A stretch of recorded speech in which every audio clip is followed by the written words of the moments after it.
Good morning, everyone. The August 19th, 2015 meeting of the City Council is called to order. This meeting has been properly noticed and posted in compliance with the open meeting law. These proceedings are being video recorded as well as presented live on KCLV, Cable Channel 2, and are closed captioned for hearing impaired viewers through underwriting by Cox Communications.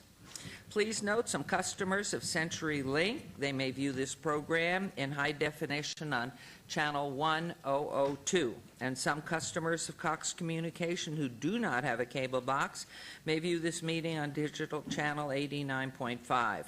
The council meeting, as well as all other KCLV programming, may be viewed on the internet at www.lasvegasnevada.gov. The proceedings will be rebroadcast on KCLV Channel 2 and the web the Wednesday of the meeting tonight at 8 p.m., Friday at 4 a.m., Saturday at 7 p.m., Sunday at 7 a.m., and the following Monday at 4:30 p.m. This building is protected by state-of-the-art fire detection and suppression sprinkler system. If alarms should activate during today's meeting, please evacuate using the exits at the back of the chambers out to the mezzanine. Proceed out the double doors to the terrace and down the back staircase. For anyone who has difficulty with stairs, please check with a marshal or fire official for assistance. Once outside, please assemble on the northeast corner across the street from City Hall at Lewis and First. Employees wearing safety vests or city marshals will inform you when it's safe to re-enter the building. For public comment related to items on the agenda, citizen participation, and public hearing items, we have available a speaker card which you may complete and submit to the city clerk. Cards are available online in the clerk's office or at the rear of these chambers. If you did not submit a card, it does not prevent you from speaking under public comment, citizen participation, or specified public hearing items. If anyone who is present today who has need for hearing impaired equipment, please see our city clerk staff. If you parked in the parking garage across the street and did not receive validation, please be sure to see our security officers when exiting.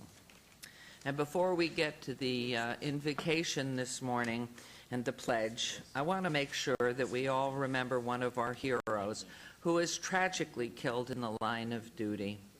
Our hearts go out to the family of Carson City Deputy Sheriff Carl Howell, who was killed responding to a domestic violence call on Saturday. We are far too often remembering our first responders after they make the ultimate sacrifice. A Marine Corps veteran, Deputy Howell began his work with the Carson City Sheriff's Department in 2006. I want to thank Deputy Howell's family for his service, as well as all of those who serve and protect our community. We're very, very sorry this has happened, and we send our condolences, the whole family, from the entire community of Las Vegas. And I'd like to ask you all to join me in a moment of silence in memory of Deputy Sheriff Howell.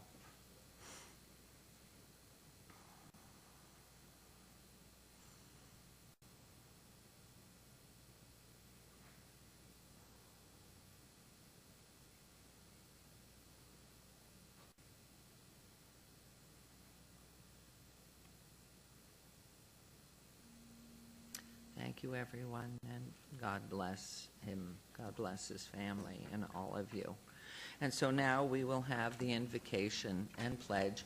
And if you'll all rise, remove your hats. And this morning we are having, wonderful, Bishop James S. Rogers, Sr., Greater New Jerusalem Baptist Church. Remain standing for the pledge, and we'll follow with the ceremonials. Thank you. Thank you, Mayor, to the Council, for another invitation to do the invocation. Let us pray. To the one and only true and living God, it is again in thy presence that we petition your throne of grace. As always, we ask for your divine intervention in this council meetings. Touch and strengthen each council person here today as they endeavor to transact business for the kingdom in which you have given them oversight in this Las Vegas Valley. There will be many decisions made for the few and also for the many, but we believe that you will instruct and guide us as we deliberate here today. Thank you for this council members who are here to do what you would ask of them to do. Thank you for those of us who are gathered here to hear and also voice our different opinions about our different issues and concerns. We thank you now for what you're about to do in us, through us, and for us.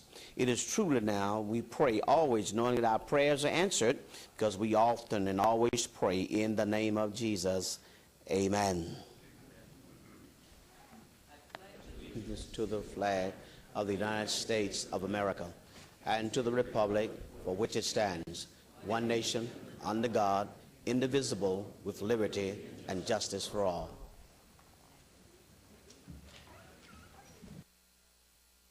So we're coming on down.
Before we get to the meat and potatoes, I want to take a moment to congratulate one of our great employees here at the City of Las Vegas. Our own Dan Masterluca, the video engineer of KCLV Channel 2, who's been inducted into the Nevada Broadcasters Association Hall of Fame. Wow. Stand up. Wow. This is no simple task. It's the greatest honor for Dan, of course, for all of us who know him and appreciate everything he's has been doing for us. He started in broadcasting in 1984. Who was alive in 1984 that possibly could remember that? Not these youngsters. Before he started in 1984 in Bakersfield, not with us, before joining Channel 3 here in Las Vegas. Finally becoming part of our team in 1990. All you young people, anybody born 1990? No, you're getting old. Any inductee has to have demonstrated excellence for a minimum of 25 years to join this outstanding group. So congratulations, Dan. Once again, stand up one more time. We thank you for all you do. The best. Thank you. Thank you. And so moving into the ceremonial portion of the agenda, we have two gentlemen who will join us. Our Director of IT, Joe Marsala, please. And wherever you are, Joe. And second, we'd like to invite IT, the Business Relationship Manager, Steve Martin, up here at the podium. I rode the elevator with Steve this morning. Good morning. Thank you. And it was great because he was in the elevator but didn't leave right after, going right back down. Anyway, our employees strive to be superheroes in the workplace, meeting our values of action, which stands for achievement, creativity, teamwork, integrity, and ownership now. These people build our community to make life better for all of us. And I'm proud to announce that the Employee of the Month is Tom Hormata. Tom, please join us. Come on down. Where are you? He's right up front. Congratulations. Congratulations. We're so proud of you. There's nothing more, trust me, and I'm sure so many of you know this, but there's nothing more annoying when you arrive at work ready for the day with much on your plate than to go to your computer and find out you have an issue with it. You sit and you wait for the programs to load, and the longer they take, the more you're wasting time. It is beyond aggravating. We've all been there. Recently at the city, many of our employees were experiencing the slow load times for their Microsoft Office applications. Productivity and our ability to serve our customers moved beyond a snail's pace. Tom developed and implemented a plan to solve this problem for us, and he documented problem after problem, then tested several potential fixes, not giving up. Never giving up until he found the right one, and one that would work for all of us at the city. It's always a pleasure to work with Tom. He has a penchant for getting things done, extremely capable, and also a leader in telling us what to do and how to do it. We thank you for all that you do. I want to present you with this award and certificate. This is an empty piece of paper. It's in upside down. Where is it? Where is it? Does this look full?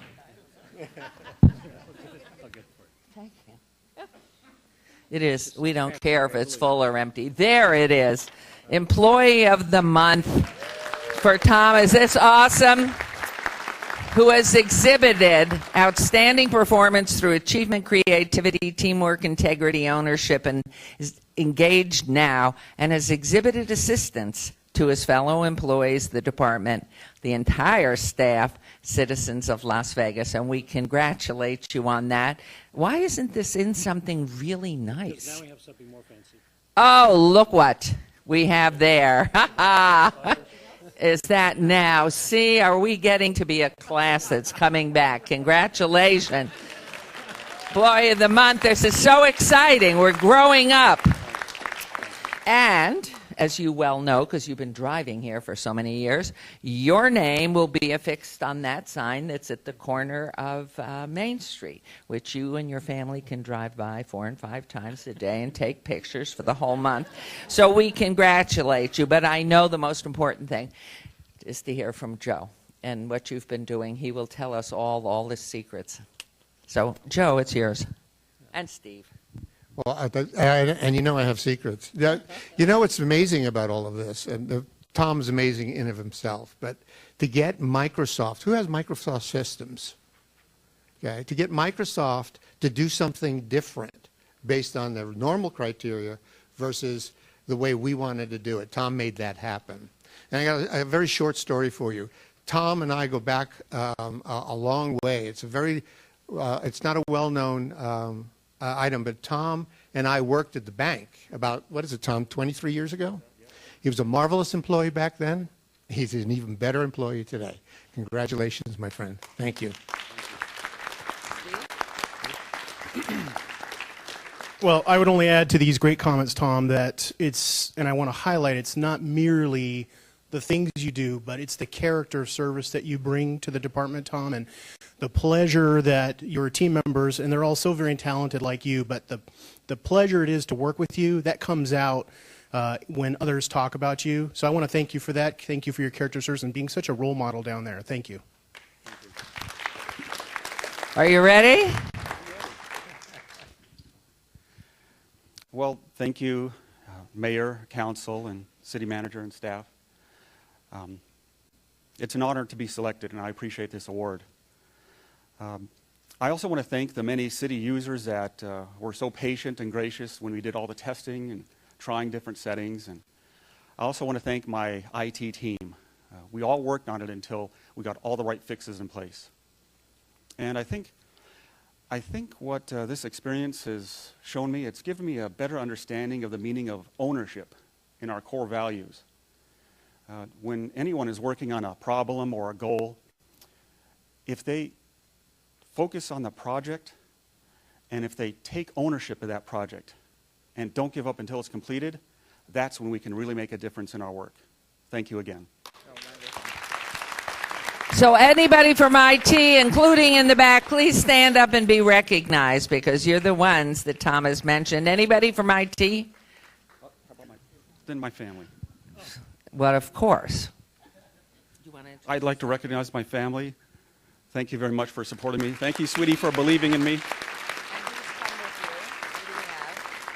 My mother, Fran, my sister, Marianne, my wife, Marla, my daughters, Madison and Rochelle, her husband, Carl, my granddaughter, Serene, and my second granddaughter, who's home right now, who was born last Tuesday. Congratulations.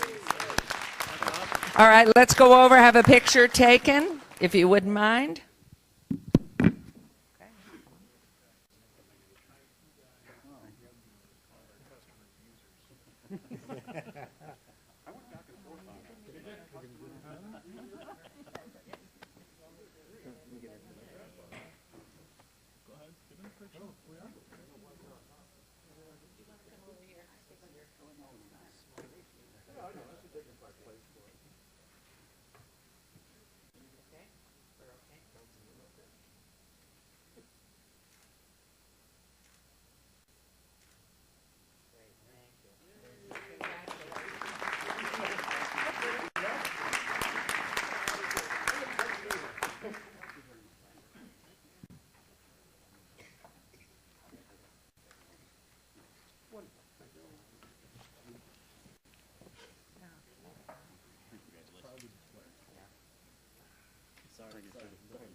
We're as good as we are at this city that we all respect and love because of those who work here, and our staff is beyond reproach. They are fabulous.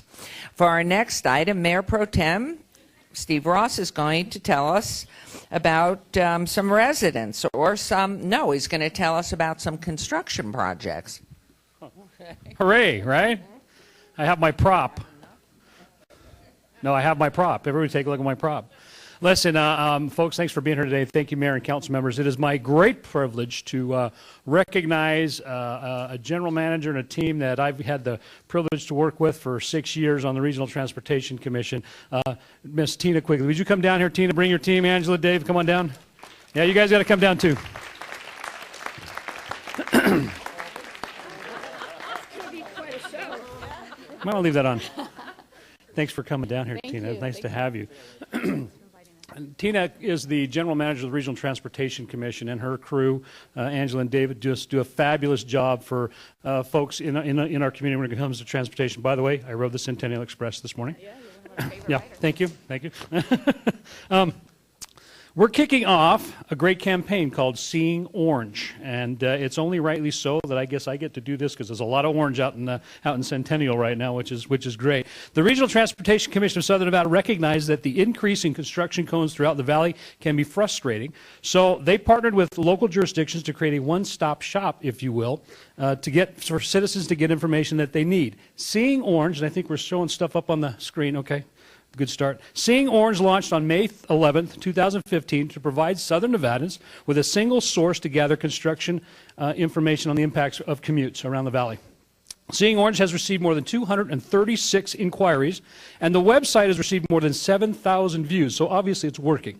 In just 90 days, yeah, well, you're going to talk about that in a minute. To submit inquiries, just visit seeingorange.com, and I love this part, or call 702-928 cone. I know that kind of looks like a barrel. It was a last-minute deal. So one of my favorite parts is also the map. Have we got the map to show, to pull up? There's the map. And the map on the website, and Tina, I'll let you talk about that more. This program is being fueled in part through fuel revenue indexing. And for those of you that don't know what that means that we have generated over $700 million to fund 215 regional and local projects around Southern Nevada, ultimately creating, here's the best part for me, 9,000 jobs. Let me say that again, 9,000 jobs. The annual impact to an average driver in Southern Nevada is $1 a week. What was it? $1 a day, right? $1 a day. So that's what it's costing us. And no one can feel that. But you can certainly see what's going on out there in regards to construction all over the valley. As of June 30th, 2015, 109 design and construction contracts have been awarded. totaling $262 million in creating approximately 3,300 jobs today. These projects are in varying stages of development, and including some that have already been completed, which is quite significant for us. After 2016, and this is important for everybody to understand, I feel like I'm the only one talking about this. I know you guys are.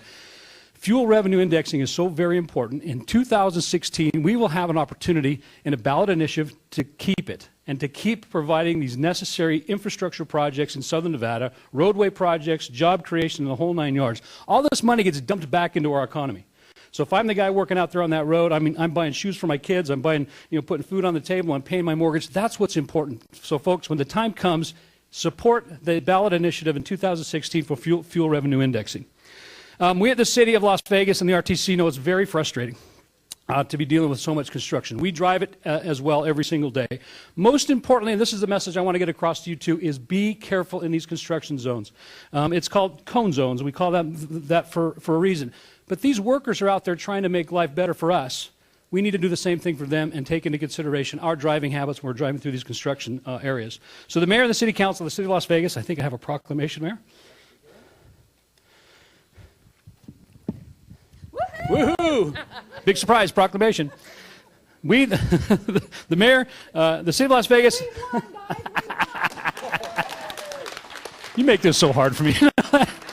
Now take your proclamation and go sit down. No, I'm just kidding. To talk about what this means, what this does, but we're proclaiming today a Seeing Orange Day. So thus the prop, and thus your great spiel right now. And I appreciate you helping us get the word out. So certainly this was born out of the fact that there are a lot of cones out there.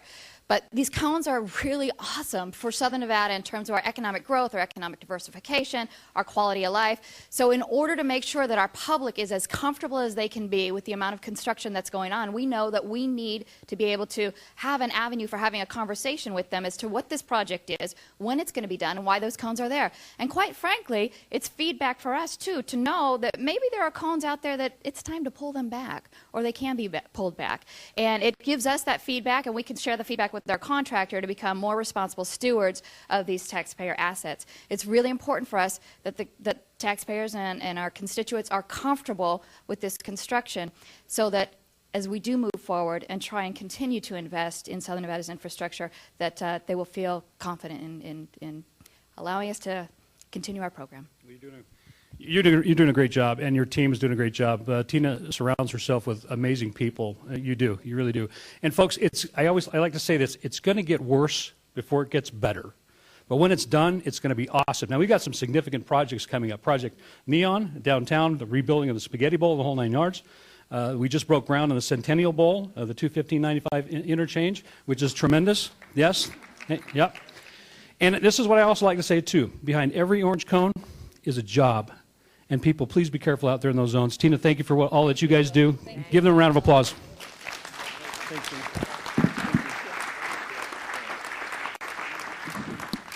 The entire community is torn up. I know how annoying it is, but just be patient. It will all be fabulous when it's finished.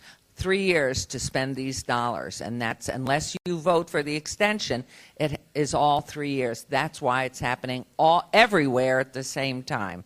And we know we've been doing it downtown. So anyway, thank you, Mayor Pro Tem. And for our next item, Councilwoman Tarkanian is going to recognize a group which has been a wonderful community partner for us. Right. I'm honored today to introduce to the audience a magnificent group here in our valley. It's a group that goes in a low-key way to do many good deeds for many of us. And the group is called Soka Gaikai. Gaka? Oh, Gakai. Kimberly, doggone it. It's Gakai. Kimberly, by the way, has done a lot to help us today, and I really appreciate all she does. But in any case, I became acquainted with SGI during the process of their building a Buddhist center on Charleston Boulevard. And I've watched them over these past years go from neighbors nobody wanted to becoming neighbors everybody wants and loves. I want to explain that a little bit. There's an area on Charleston between Valley View and Rancho has many neighborhoods, very strong neighborhood residents who are very careful and voice their feelings very vociferously about who comes in and who doesn't. And so they didn't want the Buddhist temple. They thought it'll bring too much traffic. What are their hours? Are they going to be operating too much at night? And so forth and so on. But we did finally get a win-win situation, a little reluctantly, but we did get it. And the Buddhist temple was built. And now everybody loves them. Why? Because they do so much within the neighborhood, because they are so good about keeping up repairs, keeping up how they look to the public that goes by on Charleston. You don't see weeds there. You don't see trash there. And I'll tell you what else, the neighbors were very worried that they'd be parking on the neighborhood streets. Not one time in all these years they've been there, not one time have I heard one single negative comment about what they do. They are so good that the day they opened, I went to the opening, and because I'm very used to parking on those side streets because I do a lot of work there, I parked on one of the side streets. Oh my gosh, they rushed over to me and said, no, you can't park there. We're not supposed to park there. And they had me move. So they're very good about all of that. They are individuals who believe that they can transform their lives through their Buddhist practice. And as they become happy, they can share these values with others. They care about their community, and they teach these values to their children. The SGI is an organization that is dedicated to creating world peace. And I'm telling you, it's very true that when you go in there and you take part in any of the services, whatever's, you feel very peaceful. Congresswoman Schroeder from Henderson and I attended one of their meetings. We did the readings. And I said to her, I said, my gosh, I feel like I'm floating on peace as I'm leaving here. And I did. So it's a wonderful place to go, even if you're not Buddhist, to go there and relax and meditate. It was a wonderful, wonderful, peaceful feeling. And I might say to the council people, when it gets rough up here, that's a good place to go and relax. And convenient, yes. I've invited the children here today so that they can learn something about what the city council does, and as you know, during this first part of our meeting, what the community members do, and how we make our community a better place. We would like them to know we recognize our future and what they have to offer us, and we want to inspire them, and we thank them for all they've done already in contributing to the community. So I'm going to have the children come up. And while they're coming up to their seats, because we're going to have them watch the rest of part of the meeting, I'm going to have a video played. And I shouldn't say I'm going to have. They're going to play a short video for you so that you can see some of what they do. Yes. Yes. Now I'm wondering. There are a lot of problems in the world. Just leave them there now. Just... What can I do to make the world a better place? While I may not be able to fix all the big problems alone, I can start by fixing the problems around me. The world would be a better place if people took time to fix problems close to home. I am taking the time to fix problems I can tackle. First, I organized a clothing drive for refugee children. Then, I organized a cleanup event at Lake Mead. After that, I baked brownies for my neighbor. I did these things to help make the world a better place. In the words of J.K. Rowling, the author in one of my favorite books, Harry Potter, we do not need magic to transform our world. We carry all the power we need inside ourselves already.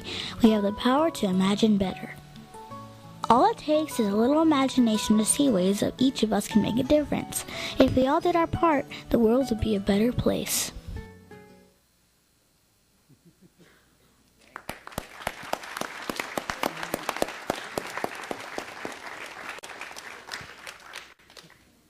And we'll have them come up.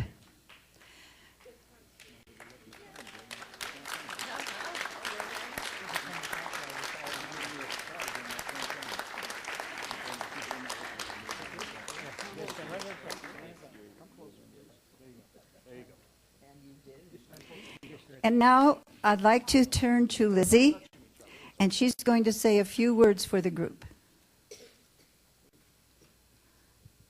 You want to have a mic, honey?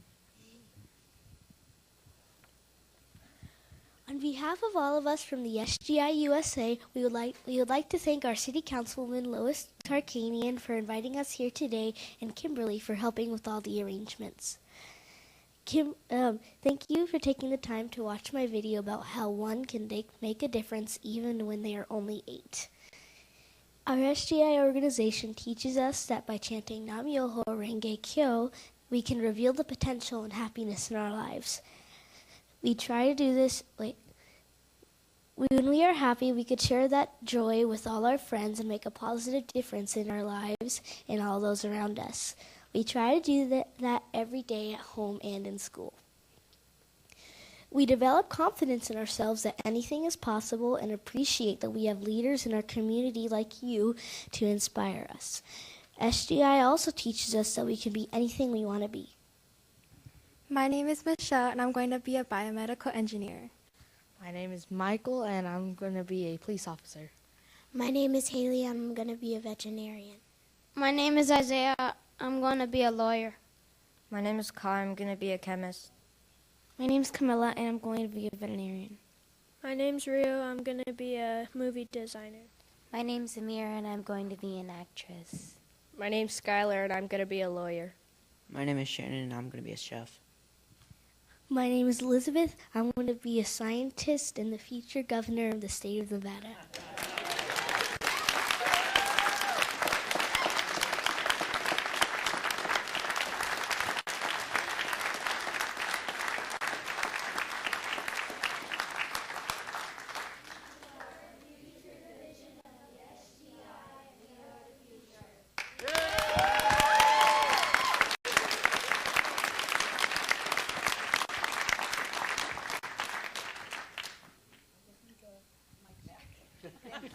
Thank you. She will be the governor. She kept the mic. Okay.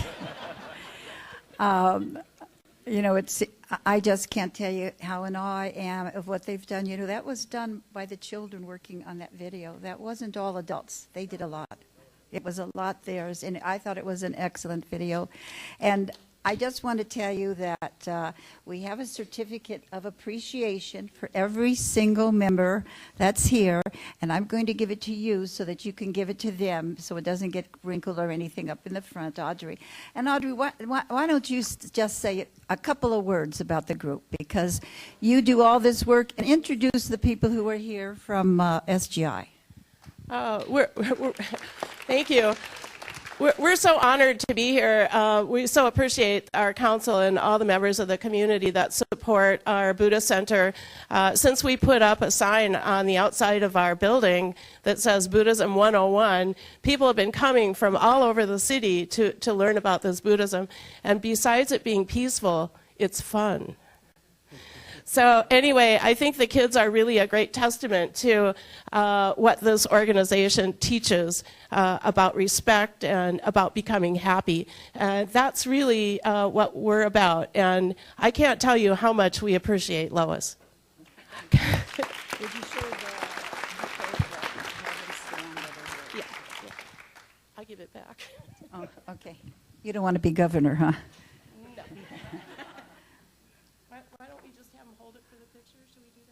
If we can, it doesn't matter whose name, and then if you don't mind, we'll just take a picture with all of us. And then we're done. And then we'll do that. Yeah. You want to pull over to the side here? And who else is here from SGI? Would you stand, please? Because I know you do a lot of work. Thank you. Thank you very much. And they'll have their pictures taken with the council person. If youngsters, if you'll come on over this way, maybe even do 2 rows here, because we won't be able to get the picture. If you're tall, please stand behind somebody that's shorter. Great. And we're all close together, maybe even turn sideways a little bit. And have our council people. They're right behind. We're all together. So where are we shooting? Right in front, here. We look straight. All right, hold your certificates open, but don't let it cover your face. Can't see your face. Okay. Buddhist children taking a lesson from a Jewish mother. Way to go, and congratulations, moms and dads. We appreciate that you have done such a beautiful job raising these wonderful young people. Okay, great. Great, thank you. Thank you. Thank you, Councilwoman. Okay, fine. Okay, for our next item, Councilman Beers. And then he's next. Got it. No, this is fine. Okay. Justice Douglas, my dad Frank served with you on the Boat Safety Facilities Committee many years ago. Today we're recognizing some athletes who have really made a rather remarkable achievement. The Nevada Youth Soccer Team Players 01 Elite under 14 boys. They are the 2015 President's Cup National Champions. Will you gentlemen please come down here?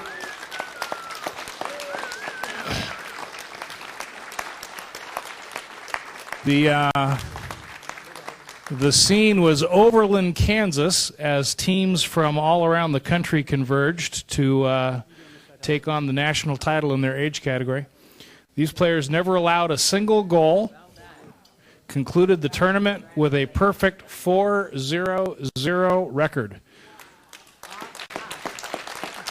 I believe that Joel is not here today. Is that correct? Joel Gutierrez is not with us? No, he's not. He kicked all three of these kids' goals, the last of which was a penalty kick. Ari Paez, not here today either? I'll tell you the story about him. Oh, okay. Well, he was the head coach and actually brought these kids to the tournament with a perfect record and then got appendicitis and went to the hospital. So he did not get to go to the tournament. Assistant coach Brian Caskey, that's you. That's me. Okay. And the players, most valuable player is Anthony Caskey. Just raise your hand as I call your name. Jose Muniz, Gabriel Cida, Abisad Gallegos, a.k.a. ABI. Abi, okay. Utichi Wongman, Alfredo Robles, Cesar Sosa Pedraza, Brandon Magana, Efrain Mayorga, Gabriel Sanchez, David Herrera, Sergio Delgado, and 5 players are not with us today. Jose Valles, Hanzo Jimenez, Alexis Vargas, Joel Gutierrez, the kicker, and Jesus Cruz. Coach, give us a few words. First of all, thank you, and City Council and Mayor. I know the support for Las Vegas soccer is alive and well, and I would probably attest, Tina, don't get rid of the orange cones, because when you see orange cones in soccer, you end up practicing. But what it takes from a dedication standpoint to win a national championship is remarkable. The commitment from the parents, as you'll see here, is huge. The support from our city council is also large. But more importantly, it's the financial.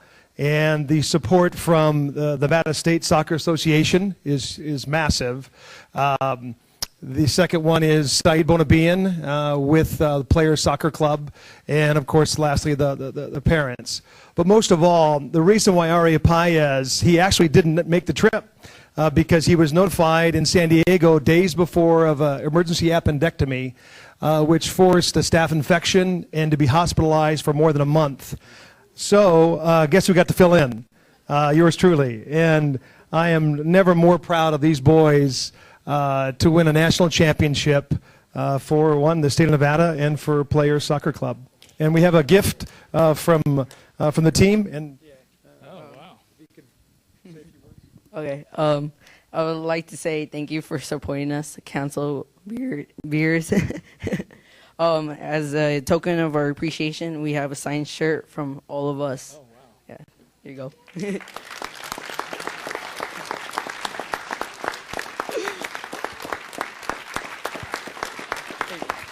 And a hand, will all you parents stand up, those that are not already standing? Hand for the parents.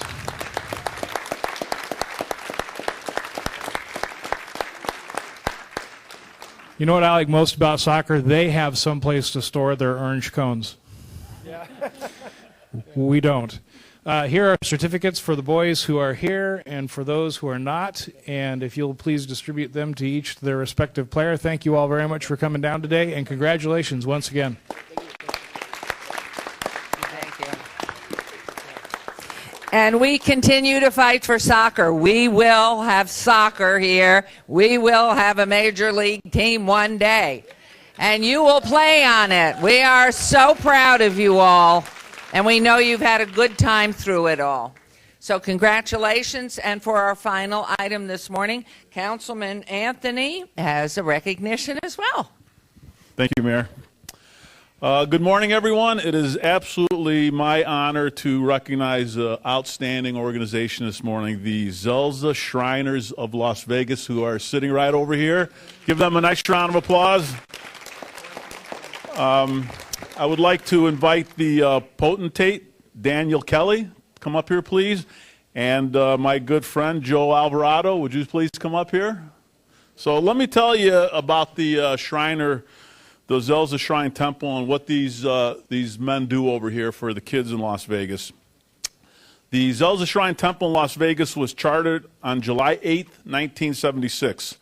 Since then, they have served and medically changed the lives of an estimated 58,500 children in Las Vegas and Southern Nevada during the last 39 years. The Shriners of Las Vegas have made over 1,600 10-hour round-trip visits by the Zelza Shrine van carrying their precious cargo of children that need medical care to the Shriners Hospital for Children in Los Angeles.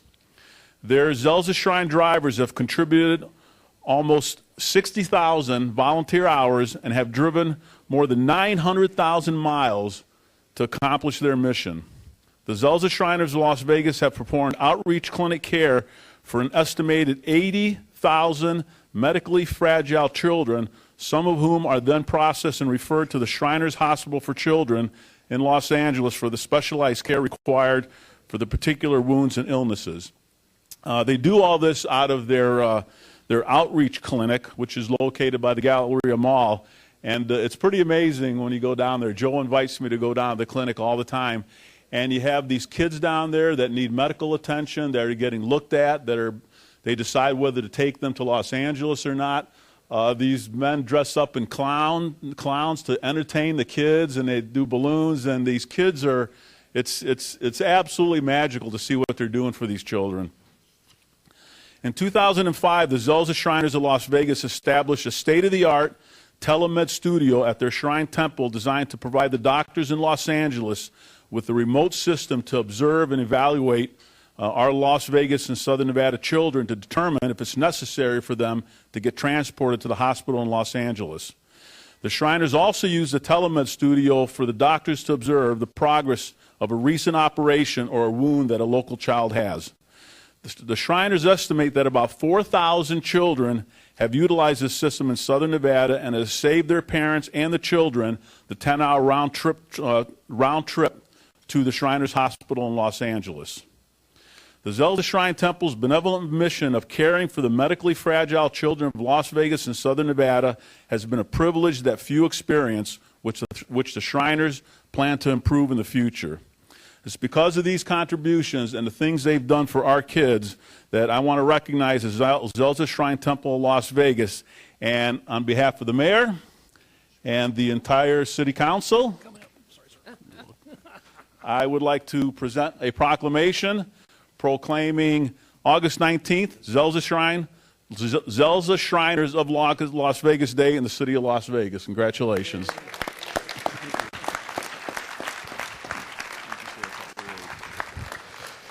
Thank you, and I'd like to thank my divan and all the members of Zelza Shrine for being here. We have a good turnout. Congratulations to the soccer guys and the kids. That's pretty good. I'm going to turn this over to Joe because he's got a couple things he wants to say. What we've got going on. Thank you very much, folks. First of all, I'd like to say that a Shriner is simply a man who cares about people. Anyone is welcome to join us. You simply have to call us and we'll get right on it and get you through. So it's not exclusive to a few men. It's open to anyone. It's a great job and it's a wonderful privilege. But we are coming up with a a golf tournament this morning, 20th to the 25th. I'm sorry, the 19th through the 25th. But on the 17th of October, we're going to make a motorcycle run. We're hoping to make it a really strong motorcycle run, maybe 300 to 500 motorcycles that'll start at our outreach clinic and come all the way over to TPC golf tournament in Summerlin. We're hoping to make this a way that everyone can see that Shriners care about kids and what we do. There'll be our children will be there, our medically fragile children will be there who you get to interview with them and have a great time. It's going to be a wonderful out thing, and every year we have that golf tournament, and every year we're more and more surprised how much Las Vegas supports us, and the council, the mayor, everyone is just wonderful to us, and we're all in the same way. We love what we do, and thank you. Thank you, Joe. And all the money you raise goes towards taking care of these kids because they don't pay a dime for this. It's all paid for by the Shriners. The parents they don't pay anything for this. So thank you. God bless you. Could you men just please stand and give them a nice round of applause for taking care of our kids? Thank you very much. And the Shriners Golf Tournament is now part of the FedEx Cup points, so it's a big deal now. So please come out and support these. Thank you very much for coming out. Thank you. Thanks. Thank you. Good job, Joe. I'll see you there. All right. He will come. Thank you very much. Congratulations for all that you do. Thank you. Thank you, Councilman. Standing in the back, the most lofty body of justice in our entire state. We have with us because we have something very exciting going on today. But I want to recognize from our Supreme Court, Chief Justice Hardesty. If you will raise your hand, because not everybody, we know who you are, but as we turn around, and can you come on up front, as a matter of fact, so everybody can see you from the front, and the camera can pick you up as well. Okay, and coming right along were the other justices who are with us today. Justice Douglas, if you'll come on down, please. Justice Cherry. And Justice Paragary. And I think as far as our Supreme Court justices, that's it today. We're missing a couple. Saita, and who else is missing? Gibbons. So we're welcoming you too, even though you're not here. But we have our appellate court judges as well. Tao and Silver, if you will please come on down if you're here. And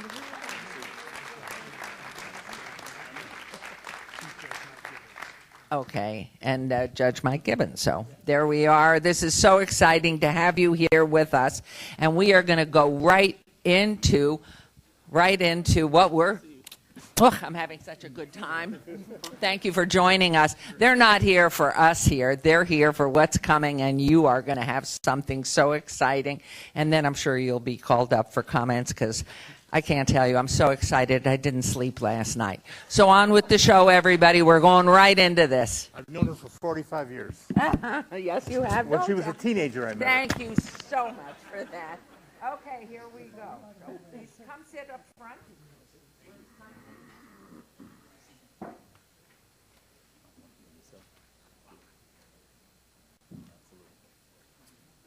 Well, Jen, good to see you again.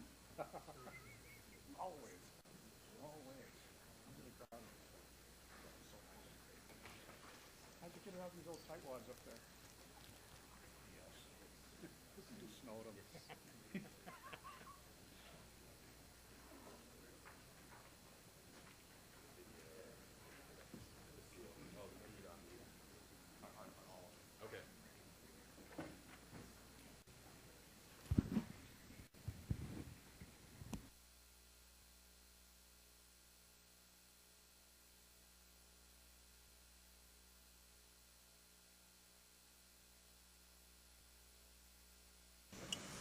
Before we get to this very exciting moment, we are going to proceed on schedule right here, agenda item number 9.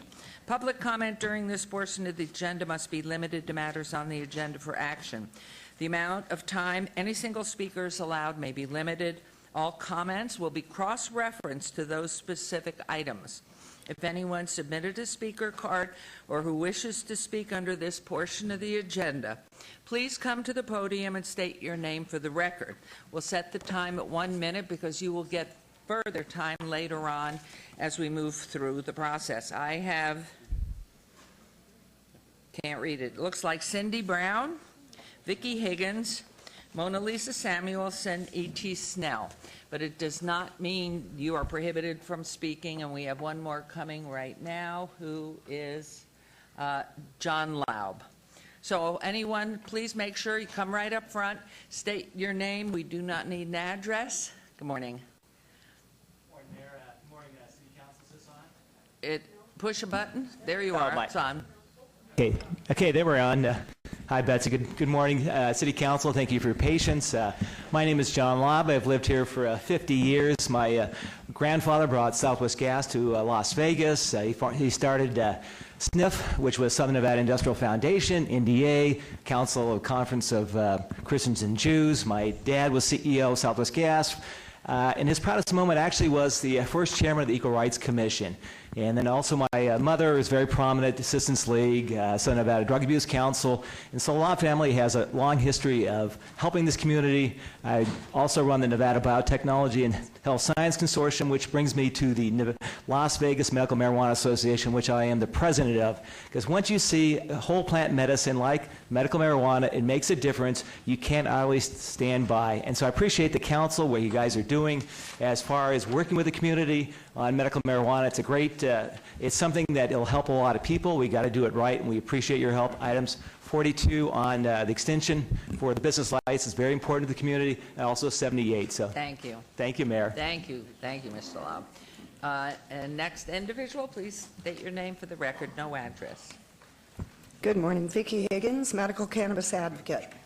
First, before I get started, I want to thank all of the wonderful volunteers and community members that I've heard about this morning giving to the community, and that's a very important thing, to look out for your fellow community members. That's admirable. I would like to start with supporting the MME applicants for today. Next, I'd like to address 42 and 78. This may seem irrelevant in the business sense of the word, but I'm here as a patient.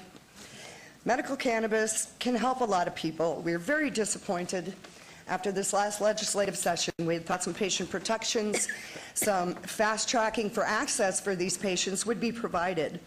We're hoping you as our council will stand up and help to fast track these things and support these movements to help supply medicine to patients. I've lost several cancer patients in the last couple of months, and I just recently lost my mother unexpectedly. Now, she wouldn't get her card because of the cost and because there wasn't a legal dispensary for her to go to get the medicine, so she wouldn't do it. Our condolences to you. You'll have another opportunity, but thank you very much. I may not be here this afternoon. I haven't felt well, but I just wanted to point out the personal, the people aspect of this. We really need this stuff to get going. Please, as our council members, help us to get this law implemented in a way that patients are protected and feel safe. Thank you. Thank you. Condolences to you.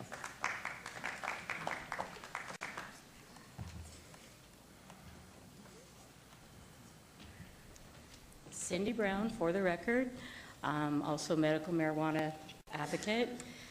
And I just want to reinforce what Vicki said, the importance of getting these applications approved and things moving forward.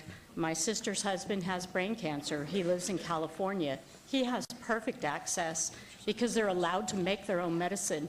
The state of Nevada is now basically allowing people to die because they no longer want us to make our own medications. We still don't have places open. We're still 3-4 months out before they really get anything off the ground, at least. We need your guys' help. We need patient protection. We're looking at going to jail for making our own medications now. We're looking at going to jail for driving because we have asinine driving laws. We need that fixed. Thank you, guys.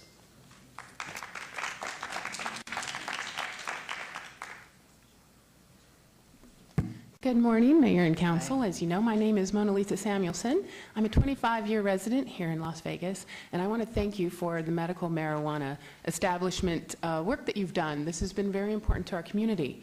But once again, I do want to reiterate what these ladies have said. We've had some problems. We went down to legislation to try to get some help, and in that process, we have found that the NRS that has just been adopted, or is going to be adopted, is to our detriment. It is maybe business friendly, but it is terribly dangerous for us patients. And so I'm here to request respectfully some help when it comes down to adopting the NRS and turning it into the NAC, the Nevada Administrative Code. I would like to make sure that the patients are heard, because the NRS that is going to be put through has everything to do with us making our own medicine. And if it's not adopted properly, if it's not put into language that protects the patients, all medical marijuana patients stand to be in legal detriment, and we don't deserve that. This is our program. So I hope to have another moment to say something, but I wanted to make that very clear. Thank you so much. Thank you.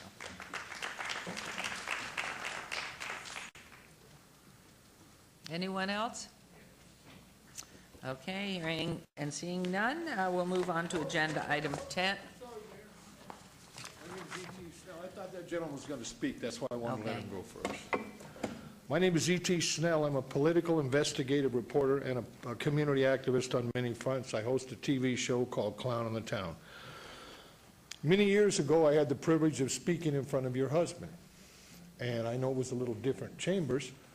And I might say it's quite a beautiful chambers. And I also noticed that we've changed as far as looks for the mayor is concerned. We have a very beautiful mayor. You can't use your whole minute on the Goodmans. Go, go, go. I love the Goodmans. I love the Goodmans, and I support Las Vegas. And usually, if you look at some of my YouTube videos, E.T. Snell, there's very seldom that I do give proper condolences to the establishment. They say the road to hell is paved with good intentions. The road to Las Vegas is hell. Highway 15. I'm here today. I appeared in front of your husband many, many years ago with the same concerns. Two-lane highway, no services. And today, driving in, I saw the one, I had understood one of the rest stops was closed and saw both of them. That's Death Valley. One person a year leaves their car looking for help and winds up dead. I realize it's out of your jurisdiction, but I've come here today. I recently moved to Newberry Springs. I was driving back last night with 100 tires and a tire changer.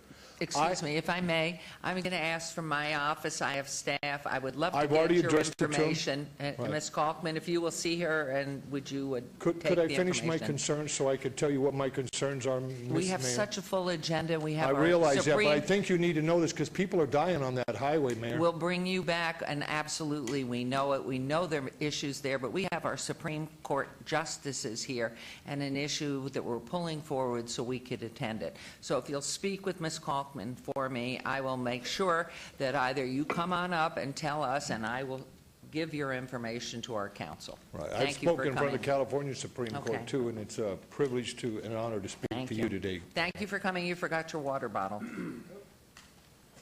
That's not mine. Okay. Okay. Anyone else? Okay, let's move on to agenda item 10 for possible action. Any items that the council staff and/or applicant wish to be stricken, tabled, withdrawn, or held in abeyance to a future meeting may be brought forward and acted upon at this time. Mayor Pro Tem. Thank you, Mayor. Councilman Beers has requested that agenda item 53, bill number 2015-43, be stricken from the agenda, and staff has requested that agenda item 64, bill number 2015-56, also be stricken from this agenda. And that's your motion. That is my motion, Mayor. There's a motion. Please vote and please post.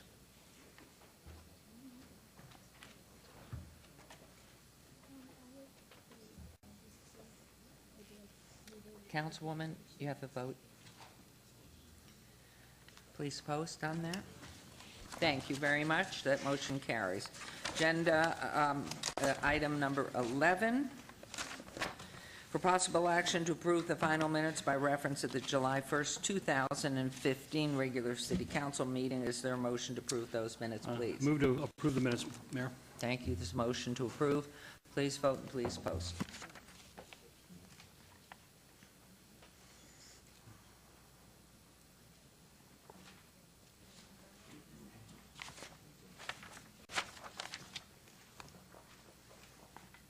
Motion carries. And we have pulled forward, did we vote on pulling it forward? We don't did we not. need to vote. We did not need to. No, you can Okay. do so with your We are direction. pulling forward agenda item 39, SDR number 59556, which is a public hearing. The applicant is LV Land Company, LLC, owner, City of Las Vegas Redevelopment Agency, for possible action on a request for a site development plan review for a proposed two-story, 26,600 square foot government facility courthouse with waivers of downtown Centennial Plan, build to line, parking lot screening and landscaping, and architectural design standards on .56 acres at the southeast corner of Clark and 4th Street, C2. General Commercial Zone. This is in Ward 3 with Councilman Coffin, PRJ 59454. The Planning Commission and staff recommend approval. It's a public hearing which I declare open. Is the applicant or representative present? He is Yes, Your bent Honor. over in homage to us. Thank you very much. And I will turn this over to Mr. Perigo, our Director of Planning. Thank you, Madam Mayor, members of the council, Tom Perigo, Planning Director. It's a real pleasure to present the staff report on this item.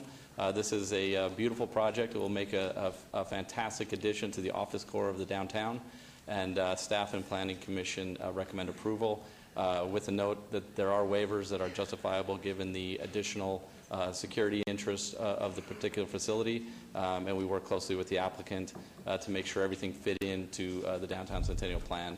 And it's going to be, staff feels it's going to be a great project. Good morning. Good morning. My name is Frank Pankratz, 9755 West Charleston Boulevard, Las Vegas 89117.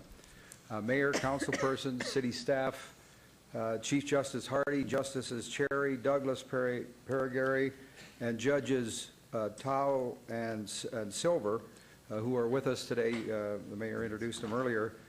It is a very distinguished honor for our EHB companies to have been asked by the Supreme Court justices if we would work with them in the design and the building of their Supreme Court and the appellate courthouse here in southern Nevada.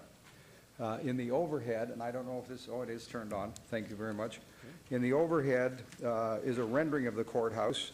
It is truly, it will truly add a very distinctive presence to the downtown and its public buildings. We thank the Planning Commission for its approval and the staff for its approval recommendation. One of the exhibits is the rendering of the exterior of the building, and then I don't know, Tom, if we can, okay. We've also got a cross-section of the interior of the courthouse, and it shows and exemplifies that the beauty and the particulars of this architecture and design carry on through into the interior of the courthouse. Approximately 11 years ago, when we stood before this body requesting approval for both our One Queensridge Place and Tivoli Village projects, the then Mayor Oscar Goodman asked our company's chairman and CEO, Johan Lowy, when we would bring one of our projects to the downtown. Mr. Lowy committed at that time that some point in the future we would do so. While some years have passed, more than we would have hoped, we are proud to stand before you today to honor our commitment. With your approval today, construction would commence in October with completion in approximately 14 months in late December 2016. Unless there's any questions, I know that Chief Justice Hardesty and Mr. Lowy would like to say a few words as well. We would welcome him to say a few words. Thank you.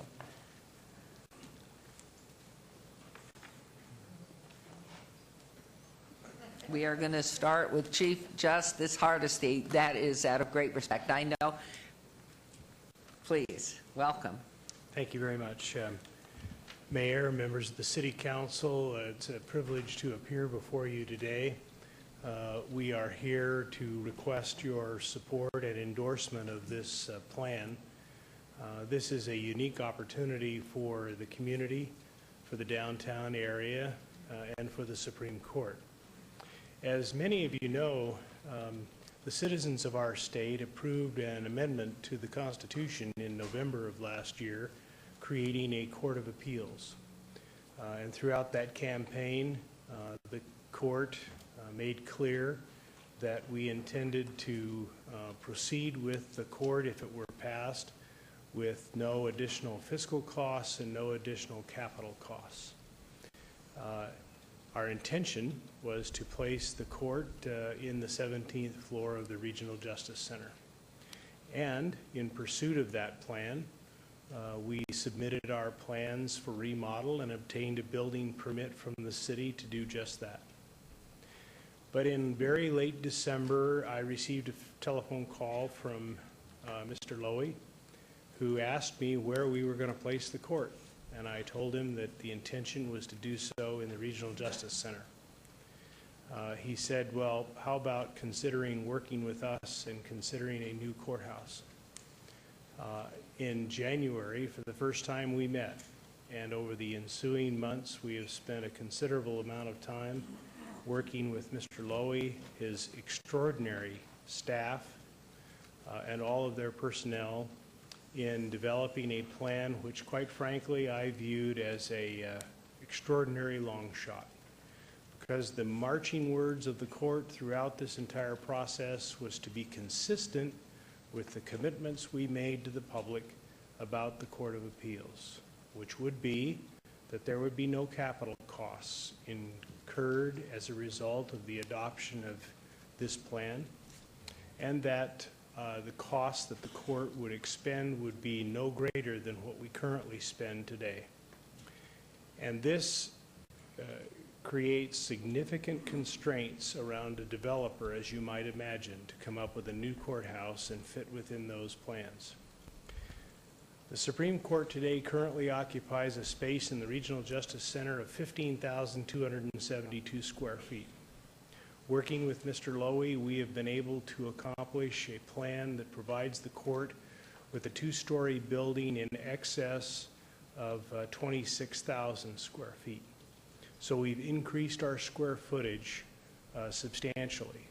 This gives the court an opportunity to accomplish and accommodate growth for the next 25 years.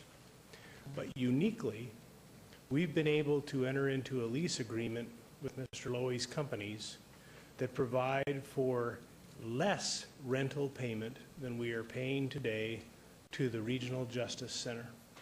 Over the course of the next 10 years, the Supreme Court will save in excess of $400,000 in rent as a result of this project. I would submit to you and to the citizens of the state and to the citizens of Clark County that this project represents one of the best examples of a public-private partnership in arriving at a project that can be a shining light and a proud moment for the downtown corridor of Las Vegas, as well as a functional facility for the Supreme Court and the Court of Appeals. And I urge your endorsement of the project. I'd be happy to answer any questions, but I would note this. In order for this to happen, the Clark County Commission had to agree to amend our lease. We have 14 years remaining on the lease, and they agreed to let us out without any cost. The legislature had to agree to authorize me to sign the new lease. They finally agreed to do so on May 23rd.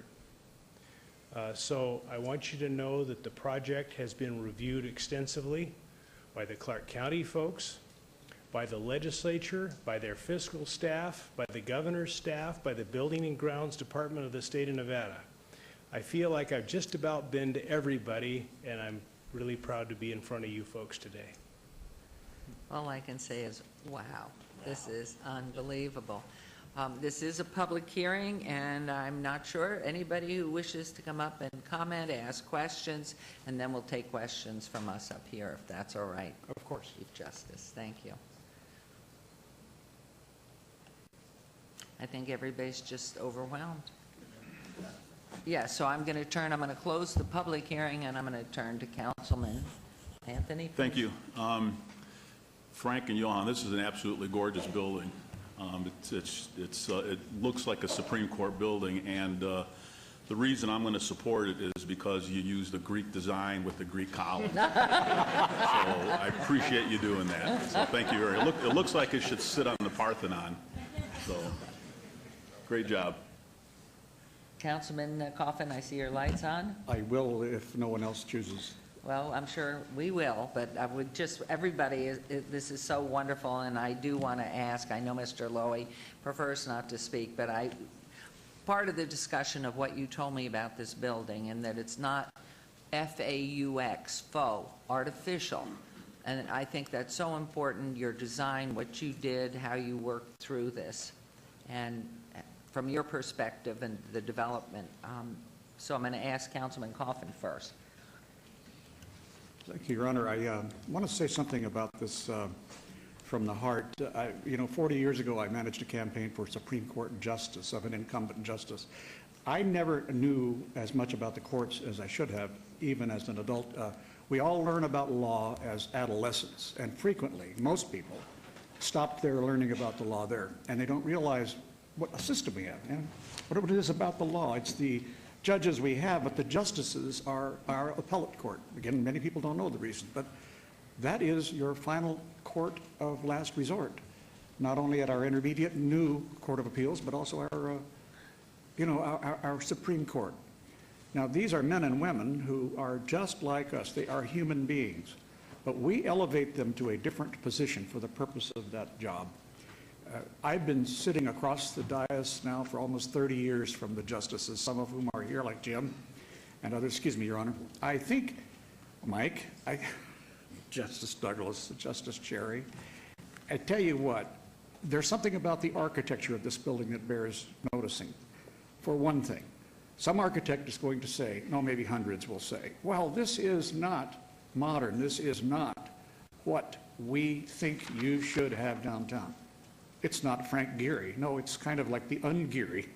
It is a symbol to the people who are innately conservative. They don't want to see rapid, sudden change. They just don't feel comfortable with it. And I'm not talking about the political side of things, but our mindset. And so frequently we see architecture like this and wonder, well, gee, you could have done something, fancy.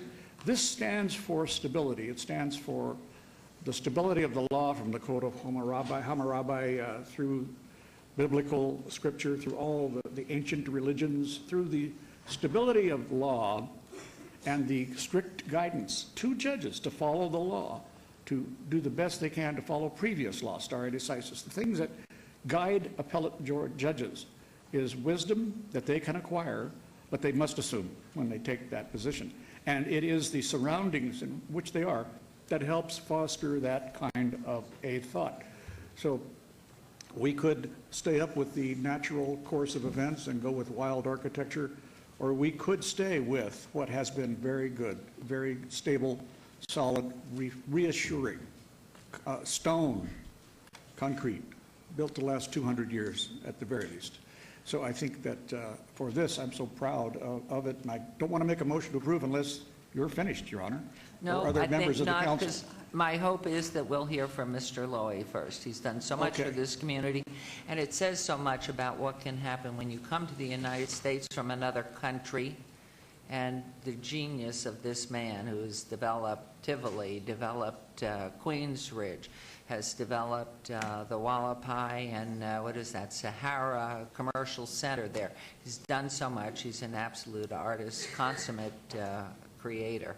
So please tell us about the building and your thoughts as you were going through this. I apologize, Your Honor. I always rather speak when the project is complete, if I have to speak at all. This is just a maybe final check before we can go into the ground and start developing this property. I want to thank you and the council and the previous mayor and council that supported our projects and our endeavor in this town. I want to thank the planning department, the head of planning, Mr. Perigo, and Mr. Lowenstein, and their staff working diligently with us to produce these projects and bring them to light and see them through and build. I thank Chief Justice Hardesty and the entire court and the new judges of the Court of Appeal being here and supporting us in this project. There's no greater honor for a builder, developer, than to do something like that and deliver it to the city. It means a lot for us. We intend to see it through. Mr. Kaufman, this building architecture is old as the law itself. And that's why we chose to use this architecture. And I know that others will criticize and think it should be more modern, but the law is old and this building is old. I think that justices have preferred this type of architecture, and we're proud to present it to you. I also want to make the most important comment here, that this can never happen without the team that we assemble. Our team here, almost the entire team is here, of construction people. Head of construction, Pat Henderson, his brother, Mark Henderson,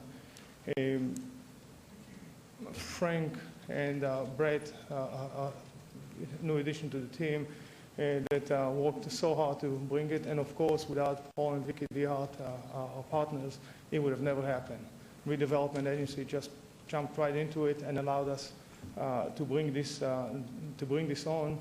And from that time, just about a year ago, or at least 6 months ago, we worked very hard with our team to produce this building and be able to deliver it to the city. So we're very proud, and thank you very, very much. I hope I didn't forget anybody. Could you mention just a few things about the design? That those stones, those balls that are in front, the protectors of the building. Could you just say a few words about what that is? Okay, I'll be glad to do that. This building is all masonry construction and all the wall construction. The bottom walls are 3 foot thick. All the walls are cladded with natural stones, quarried stones. The columns are solid pieces of stone. The bottles are solid 1 ton, 2,000 pounds of granite balls to prevent a truck from or car from rushing into the building. So the building has the old walled flare and the old wall construction method, and we hope it's going to last for hundreds of years. We know it will, and we are very proud to deliver this, maybe a jewel box to downtown.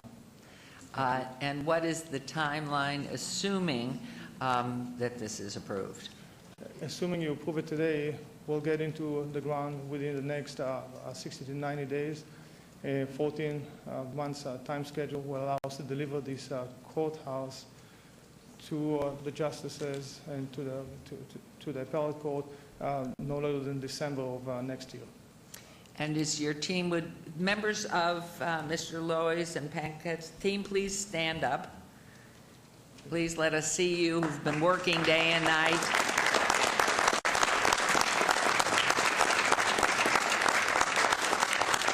And how many jobs will this create in the interim, please? On-site job, I can't tell you exactly. Our top executive can say it's probably a couple hundred jobs on-site, but there'll be hundreds of jobs for people around the country and around the world producing artworks and stoneworks and producing the materials that will be placed in this building. Absolutely phenomenal. Thank you, Mr. Loy. You've done so much for our community. We appreciate it. I'm going to ask our justices, would you please, anybody, I can't imagine a Chief Justice's group of justices not wanting to take a microphone about your future home. I know, Mr. Of course. Thank you. Aren't you lucky today that you don't have to worry about chickens and horses and goats? I spent a lot of time in Carson City, and we have a beautiful courthouse in Carson City, and this is going to outdo our Carson City home. I've been on the court since 2007, along with Justice Seda, And she sends her regards, by the way, and so does Justice Gibbons. I can't say enough about Jim Hardesty and Johan, what they've done together. What a partnership they are. And I just want to tell Councilman Anthony that maybe it's Greek design, but a Jew did it. So I just wanted you to know that. So that'll help. I love that, Go. Carolyn, we're thrilled about this, and we can't wait to, we have 2 million people down in Clark County, and we have the panels. The Southern panel always meets there. The Court of Appeals will be meeting there. And when I'm on the Northern panel with Justice Douglas and Justice Gibbons next year, we're going to make sure that we do plans for 2017 and 18 and 19, et cetera, so that when we have our overflow Clark County cases, that the Northern panel will come down here. So this courthouse is going to be used very well. And thank you, and I know you're going to support us because we don't have to worry about any rural people standing up and saying they worried about their horses. Thank you. Your Honors, any of you, any other comment? No? Yes. Please come back. I just wanted to add 2 things of note. Johan's team has proceeded to secure a LEED certification of this building, a gold certification standard. Now, I didn't know a lot about that until we got into the discussions. What is unique is the impact it will have on the utility use of the building. This is an extraordinary effort. They are fronting the money to secure that certification, but the utility usage of the building will be very minimal in the years going forward. And I thought that was very creative on their part. The other thing that I think is important to note, and I know that the Centennial plan is important to the city, and we respectfully request a variance of that. It was our request that adequate protection be provided for a courthouse exterior protection, and I think his team came up with a successful way to do so in an attractive way. So we would hope you would be receive that variance request favorably. Thank you, Your Honor. Any other comments of Mr. Lowenstein from our planning as well, the work that you put in? Thank you very much. Any other remarks, Mr. Perigo, before and I see? No, Your Honor. As I said, we Planning Commission staff enthusiastically recommend approval. Thank you very much. Mr. Lowy? I would just add an answer to your question about how many jobs it will create. Mr. Henderson just informed me there will be more than 25,000 man-hours being put on installation on site, local man-hours here in town. Wonderful. Just wonderful. Councilwoman, I just wanted to say that as you look at this building, you feel historically what justice has been over the years. You feel the strength and you feel the integrity and you feel the beauty of it all, and what a wonderful place in which you're going to be able to work. And thank you so much for what you've done. And I've been working some with the medical district trying to bring everybody together, so when you're telling us how you work to bring everything together, you have my complete admiration, because it takes a lot to pull everybody together on something like this. So thank you very much. thank you very much. And Councilman Barlow, just 1 second, please. Chief Justice, what I'm going to ask for at the point that there's the opening, the groundbreaking, we would be honored if all the justices and the council could have their picture taken together. I've had requests, but I just think that would be wonderful if we could have one picture with all of you. I'll one-up you there, Mayor. We'll make sure you all have shovels. All right. And we want to take the shovels home. We might need you to put those shovels in the ground, actually. Okay, we'd love that. Councilman Barlow. Thank you, Mayor. I for sure am very excited for what's taking place downtown, specifically with the courthouse.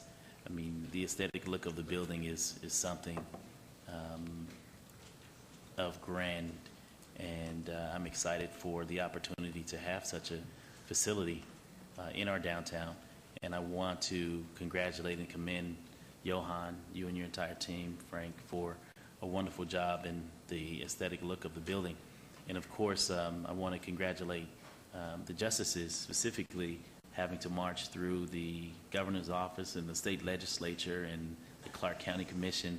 And I don't foresee you having an issue here at the City Council here today, because we are really excited to be a part of the stamp of approval, if you will, through the entire process of all of the collaborative efforts and the work that you all had to do in order to get to this point. And so for that, you most definitely have my support as it relates to the variance.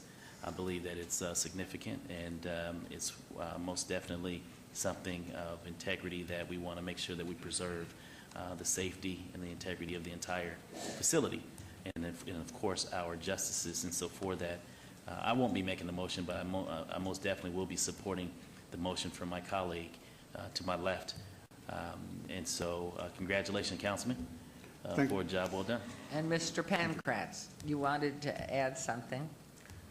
No, I'm just, if Just there's if any there are questions, I'm questions here. or anything? we'll Okay. answer. Great, we're just so proud of this. So if there are no other comments or questions? Your Honor? Yes, My Councilman sense is Beers. that speeches are in order. I like it. Let's vote. All right, Councilman Coffin, let's get the show on the road. Thank you, Your Honor. And the children sitting at the dais here with us can fully appreciate the solemnity of this occasion.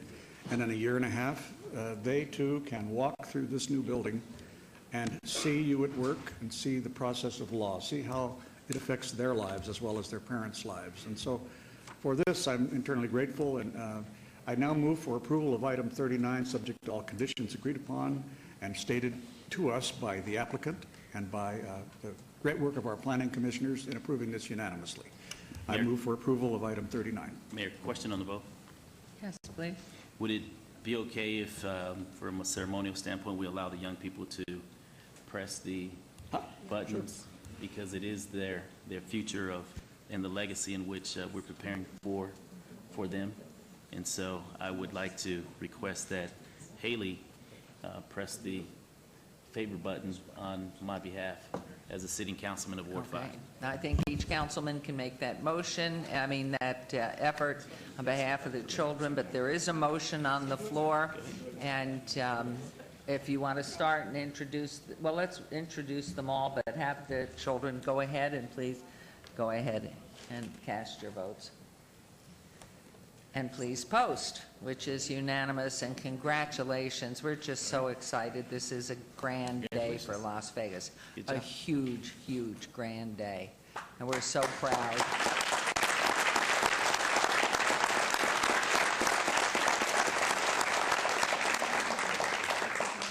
Thank you, Mayor and council persons, very much.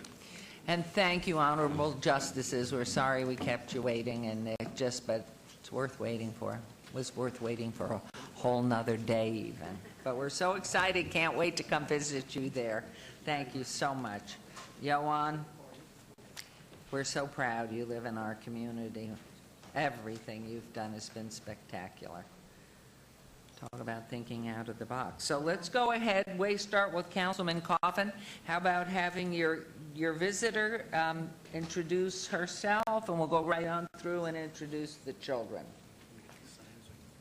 Thank you, Your Honor. Camilla and Isaiah are here with me today and witnessing a very, very proud moment for the city of Las Vegas. We're proud to have you with us.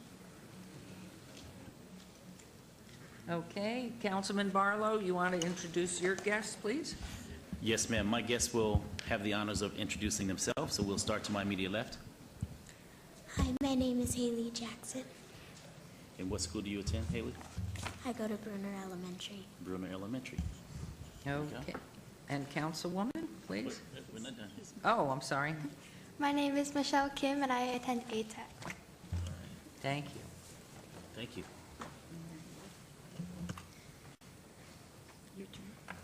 My name is Elizabeth McAfee, and I go to Roger D. Gearing Elementary School. Thank you. And Mayor Pro Tem? Come on, you can do it. You can do it. Come on, buddy. I'm right here with you. Come on, just stand up here. There you go. Tell us who you are and where you go to school. I hear the microphone. Look at that smile. Go ahead. My name is Michael Kim, and I go to Hillman Elementary. Perfect. Thank you, Michael. And Councilman Anthony, please. My name is Shannon Sheets, and I go to Shadow Ridge High School. Councilman Beers. I'm still working on Kai to talk him into introducing himself here. Come on. Who are you? My name is Kai, and I go to Frank Kim. Yay. And Attorney Jerbick, please. I'll be happy to. My friend next to me wants to be a lawyer, so I let him take my chair and have a crack at it. So He'll read well My for name's us. I Skylar know. Rustin, and I go to Lawrence Junior High School. Wonderful. And moving on down to Felicia Kaufman, you have guests too, I see. Hi, my name is Amira Latif, and I go to Maple Hook Magnet School. Cute. My name is Rio Sheets, and I go to Graham Middle School. Wonderful. Well, and we have for each of you a signed agenda by all of our council people, and we thank you for joining us. We're really excited, but you were here on one of the most important days that we've ever had, at least that I can recall, for a long, long time. So to witness the fact that you are going to have that building in 18 months, and that it takes care of justice for our state, and it's a really grand day. So we have a wonderful week, all of you, and a great weekend, and do well once school gets started. We're going to be watching you all. Thank you very much. Thank you. Okay, we are going to go back onto our agenda. Madam Item Mayor, number. I just want to tell the children they'll be going on a tour of our offices right nice. now. So Okay. they'll know. And who's taking them? Kimberly is taking them. Oh, they had gifts for us, I think. They just wanted to give us the gifts. Thank you very much. We appreciate it. They're the gifts for us. We don't need gifts. They are the gifts in our future. Thank you. Okay, agenda item 12, which is an abeyance item, discussion for possible action regarding annual review of the city manager. And at this point, where are we with the agenda item? Mayor, we are recommending that we obey this item to a future date. So we can do it. A date uncertain or a date We could do it in a couple weeks, or we could do it towards the end of September. Mayor, let's, Okay. I want to make a motion to table it, Betsy, until we made that decision. You okay with that? And we can make I don't know if you want to have to deal with bringing it back on a table. Let's just put it for the second meeting. Let's see, what are we on? We could do it for the maybe the first meeting in September, and if we need to take additional time, I'll ask for another abeyance. Mayor? The second, Luann? October? September 2nd. Mayor, I'd make a motion to obey this till September 2nd. Thank you. Okay, thank you. There's a motion to obey the agenda item 12 till September 2nd. The motion has been made. Once it's up here. Okay, and she just wants to give us 2 years. Oh, and you did so great on that film. I couldn't believe it. You will be governor. I believe that. Thank you. Very nice. Okay, Councilman Barlow, if you'll vote on this motion to obey until September 2nd. And so the motion carries. Thank you. And we will move on to the consent agenda here. And this is items, let's see, items 13 through 38. No exceptions to my recollection. On the consent agenda are considered to be routine or recommended for approval by the departments and may be enacted in one motion. We've been asked by staff to pull forward items number 34, 35, and 37. Are there any other items that anybody would like pulled forward? 34, 35, and 37 are the ones Yes, at ma'am. this point. Item 31. 31? Yes, ma'am. Okay, so pulling forward agenda items 31, 34, 35, and 37.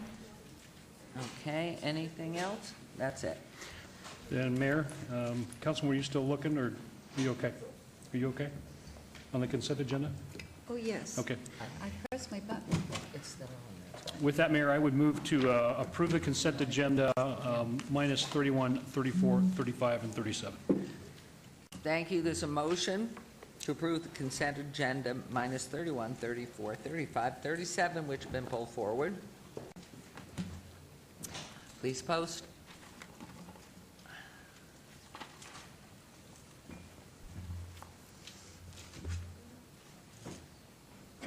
Councilman Coffin must be,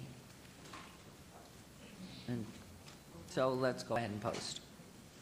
That motion carries. Thank you very much. Let's start with agenda item 31 then, please. Councilman Barlow? Yes, Mayor. I just wanted to give a plug to the AMC Theater for a job well done. We've had an opportunity, my family and I, to frequent the new renovation of this facility. It is marvelous. For those of you that have not had an opportunity to go and experience the new captain's chairs at this theater and all of the amenities that they have to offer, you should go out, and it's priced economically. I mean, they're not overpriced like some other theaters, and so it's a wonderful time, and I would like to just congratulate them for a job well done and let them know that I am grateful to have them not only in my ward but serving the entire community at this location. And so I wanted to say that publicly and move for approval subject to all conditions on this item. Okay, and reading it into the record, agenda item 31, for possible action to approve a temporary beer and wine room license, American Multi-Cinema, INC DBA, AMC Theaters, Rainbow Promenade, 10 at 2321 North Rainbow Boulevard in Ward 5, with Councilman Barlow, who has just made the motion to approve. Will you all please cast your votes? And please post. And that motion carries. Thank you. Agenda item, for some reason, where would I'm missing 34. Okay, thank you very much. Okay, agenda item 34, for possible action to approve an appeal of a work card denial for Ariel Palomares, DB, at Carson Kitchen, 124 South 6th Street, Suite 100, in Ward 3, with Councilman Coffin. Good morning. Good morning, Your Honor. For the record, Karen Duddleston, Deputy Planning Director. Item 34 is appeal of a work card for Ariel Palomares. Special Investigations of Metro has requested this item be removed from the consent agenda to make the council aware of some additional information. The applicant in this situation has provided the required affidavit from the business owner in support of requesting a work card to serve as a manager of Carson Kitchen. Judge Valerie Adair of the District Court modified the conditions of supervision for this applicant on June 23, 2015, to allow this individual to serve in this position. This location is a restaurant with a small lounge. Metro updated their original report yesterday and provided a copy of us with the following paragraph. Mr. Palermo's initially applied for a work card at Carson Kitchen as a bartender. The subsequent affidavit of support was filed after the investigation was complete, showed that he was applying as an assistant manager of the business. This is of significance because he would have received some degree of supervision as a bartender if the work card appeal was approved. As an assistant manager, he would not only be working with minimal supervision, but also be expected to supervise other employees while they serve alcohol. This position requires a greater level of responsibility, and the applicant past criminal behavior calls into serious question the level of judgment. Staff has recommended approval of a one-year site-specific work card with a one-year administrative review based on the judge's review and of the business. And Metro is here to answer questions. Is Mr. Palomares here? Do you want to come forward, please, to the microphone? And I believe just the state your business is name? represented as well. Would you please come and introduce yourself? Both of you, if you would, and the microphone's on, so just if you would say your name. Ariel Palomares. Thank you. And Matt Harwell. Thank you. And are there any questions that need to be If there's any asked? questions from the council, it was Metro that requested this. I don't know if they wanted to add any additional information other than the paragraph from their report that I stated for you. Good morning, Your Honor, council members. My name is Andy McDermott. I'm a sergeant with Metro Special Investigations Section. Ms. Duddleston accurately relayed the information that we added. From the law enforcement position, our primary concern is public safety and obviously the safety of our citizens. In just looking at the criminal history that's been relayed in the document that we prepared, hopefully you have a copy of that. There's some significant concerns related to alcohol-related incidents of violence, and they're rather recent. Our concern, obviously, is public safety and the applicant working in a condition where there's alcohol readily available, and then also moving from the position of a bartender, where he would be supervised to some degree, to the position of assistant manager, where there's less supervision and potential for problems. I'd be happy to answer any specific questions about the exact criminal history if you have those. If not, that's our position. And Mr. Palomares, do you understand the significance, the great significance of Metro's comments here? Yes, I do, actually. Okay. Any questions, comments from council here? Councilman Coffin? Thank you, Your Honor. The justice system has taken care of Mr. Palomares, I think, pretty well. The judges must have sensed a redemption in him, and that's why he did not go to prison. That's why he's on probation. I think that means that we should give him that chance, too. So therefore, I move for approval. Thank you very much. There's a motion to approve. Please vote and please post.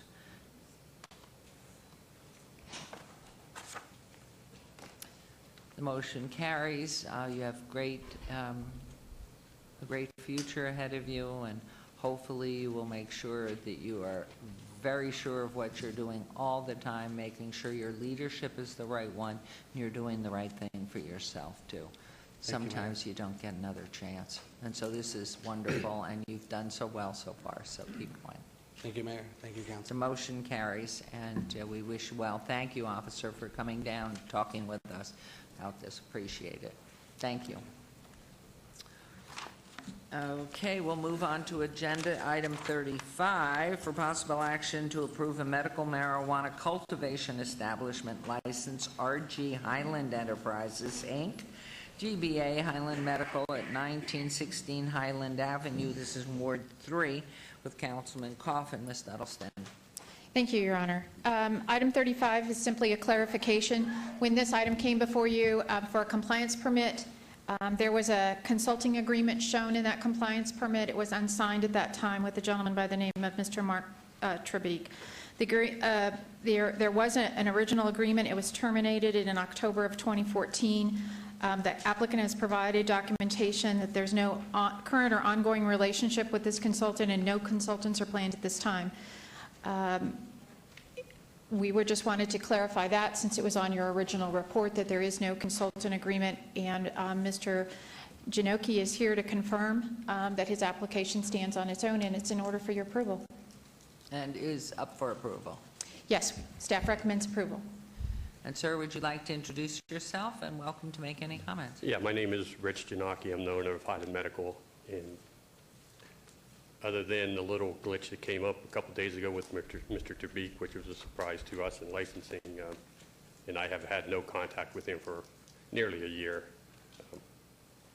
That's Thank you. all I have to say. Questions, comments from council, any?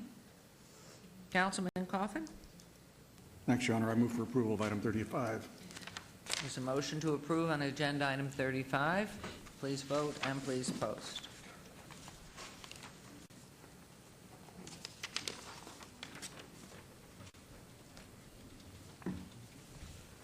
Motion carries.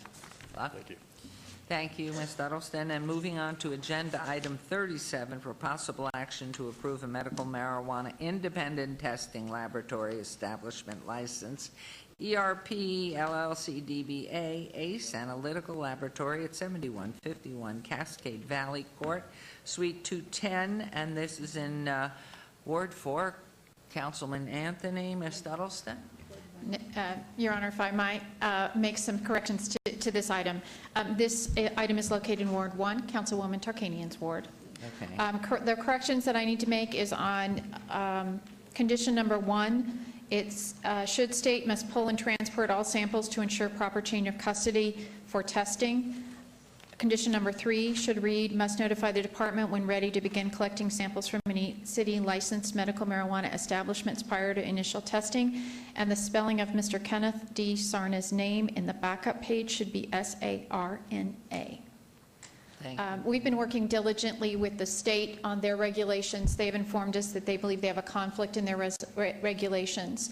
The chain of custody of samples pulled for testing is a public safety issue, where it is the responsibility of the independent laboratories to ensure that when the regulations require a batch of medical marijuana, whether it be plants or baked goods, production items to be tested, that it is the lab's responsibility to ensure that chain of custody. So they are there for the selection of the sample, and they maintain custody of it so that the patient at the end knows that the report that is produced is actually for the batch of marijuana that was to be tested. So it cannot be pulled independently by a cultivation facility because there's no chain to know that it's not being pulled repeatedly by someone from some other room. There has to be verification of what was selected, that it was tested, and that that's what delivered. So the state has asked us to put these conditions on each one of our laboratories, and they've asked this of all the local governments in Southern Nevada. Reasonable, because we don't have FDA approval on every single batch. Would you introduce yourselves, please, and then you accept the conditions that were read to you? Absolutely, Mayor, council members. Brian Hardy with the law firm of Marquis Arbach Coughing. I have with me today two of these wonderful ladies that are opening this laboratory, Chris Madsen and Lizette Matos. I think we've provided a copy of the most recent industry magazine for your review. You'll notice on the cover, you'll see Ace Analytical. When I first saw it, I thought Ace Analytical's angels, right? I mean, you've got these great women that are in this industry that are more than qualified, that are wonderful. We've been able to work with the state and work with your wonderful staff to be able to get this condition into the way that it works right now. It's wonderful to have this chain of custody. We look forward to working with them and the state, and we hope that we can get this approval today. We're excited to be one of the first labs, I think the first lab in the city.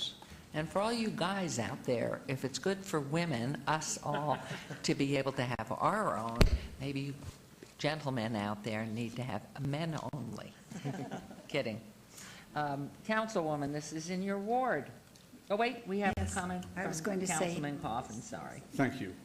The question I have, Brian, is now that you're ready to roll, do you feel confident that you can certify the THC contents of a batch of marijuana within a range that's predictable and safe so that a person reads it and understands approximately what will happen? That's important to all of us who will, in my case, try to use some of this to help with my spinal pain. So, you know, what's the range that you can put certified to a retailer of dispensary so that I can be assured as a patient? One of the things that you'll find is that the testing equipment that these individuals in these labs use is extremely accurate. One of the problems that I have today, to answer your question with any specificity, is the fact that you'll notice that we're missing one of the ladies here, and that's our chemist. And she could tell you exactly to a T, and Tracy is phenomenal. We were able to pick her up from some of the state divisions here that was able to work with the chemical compounds, and she's a licensed chemist. She can tell you to a T exactly how these things work. Unfortunately, I'm an attorney, and I never have to get that kind You of said it. I'm going to repeat that loud and clear. Unfortunately, you're an attorney. How do you like that, Mr. Scott down there? Unfortunately. Unfortunately, in this instance, I'm doing. Let me make sure I'm clear on that, right? So, but I was grateful that we got to be able to see this new courthouse going forward. That's going to be phenomenal, and I'm looking forward to that. It's great to see the justices today. But I can't tell you. I can't tell you, but the state has very specific definitions, and the state has been into our facility. The state has approved our facility. They've looked at all of the equipment that they have, and they were extremely impressed. In fact, the state had 0 issues when they submitted up to the state for our final licensure. They thought we have one of the top-notch facilities in the state, and they made that comment over and over again. Well, I'd like you to provide that to me. I'll go ahead and support your application today, but I do want to know precisely what you feel you can assure me as a customer of a dispensary, and that the dispensary correctly labels it so that I can predict what will happen. I will have Tracy reach out to you personally, Councilman. All right. Thank you. Thank you very much. Any other council person wishing to comment? Hearing none? Yes. I just want to say how very proud I am that you will be doing the testing in Ward 1 and how very excited I am that we're finally getting some things to the finish point to be absolutely beginning to work. And I'm also very proud that we have an all-women's group for someone who lived during a time when it wasn't that easy to become a chemist, or a woman to become a chemist and other things like that, or get the training you have. It makes me feel very good to see that. And I did see Mr. Coffin. I did see many of the pictures of the equipment and things like that, and it is very, very much top-notch, as the state said. So I move to approve with all conditions. Thank you very much. There's a motion to approve with all conditions. Please vote and please post. Thank you very much. Congratulations, carries unanimously. Thank you. And agenda item 40, a presentation by Tina Quigley, General Manager, Regional Transportation Commission of Southern Nevada, on the results of the Transportation Investment Business Plan, TIBP, Wards 1, 3, and 5, Councilwoman Tarkanian, Councilman Coffin, and Barlow. And nice to see you again. Thank you. Mayor, members of the council, my name is Tina Quigley. I am the General Manager of the Regional Transportation Commission, and I am searching for my clicker. Here we go. Before we jump into the Transportation Investment Business Plan, Mayor, you are now one of our newest members on our board, and we are excited to have you. You have already demonstrated that you've got sincere interest in our works and our projects, so appreciate it. But you recently saw a presentation regarding our transit ridership and asked if I could summarize it for the council as well. So I'll share with you that we regularly do what we call onboard transit surveys, where we talk to our passengers.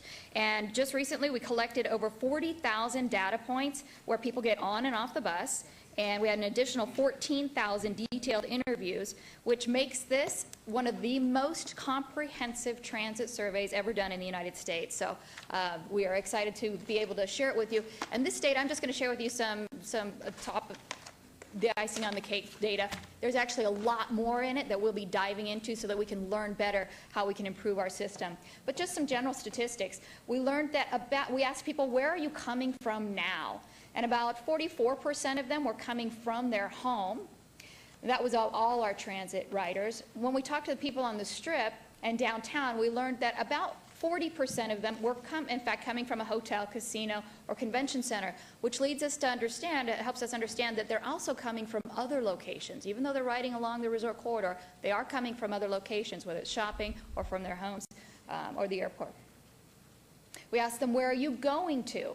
We learned about 34% of them, all of our transit riders were going back home, and we learned that about 40% of them were going to a hotel, on the Strip, we're going to a hotel, casino, or convention center. And again, that tells us that there probably are got a considerable amount of riders on the Strip who are going to other places. About 95% of our transit riders walk to and from public transit, which is a higher number for most transit agencies in the United States. One of the things that you strive to do when you're offering service is make sure that you limit the required number of transfers. And we are happy that about 50% of our passengers do not have to transfer, and over 90% of our passengers have one transfer or less. So 42% of them had one transfer, which means that we are, in fact, providing service in the locations to get people from where they live to where they work or where they want to go. Our next goal, then, is to start offering more robust service, more frequent service. 95% of our express riders, of which Councilman Ross is one, and residential riders are local. 80% of them are on the Strip are visitors, which again tells us that in fact 20% of them are local. They're employees or they're residents getting to destinations along the Strip. Of all of our ridership, 78% of them are local residents, which again makes us a very unusual destination. That means 22% of all the riders on our system are visitors, which equates to 36,000 people per day, which without this transit service would be in single occupancy, or would be in vehicles. So we truly are reducing the number of vehicles along within our infrastructure of the core area, which is very important because, as you know, that's why I'm here today, is to talk about the improvements that we are talking about and need to be considered as our core area being the Strip, McCarran Airport, the Strip, and downtown. Demand for travel within that core area continues to grow. And did you say 36,000 riders? Riders or per day are visitors. Every day? Yeah, exactly, yeah. 36,000 riders per day are visitors. So without that service along the resort corridor, we would see a lot more congestion than what we've got. I'll also share with you that an interesting statistic, and one that drives home the need for this service and for us to continue to improve it, is that 65% of our transit households, of transit rider households, do not have a car. So they don't have an option. 65% of them do not have an option, don't have a car. If I may, could you explain, is there a difference of the ridership and the look of the vehicle? Because you see the very modern one, they both do the same routes. There's no difference if you're going to ride and have to go one direction or do something different, that you would take the more modern one rather than the double-decker. It is an interesting case study in human psychology and sociological behavior. We have learned that the look of the vehicle increases the attractiveness of the system and a rider's interest in taking the system. When we first started introducing our newer vehicles, or in particular the double-deck vehicle, along some of our residential corridors, we saw between a 10 and 15% jump in ridership along that corridor. And that is because the appearance of the vehicle projects, if it projects an image of safety, that I'm safe on this vehicle, then it's something that's much more appealing for me to ride. Thank you. Yeah, interesting in human psychology. So 65% of our transit rider households do not have a vehicle, and yet almost 74% of them do have a job. So that means that this is their mode for getting to and from work, which is good for us to know, because that puts a heightened level of awareness and importance on us providing reliable, safe, secure service for people to get to and from their jobs. And frequent, or more frequent. Yeah, and more frequent, and that is one of our goals. I want to share something with you. I absolutely love working with your staff, and this is before I jump into the TIBP, the Transportation Investment Business Plan. But you guys, Betsy on down, Jorge, Mike Jansen, you guys really are always excited to embrace innovation, or at least have a conversation about it, and you're really aggressive at trying to grow and diversify your economy and leverage it for all that you can. So I have to share this image with you, Betsy, because I was with Senator Hammond recently, and he had just gotten back from a trip to Denver, wherein he was exploring different modes of transit and transportation and learning what they're doing. But he brought back this concept, and this is called an e-tuk-tuk, or an e-tuk. And what it is, it's an electric vehicle that's somewhere between a golf cart and a taxi. And for $3 a person, you can ride this system kind of in the downtown area, and it just gives you an alternative mode of transit as you get around from your destinations. I saw that and I said, I have got to show that to Betsy. Is that a three-wheeler? It's a three-wheel, yeah, it's a three-wheel electric vehicle. Isn't that fun? So She's giving me a hard time about not getting on that electric bike enough. I'll get you on there yet. So I share that, just to plant a seed of thought with you and your fabulous team. So I'm here to share with you kind of where we're at in the conversation for the Transportation Investment Business Plan. And this was not started by the RTC. Credit goes to Rossi Rollencotter, President and CEO of the LVCVA. For several years, he's, at a national level, had one of his key platforms has been the issue of failing transportation and infrastructure in the United States and its impact on our ability to remain globally competitive in the travel and tourism market. And he has brought that message home, and he continues to bring that message home. A few years ago, he created what he calls the Transportation Steering Committee, the LVCVA's Transportation Steering Committee, wherein he brought together for the very first time, and in retrospect, it kind of feels like a big fat duh. Why didn't we start doing this a long time ago? He brought together for the first time at the table all of us who have an interest or a responsibility for how visitors and employees are moving within the resort corridor, recognizing that as our numbers, our tourism numbers are going to grow. In fact, Jeremy Aguero, who I know here today, tells us about within a 10-year period, we'll see about a 25% increase in visitorship. In that same amount of time, we'll see about a 25% increase in residential, in our number of residents. So certainly we can't continue to do what we've been doing and still continue to stay globally competitive. So he pulled together a committee of us, and again, it's people that we should have been talking a long time ago. It was the RTC, the city, we've got Betsy and Jorge, the county, we've got Don Burnett and Randy Tarr, the chamber, the taxi cabs, shuttle bus operators, the taxi cab authority, the Chamber of Commerce, the Nevada Resort Association, some of the resort properties themselves at a president level, all of us sitting down and talking about shuttle bus operators and also convention organizers, sitting down to identify where are we at with inventorying, what are our challenges right now, and really how are we going to continue to move forward, because it's kind of a big deal.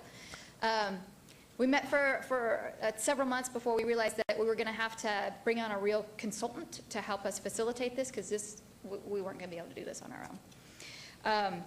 And so for about 18 months now, we have been working with this consultant and with that Transportation Steering Committee and with an even larger committee, which has included the development industry, developers, commercial building operators, everybody who's got an interest in the medical district, people who have an interest in recognizing transit and transportation is a very important part of us moving forward. So we're at the point where we've come up with draft recommendations. So these we call it the proposed final recommendations, or the draft recommendations.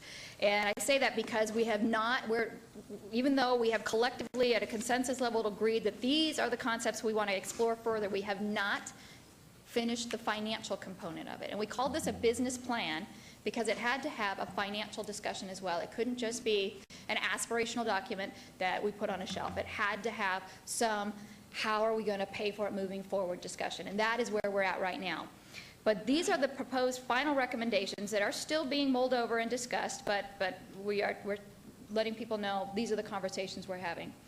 The first category is the near-term improvements. And these are the things that we could get done that we have some control over and that we could move forward with in the next 1 to 5 years. We call them relatively quick improvements that will significantly improve access and mobility in the core area. Transit connectivity is one of them, and the concept of having, you would be interested to know, the concept of having a downtown circulator, a bus that circulates between points of destination within the downtown area is one of the conversations in that category. Pedestrian facilities. One of the things that, again, downtown would be interested to know that, and Betsy knows, is the concept of having a bridge over the railroad connecting downtown areas. Street connectivity and mobility in that category, things that are interesting to downtown would be improving linkages, such as linkages to the resort corridor or alternatives to using our congested resort corridor arterials. So things like extending the MLK. Other things are extending Valley View and Harmon, allowing us to have more access to the resort corridor. Also, under street connectivity would be one-way couplets and adding lanes at intersections where we possibly can. Monorail extension is another, and that conversation actually is already underway, and that's not to the airport. That extension that the monorail is having is with Mandalay Bay, and that is for the sake of connecting the major convention centers. If we can connect the Las Vegas Convention Center, ideally with the Sands Convention Center and the Mandalay Convention Center, then you all have the ability to market Las Vegas as being a destination that has X number of square feet of connected convention space, which allows you to market to larger conventions. And hopefully on the books will be connectivity to convention space in the downtown, which is certainly on the table. Yeah. And also, I know you have the other pieces, but your rent-a-bike and your bike rentals and your bike paths aren't on there. You're right. You're right. Those are ones that are already underway and very accomplishable in the very near future. And the bike share program you have been championing for many years, and we are finally getting to the final stages of that. So thank you for staying on it.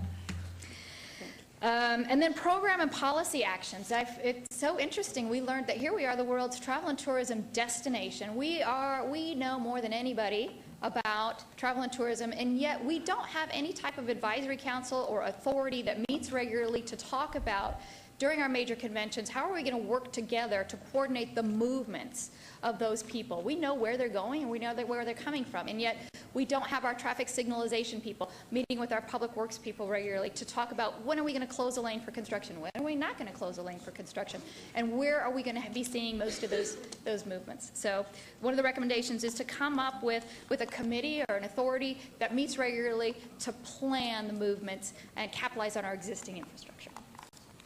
Our midterm improvements are those that could be accomplished within 5 to 10 years. One of the ones that we are working with at the airport is very interested in is building a multimodal transportation center at the airport. Right now it is very congested, and with our new TNCs, our transportation network companies coming, certainly even more congestion could be occurring. How we managing that taxi cab line is a very frustrating experience. So having a multimodal center where all passengers come once they're at the airport and then choose what type of transit or transportation they want to take as they get to their destination simplifies and creates a much more pleasant experience for our customers. Core area, high capacity transit ideas include Maryland Parkway, exploring either a BRT or a light rail that connects from the south of the airport, UNLV, Medical District, and ultimately downtown. Other BRT connection, bus rapid transit connections fall under that category, such as Charleston, moving from downtown Las Vegas to downtown or Summerlin. Freeway and roadway improvements and interchange at 515 and Maryland Parkway is part of the conversation. Regional bus connectivity one of the concepts we're exploring is more express bus systems, and then also tying in with private sector bus systems such as Megabus or Big Bus, which move people from Las Vegas to Southern California, coordinating our schedules with them. A monorail extension to a high-speed rail. We don't know if high-speed rail is going to happen. We certainly are going to be following that conversation, but we want to make sure that wherever that station, that system lands, that we have got connectivity and we're integrating our transportation into that so that our passengers again, our customers again, can move seamlessly from where they are to where they need to go. Long-term improvements, which are 10 to 20 years, and these are improvements that will require extensive funding and also environmental assessments and a lot more conversation. Core area light rail service. If we're going to move another 25% people from the airport to the resort, to the convention center, we're not going to be able to do it just with the roadways.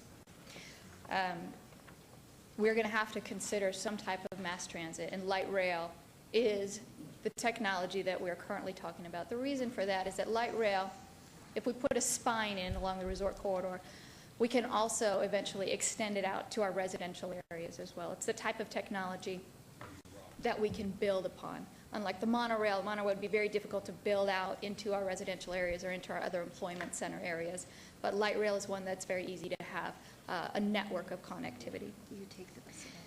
Russell Road Tunnel is one of the things that we talked about, and talking with the airport, that may not be something that we can actually pursue, although it would be great to have an alternative east-west roadway arterial to give Tropicana some relief. Working with the TSA and the FAA, it may not be something that we're able to pursue. But it is something that we'll continue to explore. And then also regional rail transit connectivity. Again, that category includes future branches of a light rail system out to our residential areas or our other employment areas. Mrs. Quigley, a couple of things before we open it up, but just while this diagram's up here. As you open up conversations, I'm sure that will be included as part of the team. If, in fact, Uber and Lyft continue to penetrate and become part of the transportation group, that you have a representative from them. Appreciate that. Also, every time we get more and more successful, we're going to have more and more developers coming in with more projects, such as Sky Canyon being one, that you include those outreaching, outlying developers as they come in to be part of the conversation ahead of time, so that we've pre-planned there. And the other thing that I keep hearing about is specific to certain areas where there tend to be seniors, that are located in an area together, that there's some representation of those specific areas. I mean, obviously, we have 2 that we know about. And it doesn't mean they go on the chart, but they certainly should be in the 1 to 5 year now. Okay. That you're including that specific group of people that rely more and more, because we don't want a senior on the road any more than they want to drive, but they want to get around and participate and be part of it. So, I mean, this is just so exciting and a great report. And the last thing was the process of widening, which is not ours, from Barstow into Las Vegas, and then the movement out into Utah and I-11 coming in. The I-11 is going to probably be down in your long term. I mean, we'd like it sooner, but the reality is federal government's not going to be in a position to help with that. And that is part of the RTC's overall plan. This is kind of a micro, smaller area, what we call the core area, just downtown in the north, Cashman Field to the north, Airport to the south, Valley View to the west, and Maryland Parkway to the east. So, but that, you're right, that is part of a larger, that's part of the larger conversation. It's a great, I mean, it's a great report, so interesting. I didn't mean to cut you off. I know you have more. No, thanks. That was my presentation. I just want to say that Carolyn better be careful about what she says about seniors. I'm a one on the road. I'm a senior on the road. I know it, so you better be careful, Carolyn. So, please, is it? Oh, I'm done. Yeah. So those near, mid, and long-term improvements are the ones that are under conversation right now. Right. There's still a lot of conversation to be had, and we're not always totally in agreement as we move forward. There's still a lot of conversation about should rail be subterranean, should the rail go underground in some areas, should it be at grade, should it be elevated. But what's really fun about that, and the fact that we're talking about that, is that we've gotten past the conversation of should we even do anything. You know, there in the past, we had a really tough time collectively coming together and agreeing we have a problem to solve. I think we're past that. We've passed that, and now we're more into the conversation of what technology should it be? Should it be at grade? Should it be below grade? Should it be above grade? And that's just, I'm so excited that we've gotten there. We can continue to debate, but we're past the point of do we need to do it? Now we're into, okay, we need to do it. How are we going to do it? And looking forward, because when the formula has been over the years, every one hotel room brings in 5 new residents. So if you look at World Resorts or Resorts World, the Genting project, that's 5,000 rooms. Right off the top, that's 250 new residents coming here. And you can't wait to make sure that you've got the pieces in place that's going to look to that expansion, which was what happened to us over the past 20 years, not preparing for the school district's growth. We've never looked forward and anticipated what's happening. And so that you're doing this and you have the communication. The other piece, at some point, when will residents be included in a conversation?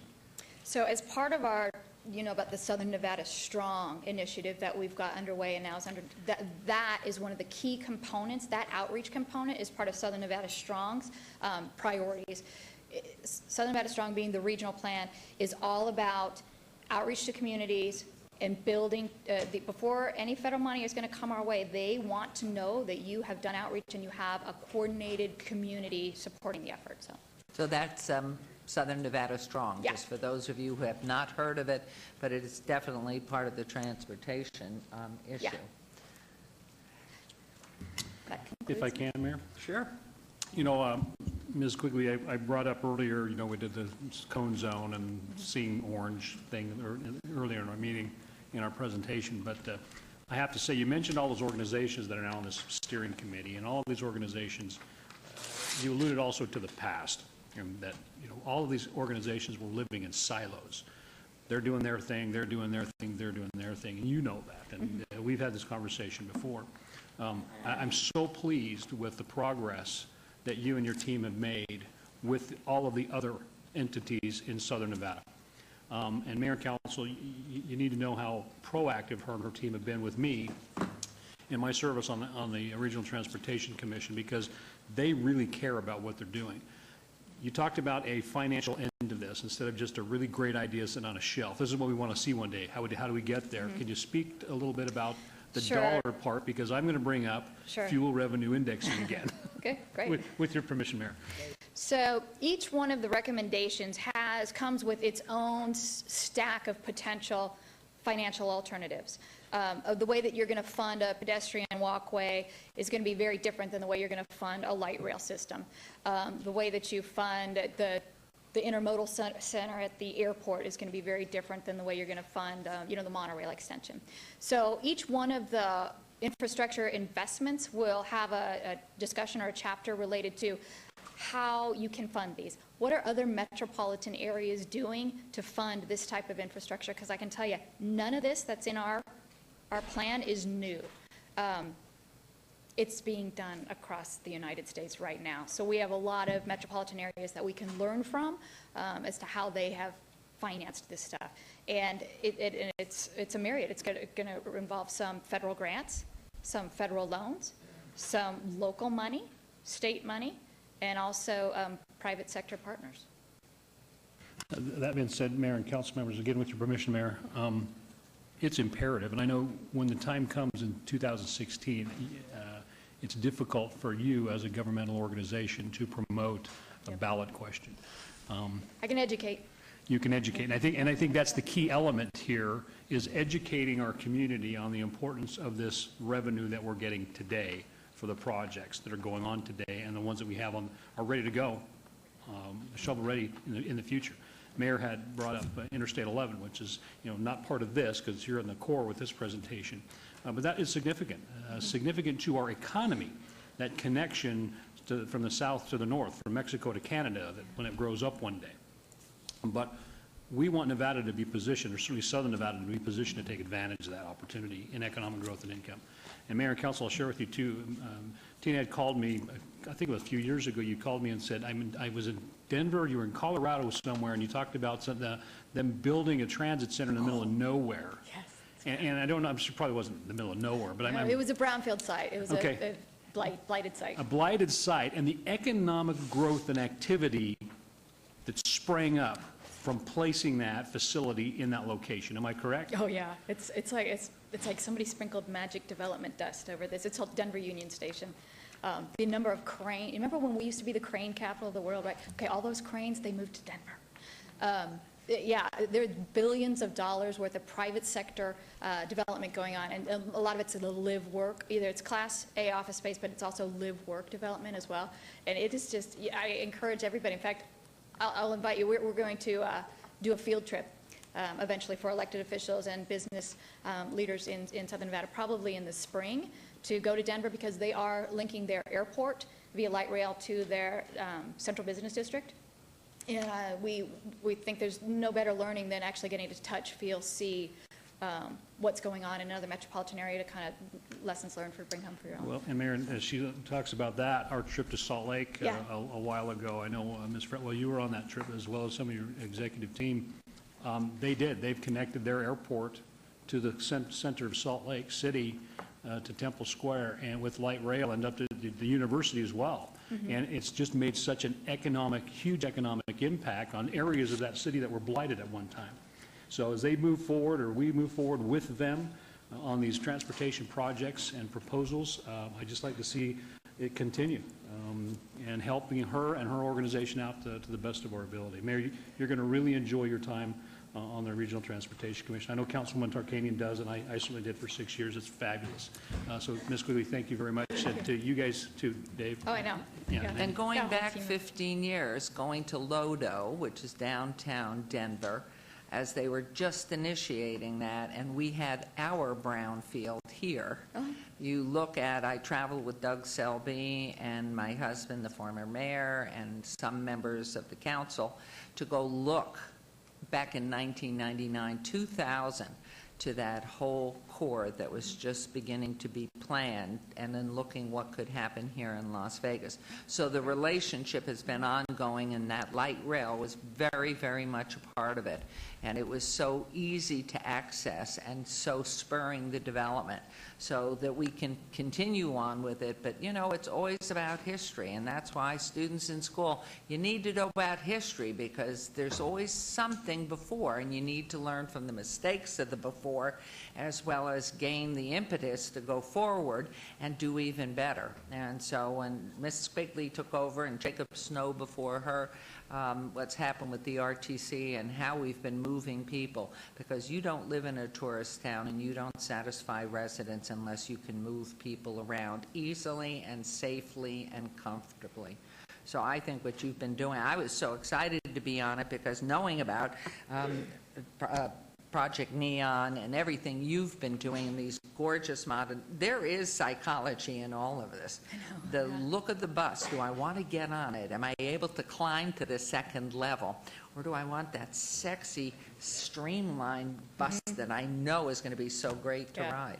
So you're doing a fabulous job. We're so excited, and it's all about pre-planning before we get hit with the point that we have so many people that we've been failing to move. And you are moving students after school, and you are moving veterans, and you are moving so many components of our community and connecting us. But I do see we will have a very strong convention centering down here in the core.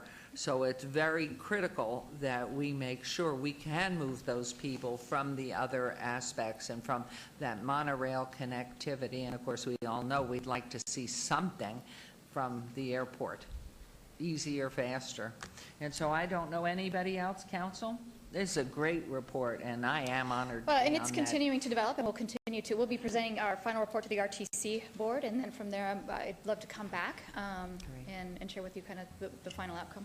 Thank you. And yeah, this isn't anything that we officially adopt or we just as a collectively as a community start to prioritize which projects we want to move forward on and how we're going to do them. Well, in the open communication, I know anytime I have some issue, my first phone call is to Jorge Cervantes. I know, I love because he, with NDOT and everything else and what you're doing, I mean, so informed, so deeply ingrained in his system. I mean, it's just great. Smart. So you're great. You're just great, and we're loving this report, so keep us informed, and thank you. Thank you. For all that you do. So thank you. You have 4 mayors on your committee. You have Mayor Lee, Mayor Littman from Mesquite, and Woodbury. Mayor Woodbury from Boulder City. And us. So I'm just, that's 4 out of 5. You better get yourself Mayor Haven. Right? Get Mayor Haven on. Make it 5 for 5. Okay. We are, that was a report, so we'll move on to, oh wow, another exciting person and a report. This is agenda item 41. This is a presentation by Jeremy Aguero of Applied Analysis regarding market research related to the Las Vegas Medical District.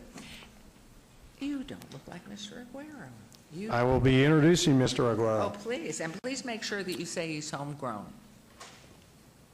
He's native. Oh, okay. Brilliant. Good morning, Scott Adams, Deputy City Manager.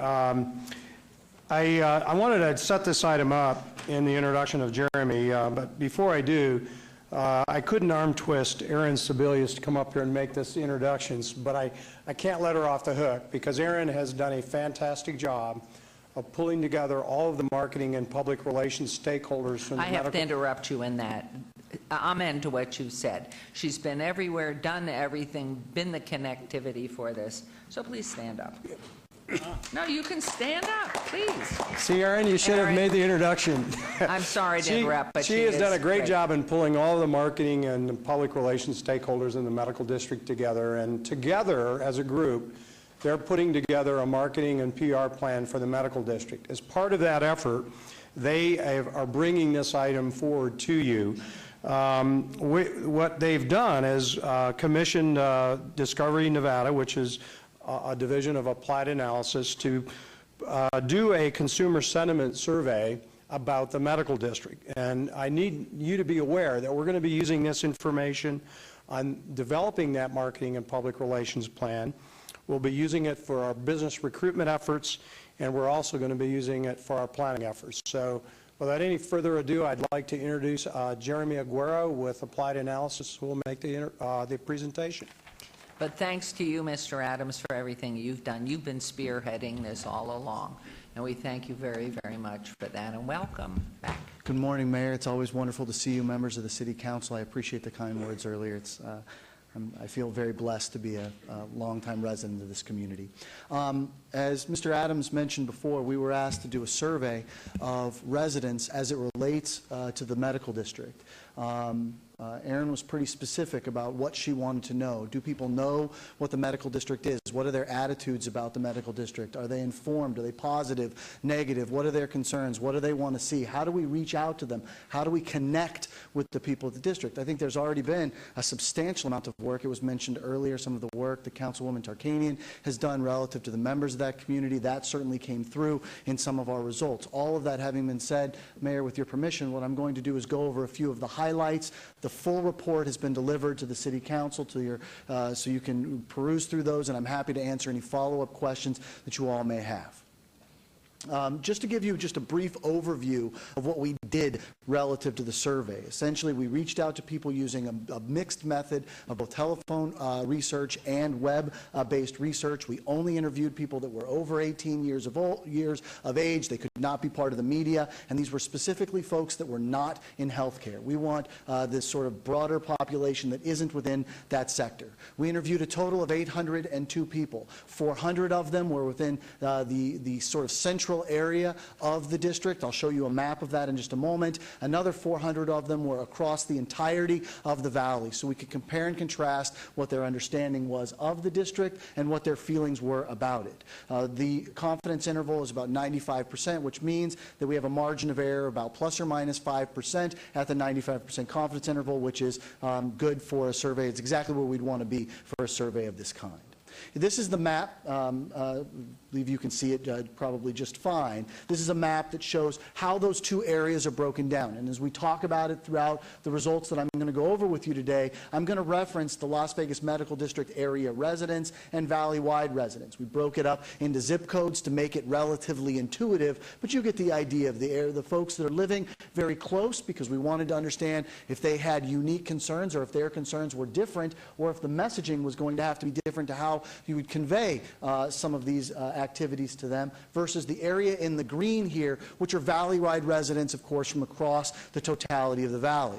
The idea of a medical district in and of itself, of the magnitude that is being discussed with the amenities that are being talked about, would be something that would be substantial, regional, and so it would certainly affect everyone across the totality of the valley. A few of the key findings just to hit on at the outset of our discussion. Oh, assuming my little slide will come up. There we go. There remains elevated concern, and I won't spend a lot of time here talking about the concerns as they relate to health care, but there is a general understanding about the cost of care, access to health care, the quality of care that we have. There is a general belief among the community, and I think it's relatively accurate, that we remain under health care today. I realize that's not a word that I'm just kind of making up as I go, but I don't know a better way of saying that we have a healthcare economy that is only about 70% of the size we should for a community the size of Southern Nevada. That concern continues to resonate with folks. It certainly came out in the survey that we had.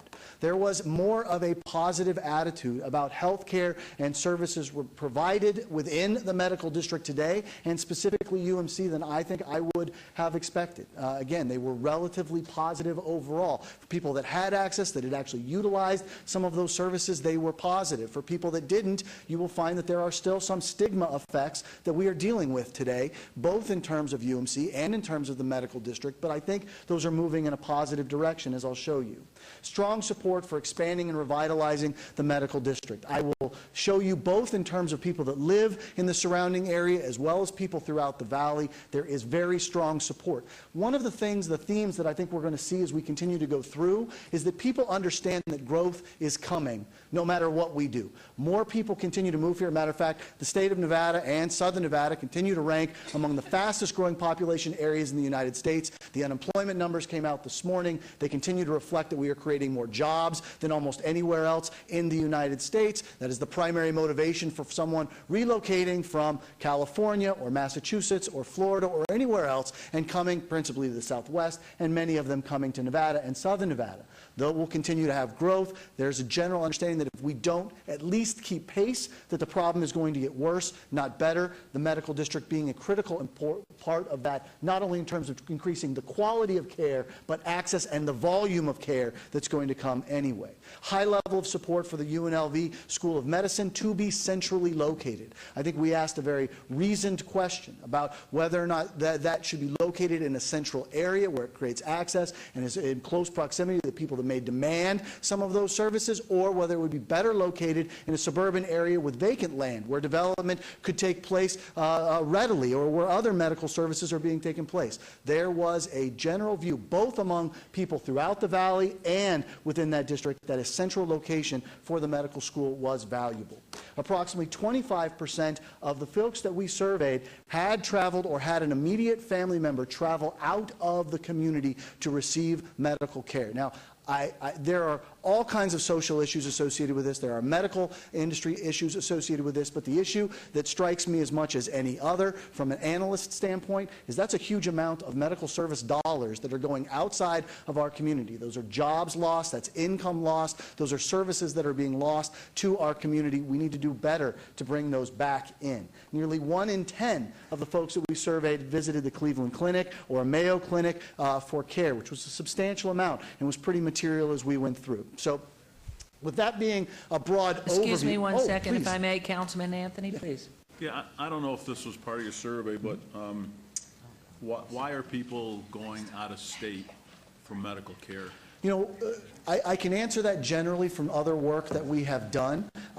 We did not ask that specific question in the survey. We didn't follow up and say why. Now, we did ask some questions about the quality of care and some of those, which I'll put in there. But what I can tell you is that oftentimes there is a belief among people that are seeking out medical care that specifically for certain services, certain specialties, certain surgical procedures, things like that, that they will get a higher quality of care outside of the state of Nevada than they will get inside the state of Nevada. Of course, there's the old joke, where do you go to get medical care in the state of Nevada? You go to McCarran International Airport. I think that has been sort of become almost cliche now. I think we don't think about it in the same way, particularly with some of the expanded services that we've had over the past 10 to 15 years. That said, when we look over the long term, and we didn't ask, was it last year, was it 10 years ago, was it 20 years ago? But what we know is that, you know, as silly of a statement as that may ultimately be, there is some underlying truth to it that we probably have more than other states do relative to people leaving. Directly to your question of why,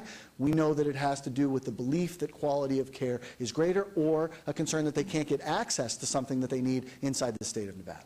And that is also, I would imagine, being in a position to economically afford to go out, so therefore your population that is that 25% are those of a higher income level. Yeah, Mayor, that's an excellent point. You know, one of the things, the very first thing that I saw when I saw that was, I want to see a cross-tabulation of what the incomes were of the people that said that they left. Now, unfortunately, we didn't survey enough people where I had folks making, let's say, over $100,000 a year, and whether they were higher relative to that than the balance of the population to a statistically significant level.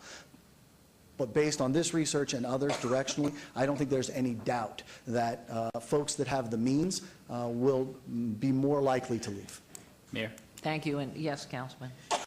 Jeremy, looking at it over the last decade, maybe last 2 decades in regards to the 25%, where has that number shifted in regards to the bell curve? Is that number increasing? Is it decreasing due to the level of services that we are keeping or attracting to come into our valley? Yeah. Councilman, that's an excellent question as well, and I wish I had the answer for it. Unfortunately, this was the first time that I have ever seen, since I've been doing this kind of work, that specific question asked of people across the entire valley. I wish I would have asked a similar question 5 years ago or 10 years ago, and I would have been able to tell you that it's moving. Intuitively, I think I could make arguments either way. I mean, certainly the volume of folks that we have in the valley would suggest that it's increasing, but in all honesty, we've made very little headway relative to really getting the level of health care to grow as fast as our economy has grown, right? If we look at that, we refer to that as a location quotient. That is to say, whether the share of the healthcare economy is the size it should be when we compare it against the national healthcare economy, that number has not gotten much better. As a matter of fact, it's remained relatively flat for the better part of the past decade. Thank you. Yes, sir. Excuse me. Jeremy, the one word that you mentioned was perception, because There's somebody I know that had to have some pretty serious surgery, and the first thing she was being told from all her friends was, you have to go out of state. You have to go out of state to get that surgery. That person didn't go out of state and got great surgery was done here, great medical care. So I wonder how much is actual, I mean, they're leaving the state because they really, you know, they are going to get better medical care somewhere else, or they just think that. And it's been around for so long, like you mentioned, you know, going to McCarran. That kind of percentage has been around so long. I wonder how fast that's changing. Yeah. Councilman, I want to be very clear about something here relative to the purpose of this survey. Right? I think that all of us would agree, at least I would submit, and I certainly don't mean to sound presumptive toward the council, but the quality of care in Southern Nevada has increased markedly over time. The question of the survey was not necessarily whether the quality of care was good or bad, or whether we have enough doctors or whether we don't. At the end of the day, I think we started with the assumption that the Las Vegas Medical District is a needed thing relative to increasing the quality of care. There are some things that residents understood off the bat relative to access to care, transportation to get to the health care that I need, being able to access it, those type of things. There are other issues that residents may have perception differences. The question here isn't whether these folks are right or whether they're wrong relative to this. The reasonable minds can differ as to all of that. The question is, if we are going to educate folks about the importance of building a healthcare economy in the city of Las Vegas and the importance of utilizing the medical district as a place to have a nucleus for essentially a cluster of industries all around healthcare, all about delivering that to the community in a way that other communities have done. But for being able to educate folks, the first question is, do you even know what the medical district is? The second one is understanding what their concerns are. So as Erin and her team or your team develops a campaign around that, they're able to educate people based on what is true, what's not true, and maybe some areas we need to improve on.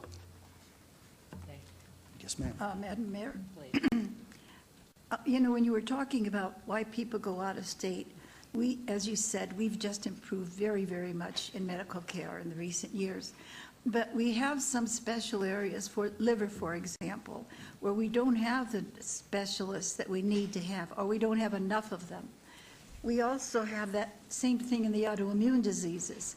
And so that's why people might not be here, but with the, you know, might go someplace else because we really don't have them. We don't have enough of, or we don't have enough of them.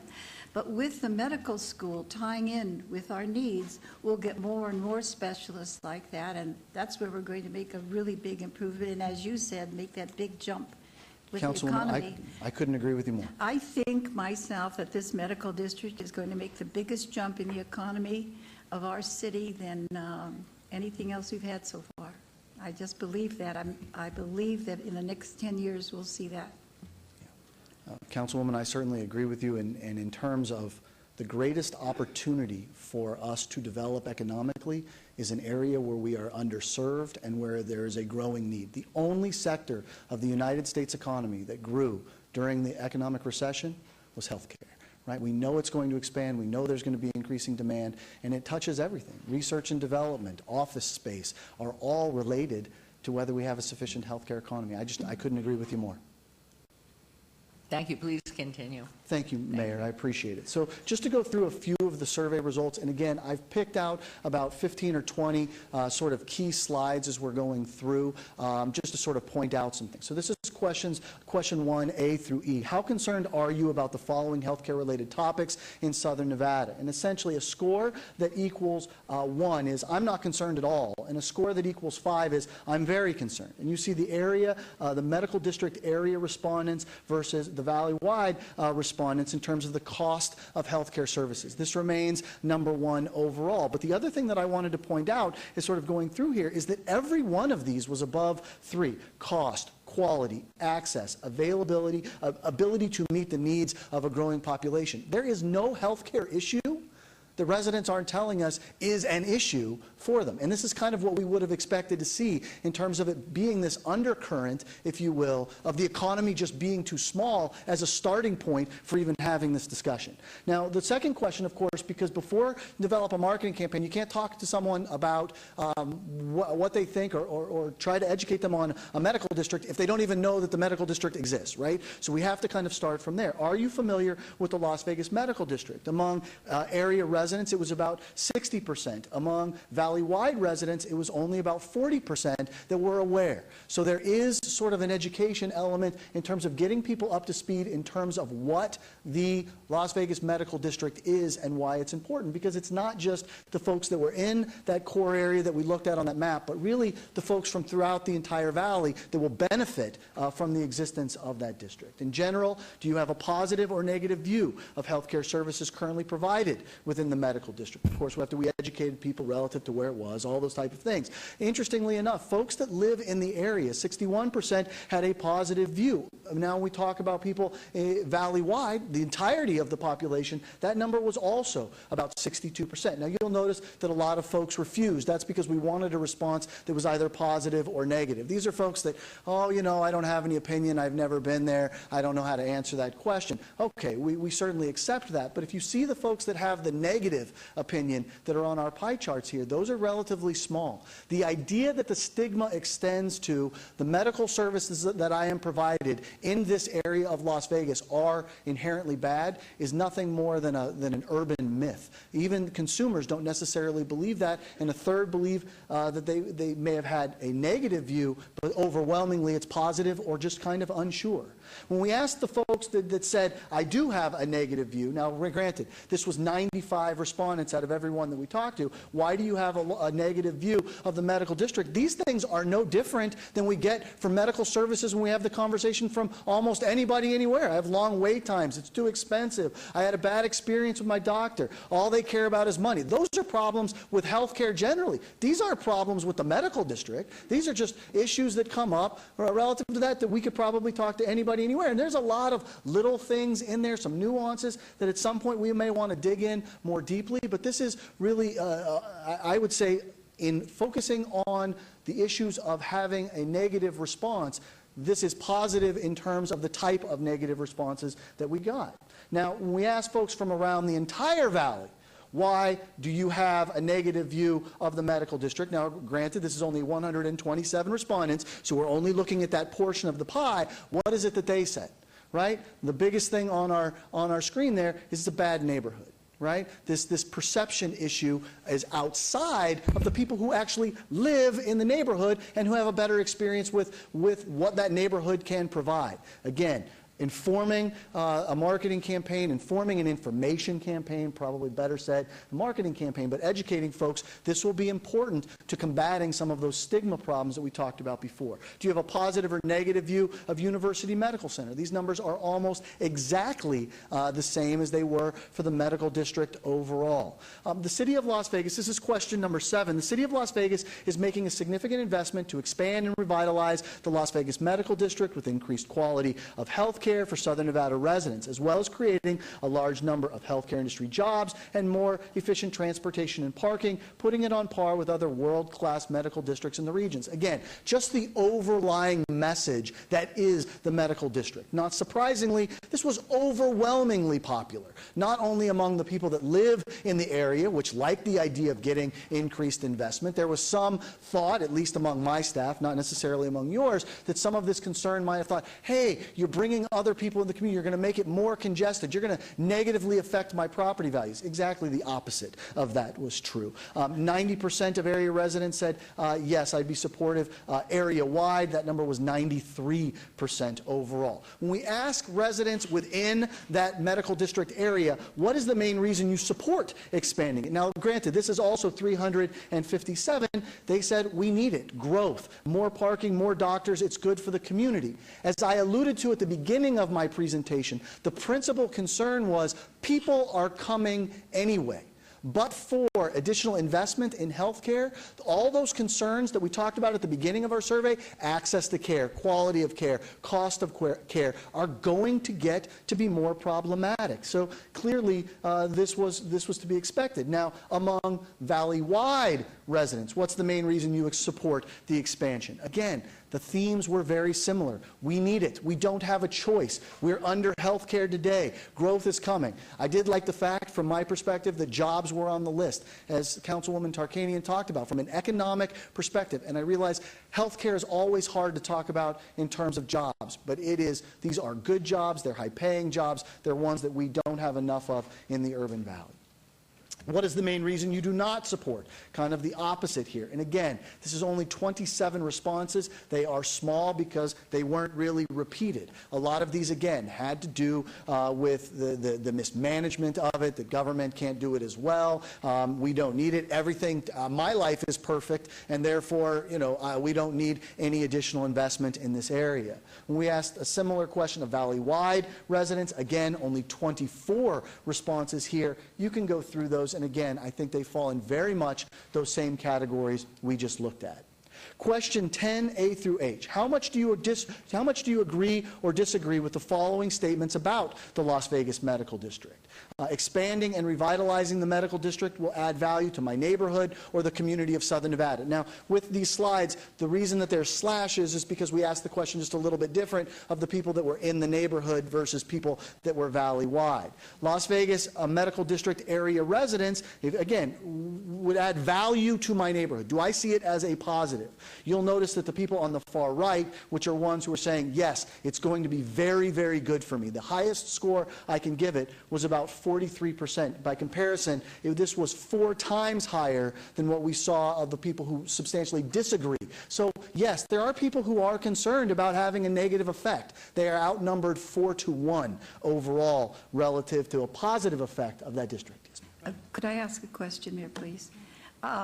Could you tell me, when you're calling it the local Las Vegas medical area residents, approximately what was the area you covered? Because we're doing some meetings in there now, and we're getting some negativism, and I would like to know what area you covered. Sure. I think you might have stepped in. I have a map. Do you have a copy of the presentation? Oh, I do have a copy. I'm sorry. No, and I'm happy to go back to it. It's on page, let me see here. That's all right. I'll find it. Don't take up your time. I'll find it. It's on page 4 there. So you flip right there and you'll see it, and I'm happy to answer any other questions. Thank you. Again, Valley-wide residents thinking it's going to be positive for them. Why? They think it's going to be even more positive than the people living around there. And as Councilwoman Tarkanian indicated, there is some concern about it having a negative effect. The only point that I want to make here is that the concern over it having a negative effect are wildly outpaced by the people that believe it'll have a positive effect, which have a tendency to be a little quieter than the ones who are concerned about the negative effect. Again, without by any means trying to discount any of their concerns, because they're clearly legitimate.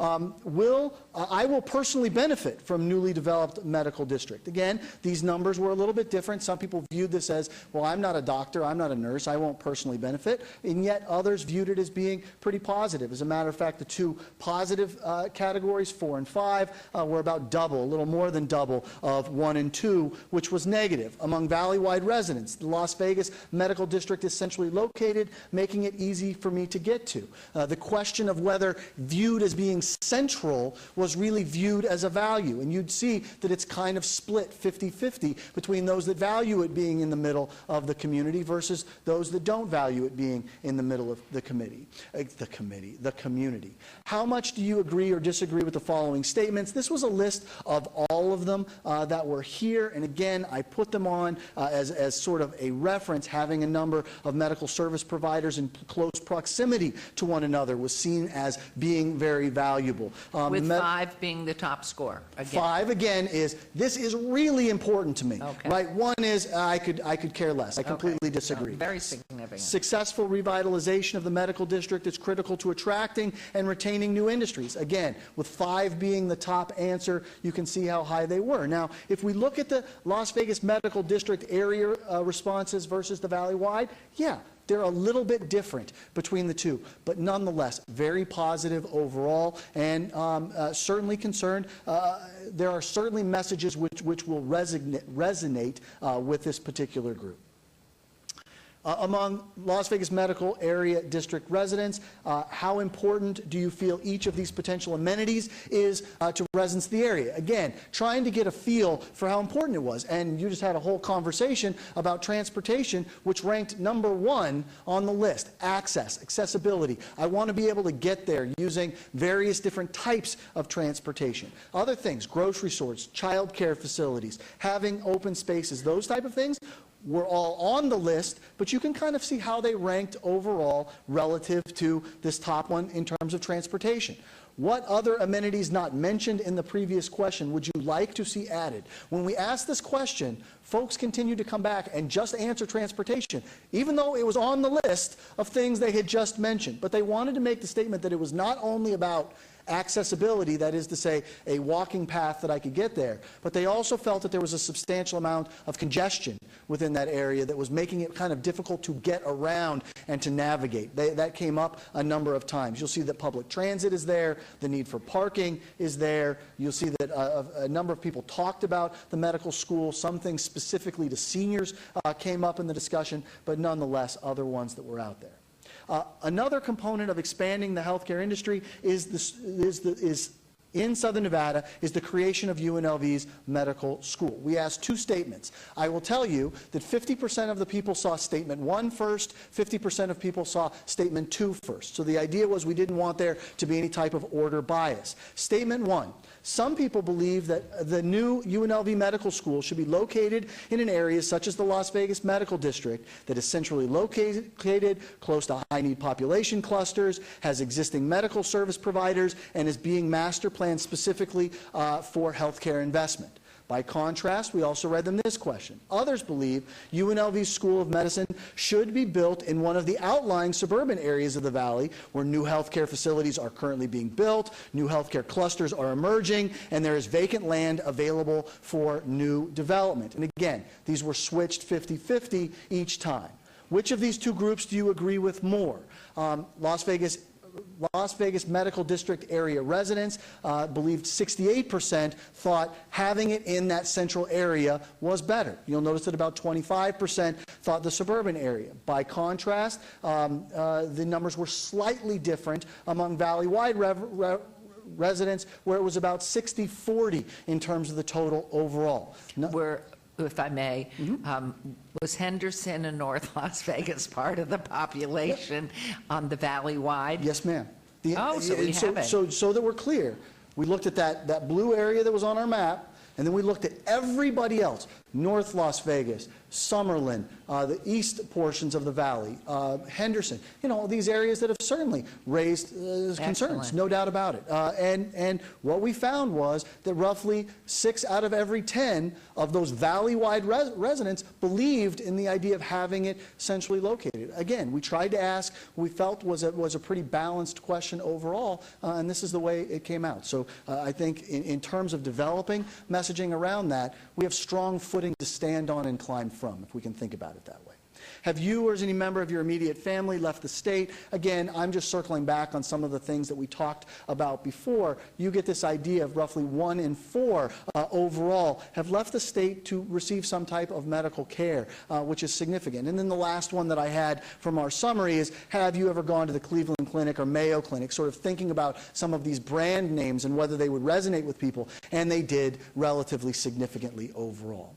With that, Mayor, what I would say is that just sort of maybe ending where I began the presentation for a moment, there is continued concern about this question of health care. Going to Councilwoman Tarkanian's comment, there is a belief that from an economic standpoint that this is where we need to go, because that growth is going to happen and it will be an avalanche on an already undersized healthcare industry that we have today. To that, there is a lot of work to be done in terms of educating people about what the medical district is, why it's important, what it'll mean for them, the synergies that are coming.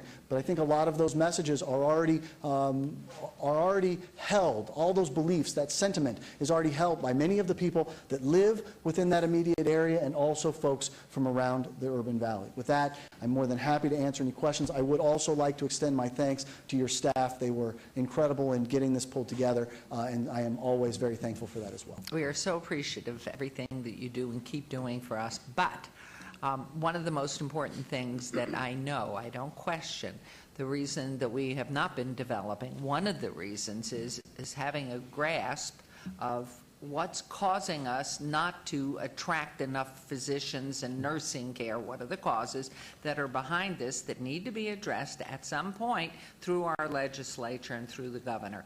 Because those are the issues. I mean, I keep wondering, well, how can this keep happening? It's been 50 years and people continue to go out of town. So trying to find out what's causing this. Why are we short doctors? Why are we short nursing? And I hope that at some point one of your surveys will go into the community to ask those questions, and I would be quite assured that they don't really know some of the reasons that I've learned since becoming mayor by going to different outlying physician groups and saying, why aren't you coming? How can we attract you? What's wrong? There are issues there, and those need to be corrected. To build hospitals and not have them fully staffed with the very highest quality, to build centers and emergency areas without having the highest quality of human beings working in them. You can build buildings. Buildings don't take care of us. The buildings don't take care of us. So I'm hopeful as you go and continue to explore, and Scott Adams with this, and Erin and the hard work that all our staff is doing, that message is going to have to be said emphatically to the legislature and the governor, and to make those issues and get them addressed. Thank you, ma'am. You're great. You are just great, and I know everybody just thinks you're fabulous. And go ahead, Mayor Pro Tem. Thank you, Mayor. I know Councilman wants to Oh, say you can go something. ahead if you want. I just wanted to say this. Great presentation, of course, Mr. Aguirre, you always do. You fully know who Professor Robert Lang is, UNLV Brookings Institute. You remember the sector study he had done a couple of years ago? And Councilwoman and Mayor and Council, it's significant to recognize that. I talked to him about this a few months ago, and he said in the medical sector alone, if we raise, and I don't know what scale he used, if we raise the bar like 1.5 percentage points, the job creation is huge.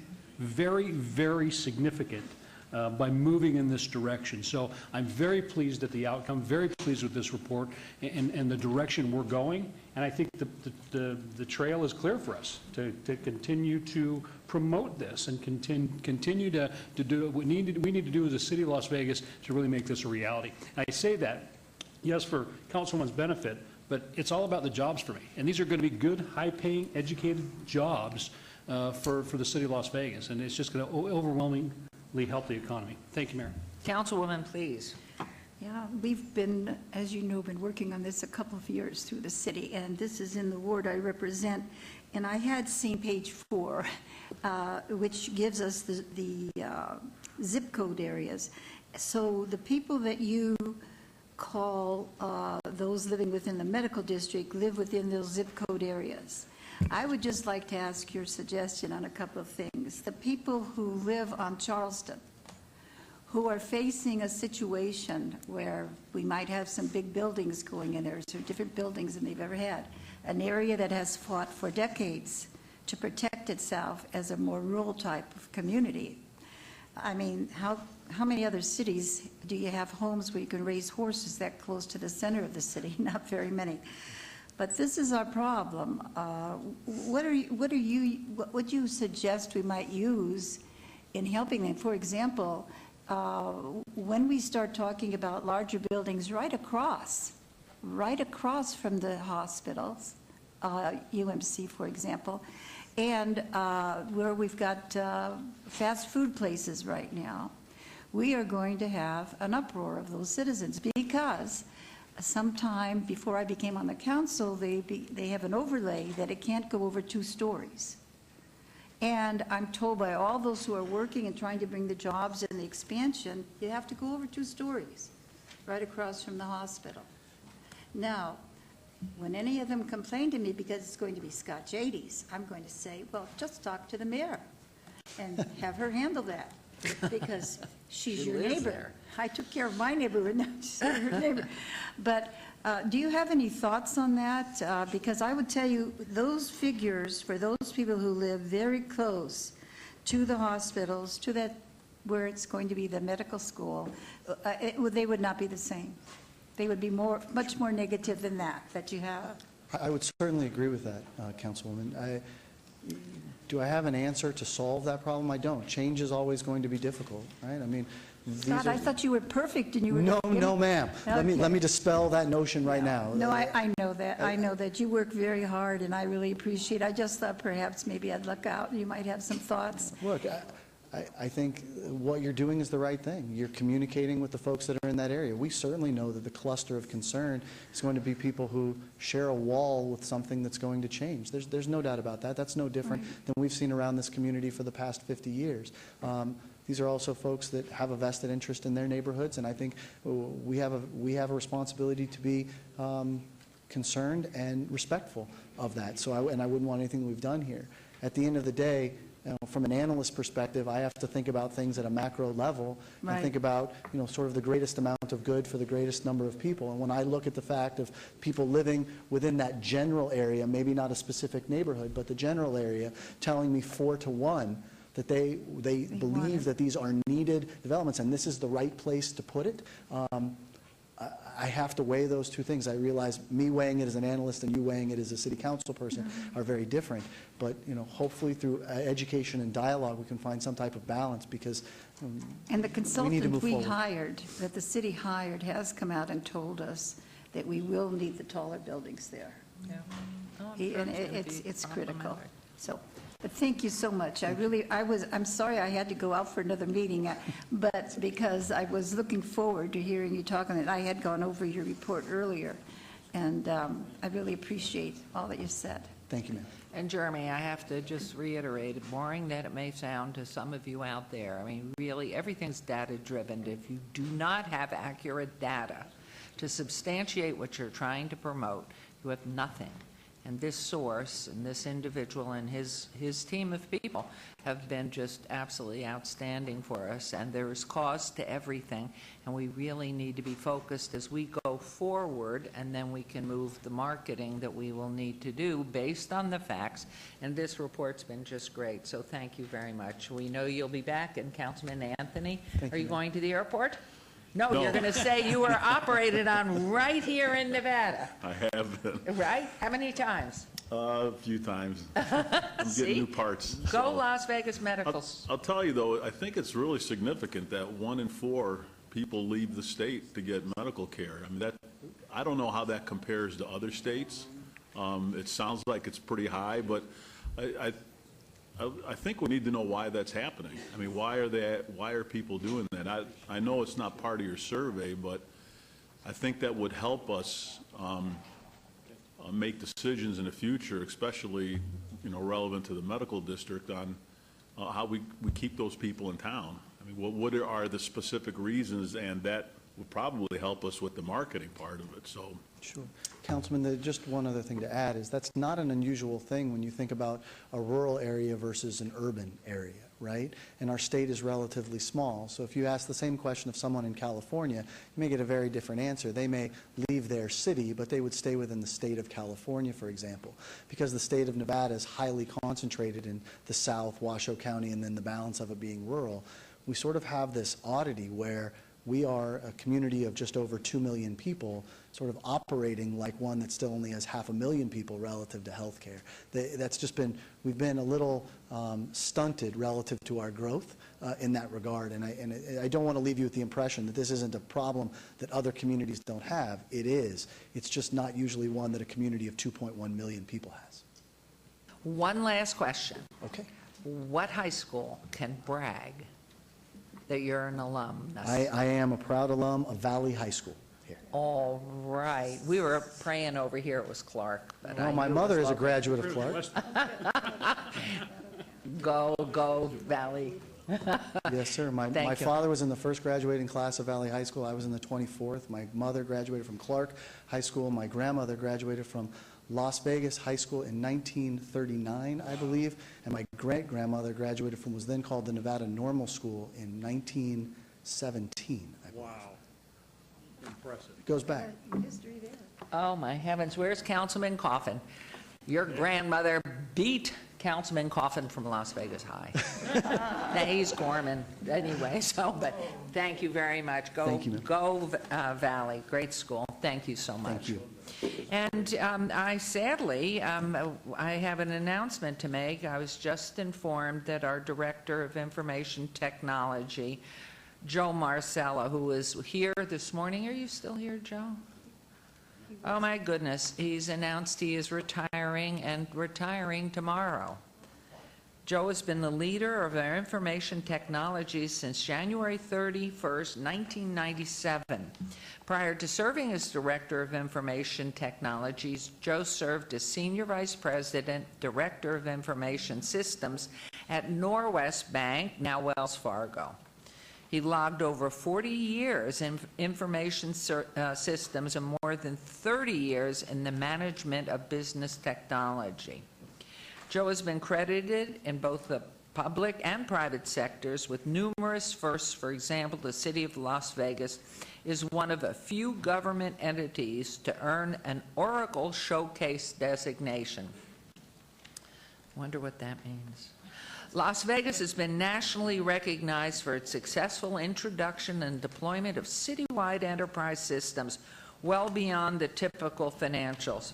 Internet business services, e-government delivery prowess. He's a member of the UNLV Graduate Advisory Board and current chair of the State of Nevada Entities Technical Alliance, which is SNETA, government CIOs. That's all the government CIOs in that. This particular year, he was honored as one of the nation's top 25 CIOs, doers, dreamers, and drivers. Joe will surely be missed. Oh my goodness, this is sad. And we thank you, Joe, for your leadership and vision, but we wish you very, very best of everything as you go into another venture or you retire. Just know we really are grateful. So before we moved on to agenda item 42, I wanted to get that information. My eyes are so bad. Is that Joe at the door? No. No. I have my readings on, so I thought you could have been him. Anyway, Joe, our best to you. And thank you for your years of being involved in leadership here. So Madam Mayor, I please. just wanted to say one thing that was so great about Joe is he was able to work with technology and help you integrate it into educational situations, a program that we started at Clark High School.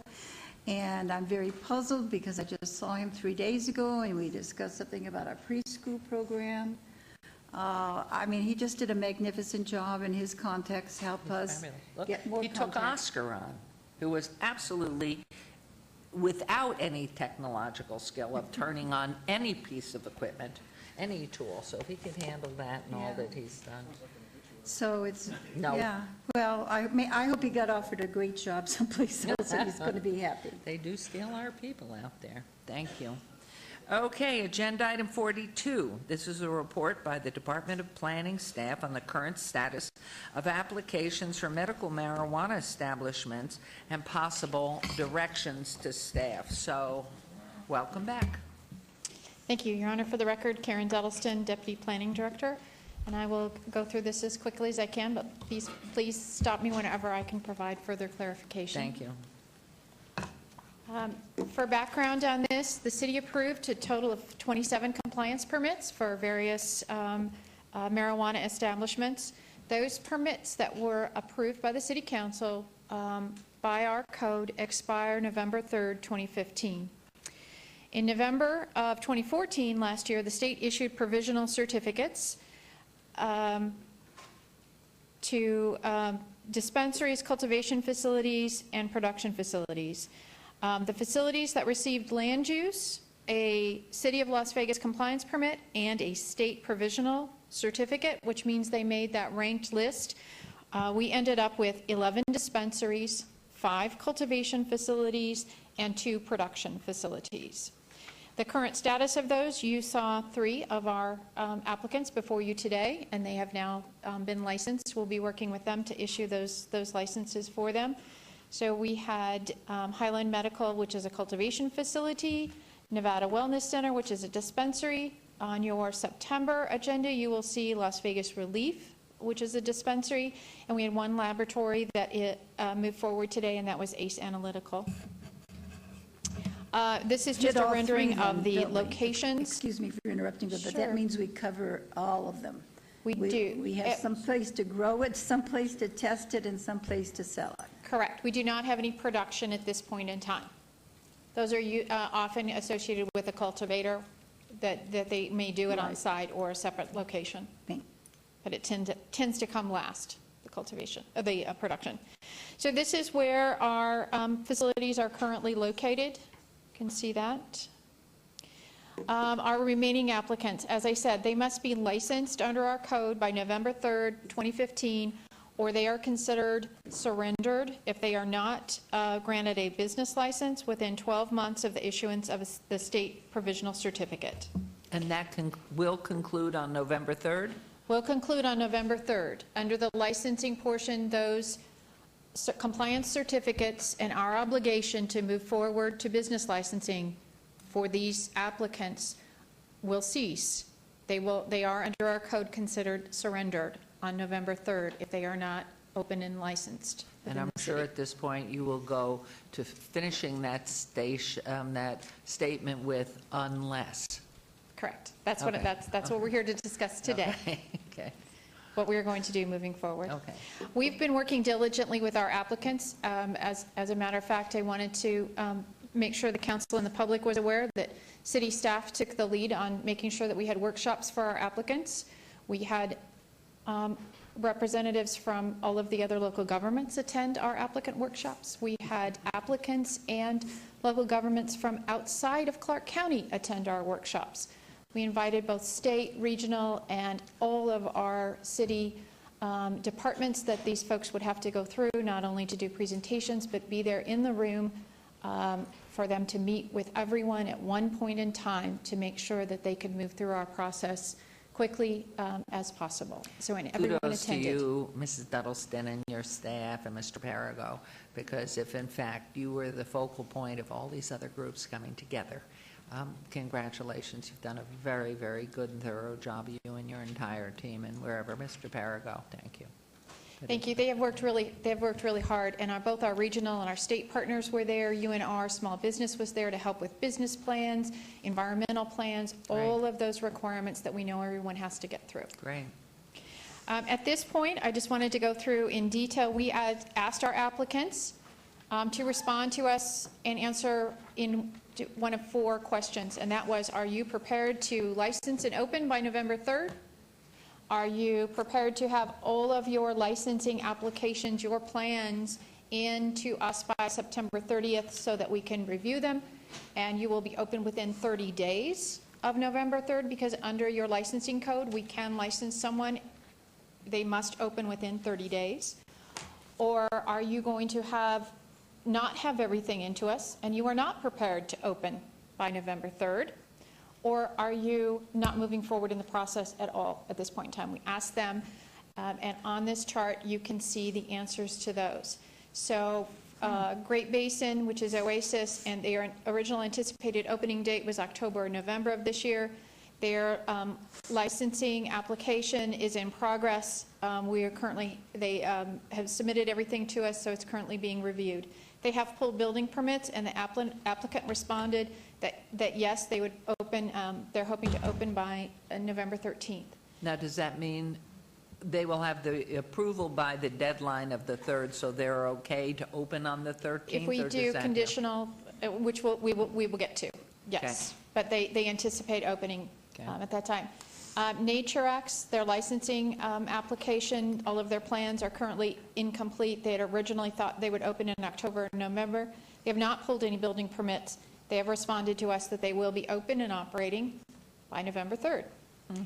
Nuveta had stated that they were going to open November, December of this year. Licensing requirements are incomplete. They have not submitted any plans or not pulled any building permits, and they have responded that they will not be open by November 3rd. Bloom Las Vegas had originally anticipated October, November. They are in progress and under review. They have pulled a building permit, and they have responded that they will be open by November 3rd. Las Vegas Relief is scheduled to be on your September 2015 agenda. All of their licensing is complete at this point in time. They have their building permits, and they are under their final inspections at this point in time. We anticipate to have them before you at your next City Council meeting. Nevada Wellness Center was licensed today. Serenity Wellness, which wants to change their name to Essence, originally anticipated October, November opening. Their licensing application is incomplete at this point in time. We do not have everything from them. They have pulled some building permits, and they did respond that they would be open and operating by November 3rd. Silver Stage Wellness had originally anticipated an October, November opening. Thank you. They are incomplete. However, they did submit new plans on August 13th. So those have not been reviewed yet. They are not under review, but they did bring a package in for us to review. They have not pulled any plans or permits, and they responded that yes, they would be open by November 3rd. Commerce Park had originally anticipated opening in the spring of 2016. They were also incomplete. They did come in on August 18th and submitted their updated licensing documents. So we have them. We have not reviewed them at this point in time. They have not pulled any building permits, and they have noticed to us that that they have a possible ownership change. Downtown Dispensary is also has originally anticipated November, December. Licensing requirements is incomplete. They have not pulled a building permit, and they've requested a change of ownership. Sahara Wellness, October 2015. Their licensing is incomplete. They have pulled a building permit, and they have notified us that they may have a change of ownership. So at this point in time, we have 11 dispensaries. We had one on your agenda today. We do have 7 that have stated they will open by November 3rd. We have 4 that have stated they will not open by November 3rd, and we have 5 that have not pulled building permits at this time, and we have some ownership changes to address.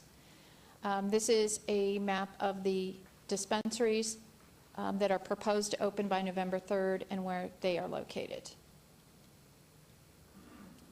We have 5 applicants for cultivation. We have 1 that is ready to move forward. The others are not at this point in time. On production, we have 2 applicants, and neither one is ready to move forward at this point in time. And this is just a summary. We were asked specifically how many cultivation facilities are currently open in Southern Nevada. We did ask the state that question, and they have provided this list of the 8 current open cultivation facilities according to the state of Nevada in Southern Nevada, and the dates that they were issued their final certificate by the state. And then we will add the new one of ours today, which will make 9. So outstanding issues, as I stated, we have ownership issues that are outstanding. We have finalization of their licenses and their plan documents to ensure that they are in compliance and their plans are in compliance with code.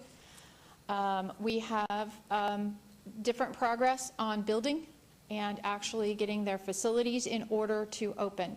So from the licensing perspective, those are our outstanding issues at this point in time. We also have that open dispensary position. I was asked to discuss the 12th dispensary. Originally, we were allocated 12 dispensary positions.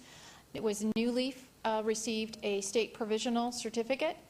They did not receive land use, and they did not receive a compliance permit from the city of Las Vegas. So they are not one of our applicants that are moving forward at this point in time. The state did inform us a few weeks ago that they still do have pending litigation on the ranked list that was issued last fall for the city of Las Vegas. They have GB Sciences that was ranked 13th that is disputing their rank. They have Samantha's Remedies that was ranked 14th that is disputing their rank and requesting judicial review. And they have Acres, and now rank of Acres was undisclosed, but they are disputing their score and judicial review. And they had a hearing scheduled for August 18th on those. The city is not a party to those lawsuits. It is solely with those applicants and the state. Open in additional dispensary positions. At your last meeting, you discussed requesting additional dispensary locations from Clark County. In talking with the state, any dispensary position that was a provisional certificate was allocated by the state. The state, before they will move forward with revocation, wants it to be, in their words, abundantly clear that a local government is not going to license or move forward with an applicant. So whether they be what's being referred to as the State 8 at Clark County that are working their way through their system, or the 12th position in the city of Las Vegas, they want it to be abundantly clear that a local government is not going to move forward with that applicant, and that they are giving those applicants the 18 months that is in their regulations, so that in May of 2016, they may consider revocation of those certificates, unless they get clear indication prior to that. But that is their process, and that is what we know of it at this point in time. If some of those dispensary positions are declared open by the state, they will go through a new state application process, and there will be a new ranked list. So the state can only open their application process once per year. So the last opportunity in the current calendar year of 2015 is for them to give notice to applicants. The last possible day they could do that is October 1st to open December 28th. So they would not anticipate, unless they were requested and they could get through their revocation process, opening this year. They can only open once next year, so they would try to coordinate with all local governments to make sure they only open once. Next steps at this point in time, we have both applicants that have stated that they are ready to move forward with us. We are actively working with those applicants. They've responded in writing to our questionnaire, and we will continue to work with them. Anyone that is ready to open by November 3rd, they need to have all of their documents into licensing by September 30th in order for those to be reviewed, to be prepared, and to be publicly noticed. They need to have their certificate of occupancy and their building permits finalized, and all of their local and state inspections complete, and all of their fees paid, and be open by November 3rd. That's what I'm authorized under the current code to bring before you between now and November 3rd. Another option, if you were to direct me to, because our licensing code allows us to bring forward anyone that is opening within 30 days, they must use that license and open within 30 days. If you wanted to direct us to bring forward conditional licenses, that would be conditioned on all of their documents having been approved and to code, that the building official has certified or confirmed that they are just pending their final certificate of occupancy and final inspections, and that they are all of their inspections are scheduled to take place within that 30-day period, that all their fees were paid. We could bring those forward for you to consider for anyone that's opening within 30 days of November 3rd. At that point, the unexecuted permits would expire, and the city would no longer have an obligation to anyone that was not licensed at that point in time. The land use does remain in effect for 18 months. The state provisional certificates remain in effect for at least 18 months, or until such time as the state completes revocation and determines if there are any open positions, and then the state would conduct a new application process. The local government could do a new application process. Another consideration that you might want to consider is that to ask staff to open our local process while the current state provisional certificates are still in place, and bring anyone that wants to apply to you for consideration, that wants to change ownership, change locations, those sorts of things, to request a new compliance permit under your code. The council may approve or deny compliance permits or take other action as appropriate, and you could take action to give them a time-certain compliance permit to a time and date of your choosing, or coincide that with land use or the state provisionals. If you wanted to ask us to open those, we'd start working with the city attorney's office to see if there was any code changes required. And that would have to be before December 2015? No, you could do that at any point in time. You may want to do that before November 3rd. You could do that after November 3rd to see who all was licensed, see who was ready to go, who was not fulfilling their commitment at that point in time, and make your decision at that point in time. It's certainly up to the city council on what you would want to direct us to do. And because you're making this as a report only, there's no decision today. It's just a report only, but you do entertain questions from council? I believe it was posted for discussion and possible action to direct staff.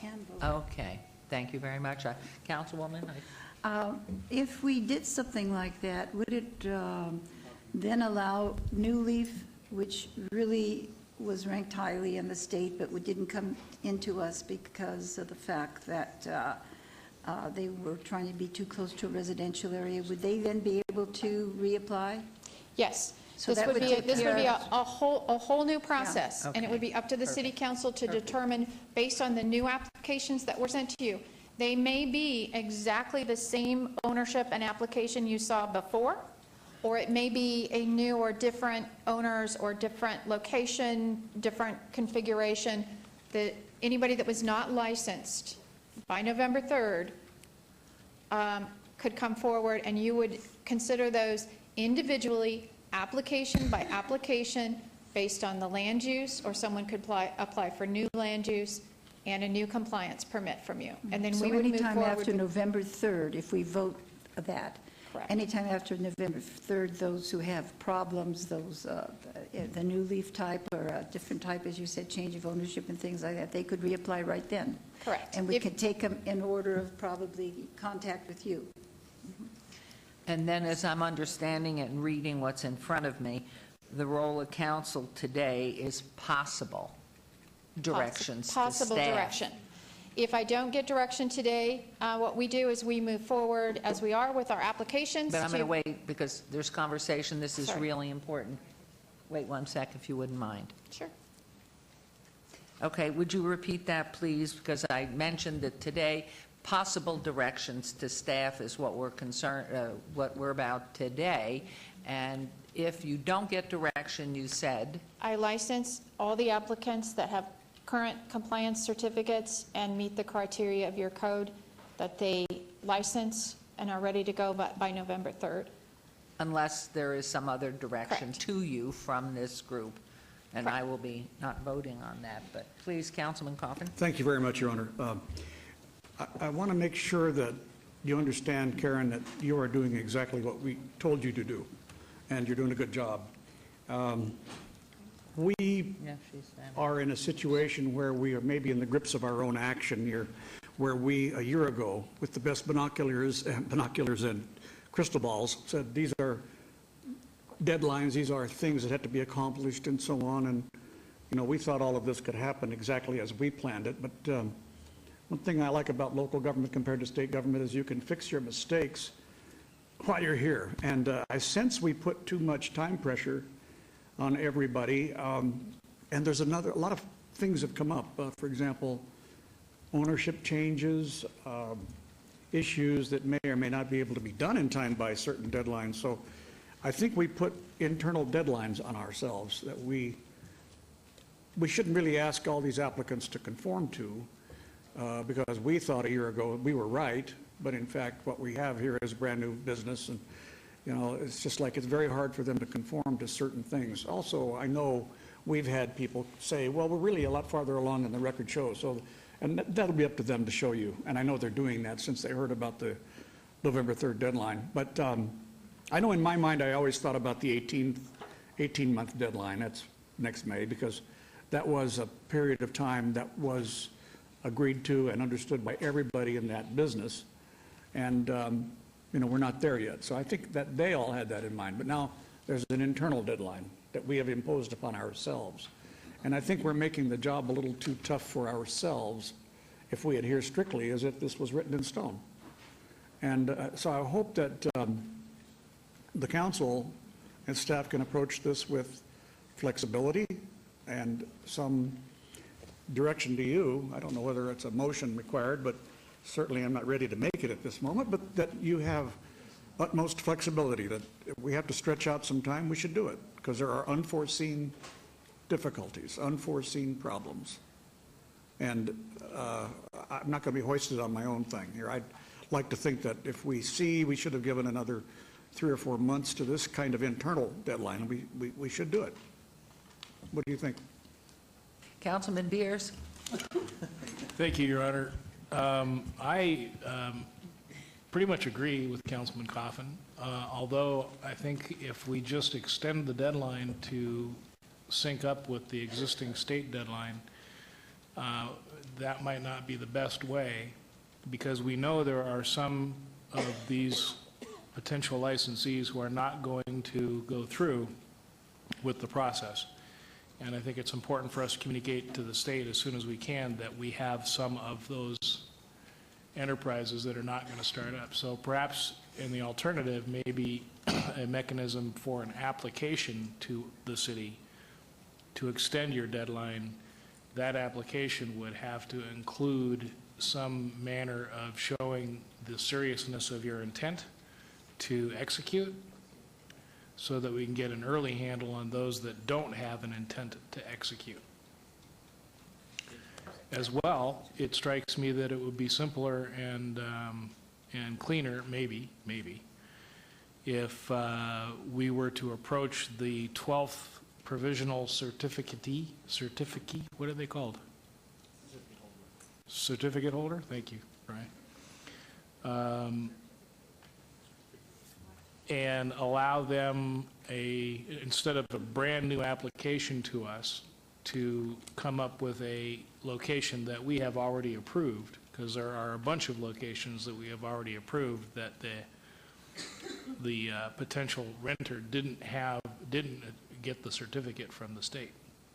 So if we allowed that operator to pick one of the existingly approved locations, I don't know if it may be too late for them to meet this November 3rd deadline, but that would cut a big time and cost off the process. Madam Mayor, I think some of those, we all were learning together, those who were applying and those of us who were trying to set up the right way for us to apply. But I think that there were some that have been left out that could quickly pull together and an application that could be voted upon. And I just wanted to ask, Bob, if you do it that way, then are you going to open it up? Are you saying you'd open it up for those who have not been selected, but maybe we're missing one thing or two things, and then give them a chance to fill that in? Those who are with the original bunch? No.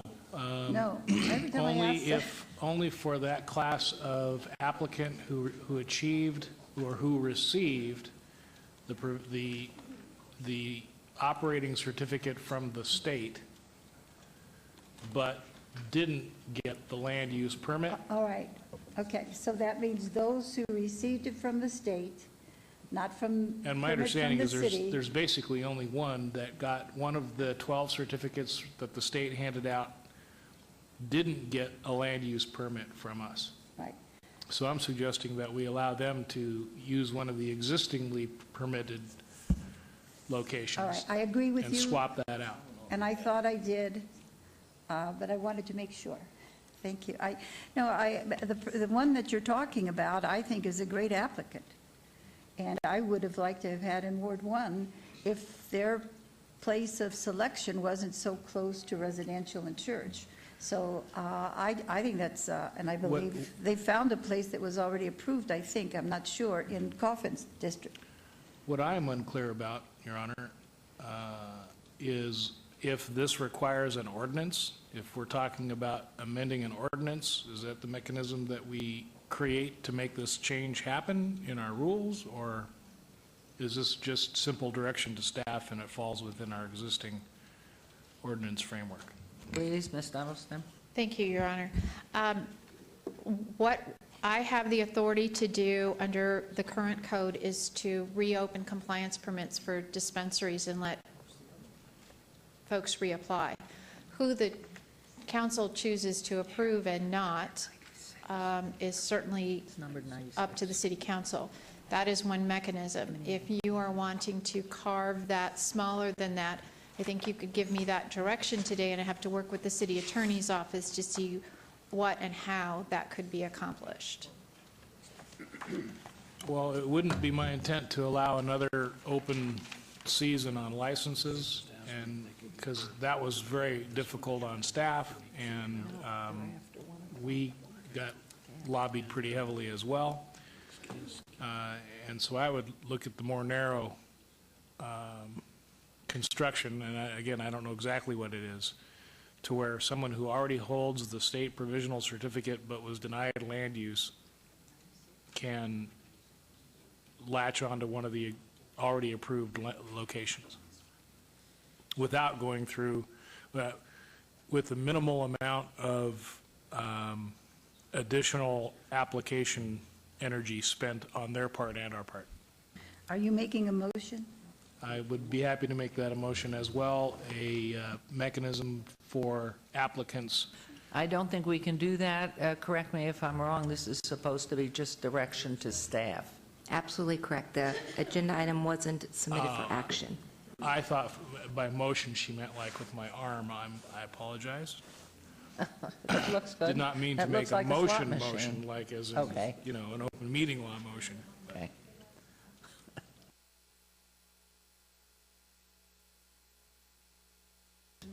Well, yeah, you know, in a second, Mayor, if with your permission, of course, and through you, so Councilman, would you, the direction you'd like to give staff, would you repeat that for me one more time, please? With your permission, Mayor. Two components. The first component is to figure out what we have to do to allow applicants to request an extension from the city-imposed deadline of November 3rd to the state. I'm sorry, Councilman, I can't hear what you're saying. I'm sorry. Okay. To grant for applicants to apply to us to extend the deadline from November 3rd till the state deadline. In that application, they have to show us that they are diligently pursuing the project and have not abandoned the project. Two, that we create a mechanism whereby an existing state provisional certificate holder who was denied land use in the city of Las Vegas be allowed to use or find an existing approved location that this council has already gone through the process of approving. That being said, Mayor, again, through you and with your permission, Ms. Fretwell, I'd like your thoughts on this and what you would think about that. Well, I actually was having a more philosophical problem with the fact that direct staff isn't considered action under NRS, which doesn't make sense to me. Because we wanted you to be able to give us some sort of direction today, because it may include requiring an ordinance change. It might just be direction to Karen to be able to accept temporary certificates of occupancy for up to 30 days till there's a final occupancy allowed. You see what I mean? So there's some administrative discretion potentially that could be provided to staff, but there may also be an ordinance requirement to extend a date or a deadline or something along those lines. And in order to act before November 3rd, we needed to get something in the hopper now if that's where you chose to go. Now what I'm wondering is, we hear what you've said, and if we need to, we can bring an additional item back, posted correctly under NRS's open meeting law criteria for action by legislative boards, to make sure that we say for possible action, since direction doesn't meet that criteria, unless Brian thinks you can interpret it that way today. And that's the direction I thought we were going in, that we would actually come today to actually get some direction from all of the council members, and that would involve some type of vote in terms of trying to figure out exactly what sections they wanted to approve or wanted to amend and go with that direction. That's what I thought. Because everybody's not in agreement, so, because we hear different things. I would say this, in order to get the correct direction from all the staff or from all the council members, I would recommend just going ahead and doing some kind of vote. Okay. Whether it's a recorded vote or not, but some type of method that whereby we get a majority of the persons on this board to recognize that that's the direction you want staff to go into. As long as you're comfortable that council can take that action today I'm to direct staff, it won't change anything, because we're still going to have to bring back subsequent actions potentially for approval through an ordinance or some other legislative activity.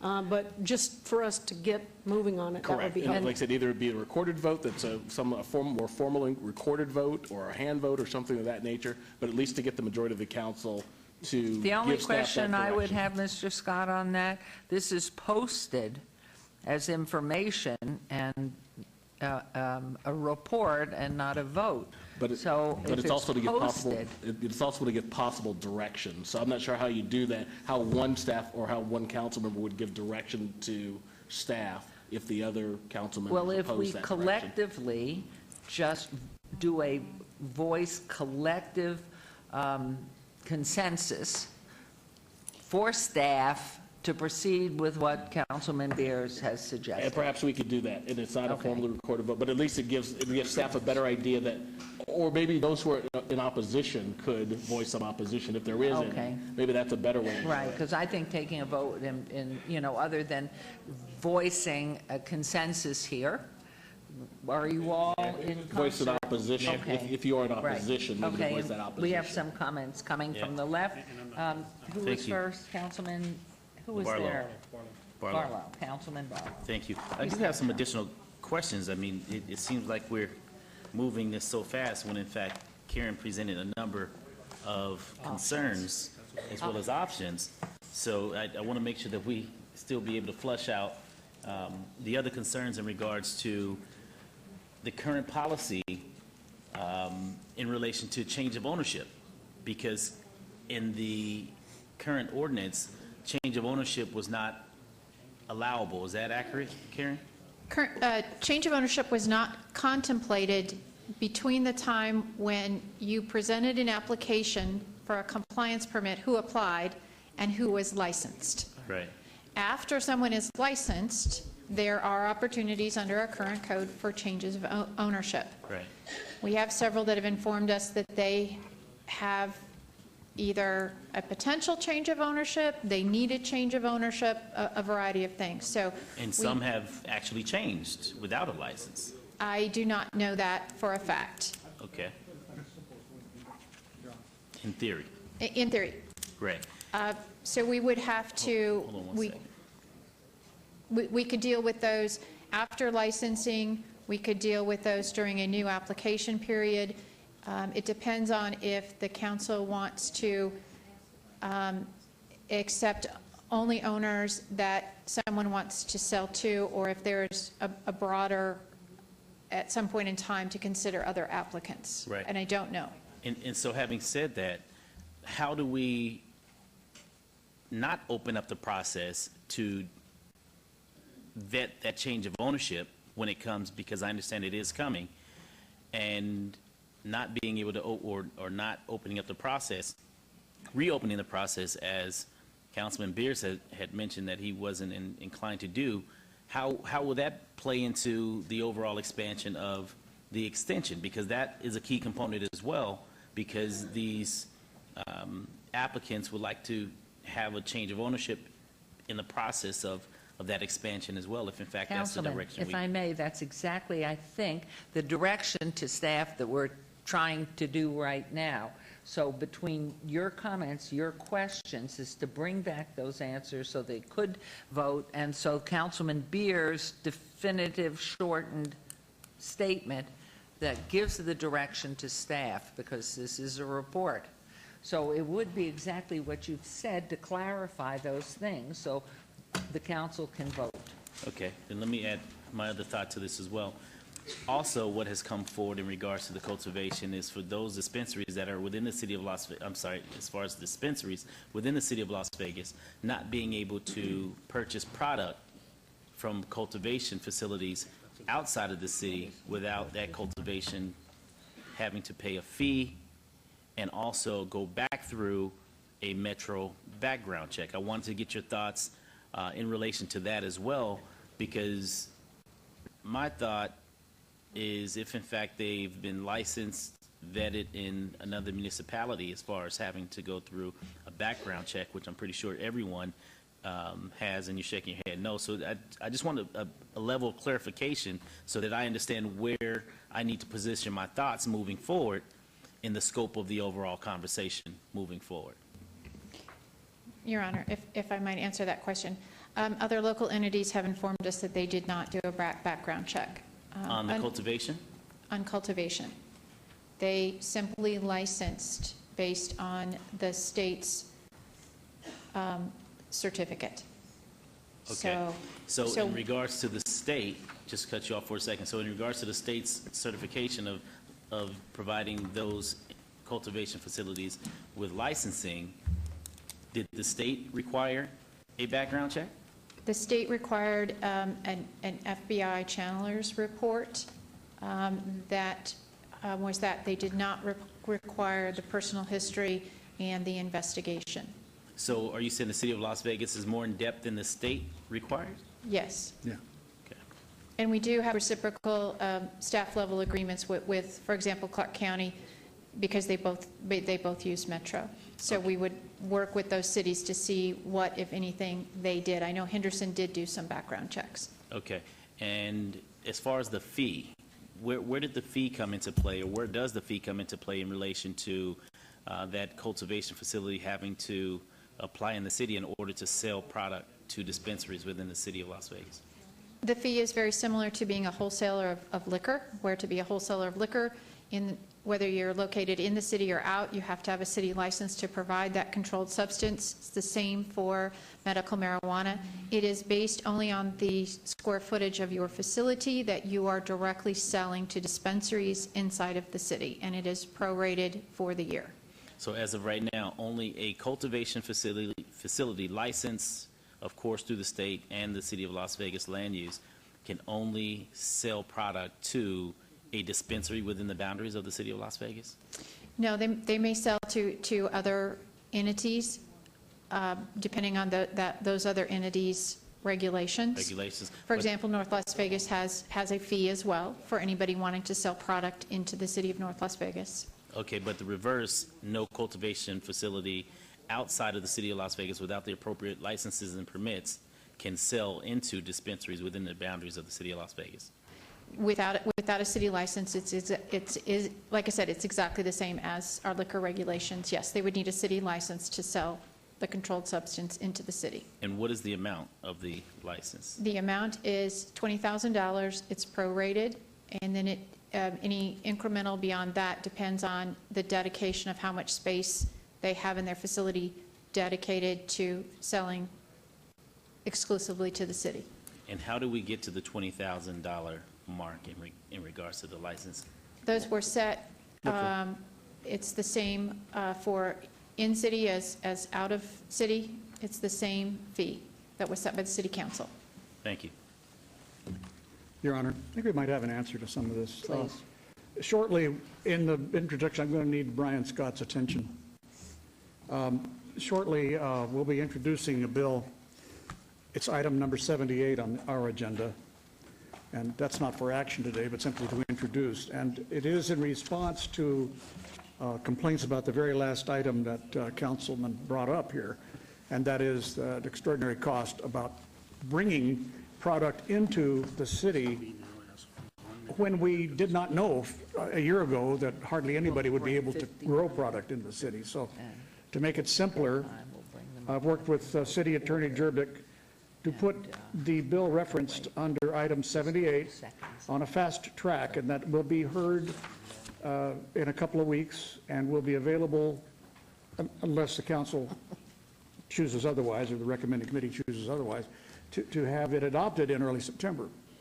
Now then, the question I have for the city attorney is, it's germane to itself right now. If remedies that are being sought by members of the council and public and maybe staff are germane or close enough, if you will, can they be addressed in that bill? Because that's really only 3 weeks away from potential adoption, which would then allow us time to understand this problem a little better, because we're hearing stuff for the first time today and we're reacting without sufficient information. I'd have to give you a maybe on that one. I guess it depends on if there's a business impact statement that's required. It depends on exactly what the extent of the changes you'd want and if they really were germane to this particular bill. So I don't know if I can give you a definitive. Brand, if you were just saying that all directions in that bill would be toward relaxing or liberalizing the deadlines or requirements of sorts, you would think that probably would not require a business impact statement. It probably would not require notice. It does require a little budget thought, because that's true. It would be giving up some money, but we haven't realized any money. And so I'm just thinking, well, let's make it easier to get what we don't have. And so that's a vehicle that we can use for many changes, should that happen. Okay, to move this right along, I think what you have heard, and to direct staff, and I know Betsy's, just to make sure that the comments made by different council members addressing this are directions to staff to respond to those comments and questions, specifically Councilman Beers, Councilwoman's, Councilman Barlow's, and Councilman Coffin's. To take that information, the direction to staff is to go ahead and respond to those at our next scheduled meeting, which would be September 2nd. Mayor, may I just weigh in really quickly? Yes. What we will do is we will brief next week based on what we thought we heard you say today. Great. And lay out an implementation timeframe based on what we've heard from all of your comments today. Right. That may or may not require action on September 2nd. It could, but may not require it. It may or may not fit into Councilman Coffin's proposed bill that's up for consideration, depending on the magnitude of the change to the bill. So I guess what I would be asking you all is to let us take under advisement all of the feedback and comments that have been made today, come up with that implementation plan, and then bring back the appropriate vehicles to this council at the right time to get those things accomplished. And then you will be able to vote them up or down then as a body. Does that make sense? Very good. That makes clear. So let's move forward. We have given the direction to staff, and that's what we would like accomplished. Mayor, so yes, just one one more additional thing? comment, if you don't mind, because I Yes. want to make sure that this is in there, and it may have folded into what Betsy shared, but I just want to make sure for my own consciousness that what I'm looking to do is specifically weed out those that have not moved off the dime. Correct. And so what I don't want is to give a longer extension necessary specifically for those that have not moved also. I would like to get them out of the system as quickly as possible. And so if you can come up with those benchmarks that I believe Councilman Beers was alluding to in regards to some measure or process to allow those that have clearly identified that they've spent the money, that they're working toward crossing the finish line, versus those that are just now starting to get something going for the sake of trying to stay in the process. I would like to get them out of the system as quickly as possible. So you'll bring that back as well, please. Thank you. That's clear. Yes, Your Honor, we will. Your Honor. Oh, at this point, I'm not voting on anything. Okay, my lawyer has told me one more time to disclose that I have one of my sons is involved with one of the dispensary entities And so at the right time of voting, I will always be abstaining. And when I comment, if it has anything to do with other than generalizations or general questions, my mouth will be shut, which is very hard to do for me. And Mayor Pro Tem will act Yes, at I that will. time. Yes, I will. Okay. So moving right along, which is what we're trying to do, we are going to walk slowly, but I am going to pull forward agenda item 51. Take your time coming down, because we have a switch over to do technologically, which is going to take 45 seconds. We are going to go from 51 then, and then we'll go back to 44, and then we'll go on to 43. So, You'll give us the word. okay. Okay, we're back right now. Please, would you just go back and sit down? We're ready to roll, and I heard you've had a loss in your family. We're very sorry. And so...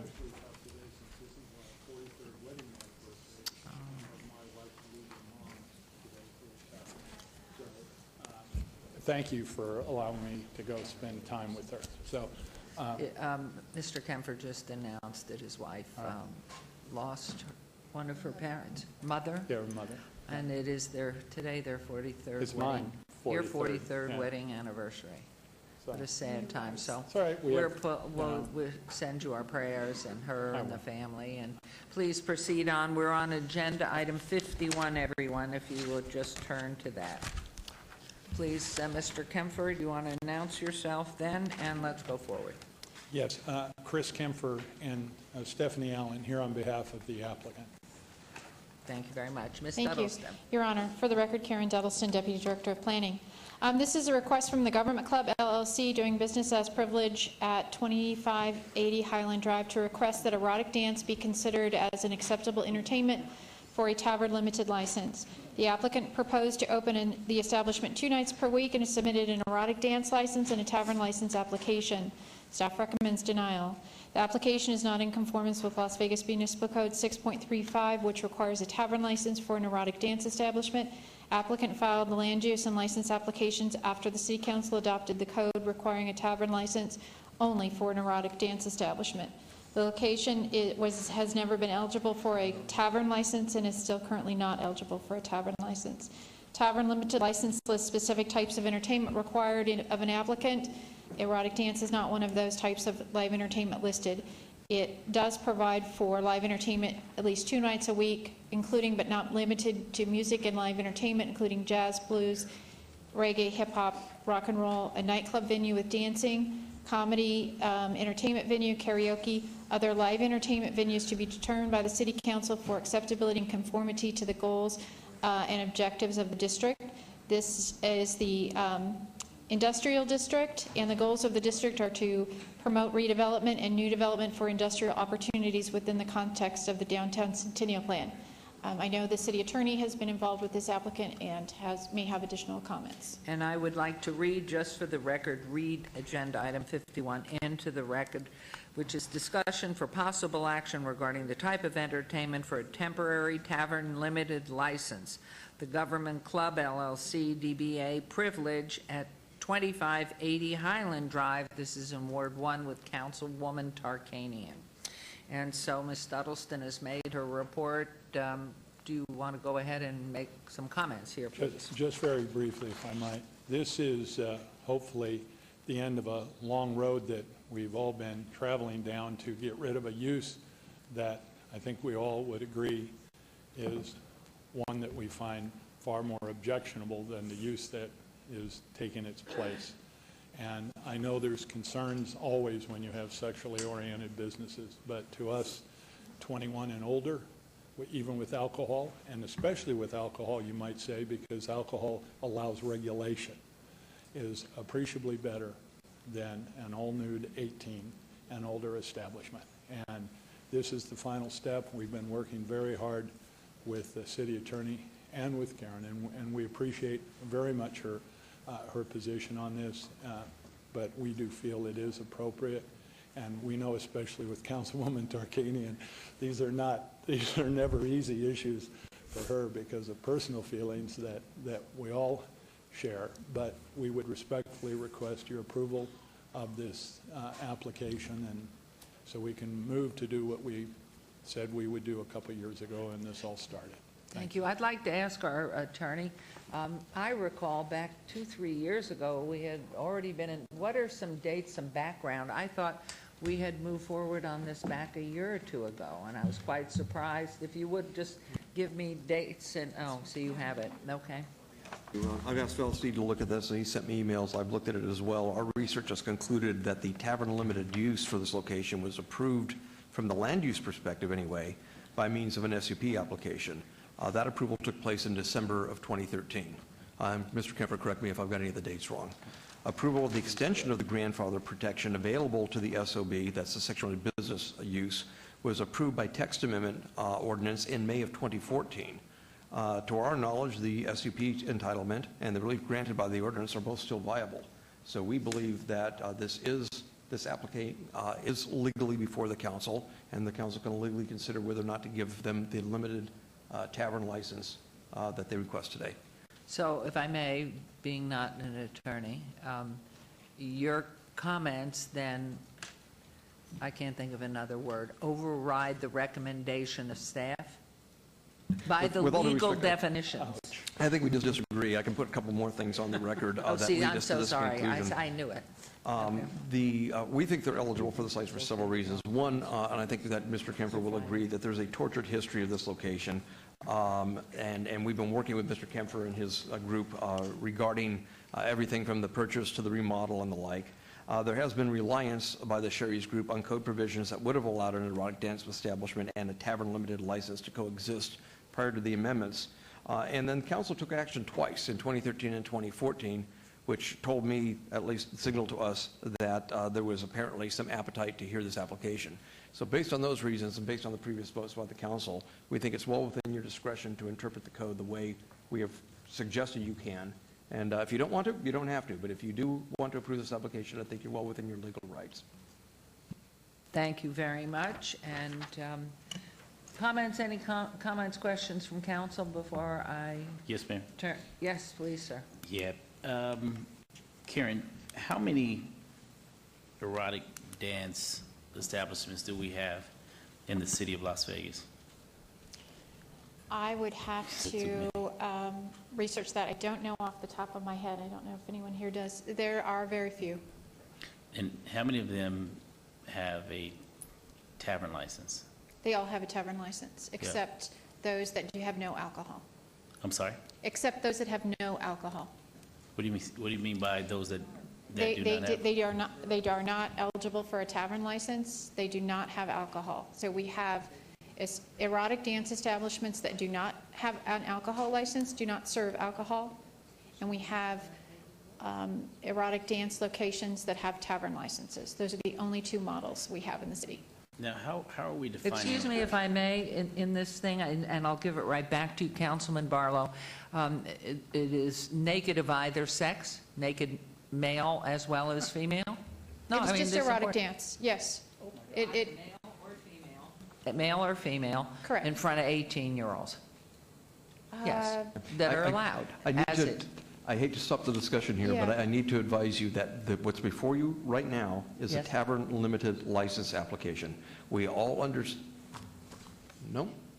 The question before the city council is for erotic dance to be considered as an entertainment type under the tavern limited license. The license is not before the city council. Correct. And my question was, when you talk about erotic, is it single sex only, or is it both sexes that is permitted?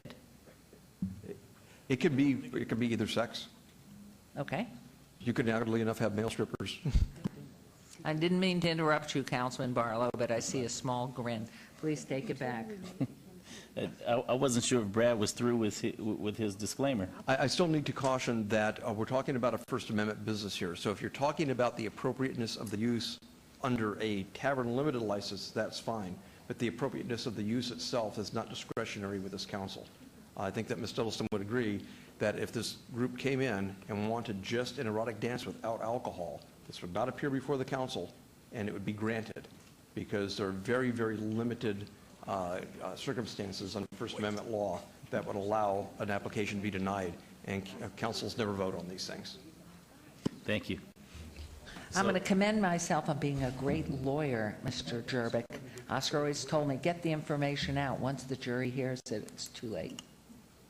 Your Honor, I was able to get an answer to Councilman Barlow's question, if I might. We currently have 4 erotic dance establishments with alcohol, So we have 4 with alcohol and we have 3 without alcohol. and 3 without. Okay, now how are we defining erotic? Erotic dance is defined under a specific section of Title VI, and I would have to get all of those, and I can pull them up for you if you'd like me to read you all those definitions. Someone's bringing that for you. I have it if you'd like me to read, or do you have it? Go ahead. No, go ahead. Yeah. Do you want to read it? Erotic dance establishment means a fixed place of business which emphasizes and seeks through one or more dancer entertainers to arouse or excite the patron's sexual desires. Erotic dance establishments are deemed to be places of public accommodation. As such, those applications come into the director. They have to be approved or denied within 30 days. Okay, so we have some establishments that are topless, and we have some establishments that are totally nude, correct? Correct. Now, can we dissect how many are topless and how many are totally nude? Under the code, if you're allowed an alcohol license, you are topless only, and if you do not have alcohol, you are allowed totally nude. Okay. So we have three that can be totally nude, and we have 4 because of their alcohol license. They are limited to topless. So do we have any that are totally nude with alcohol?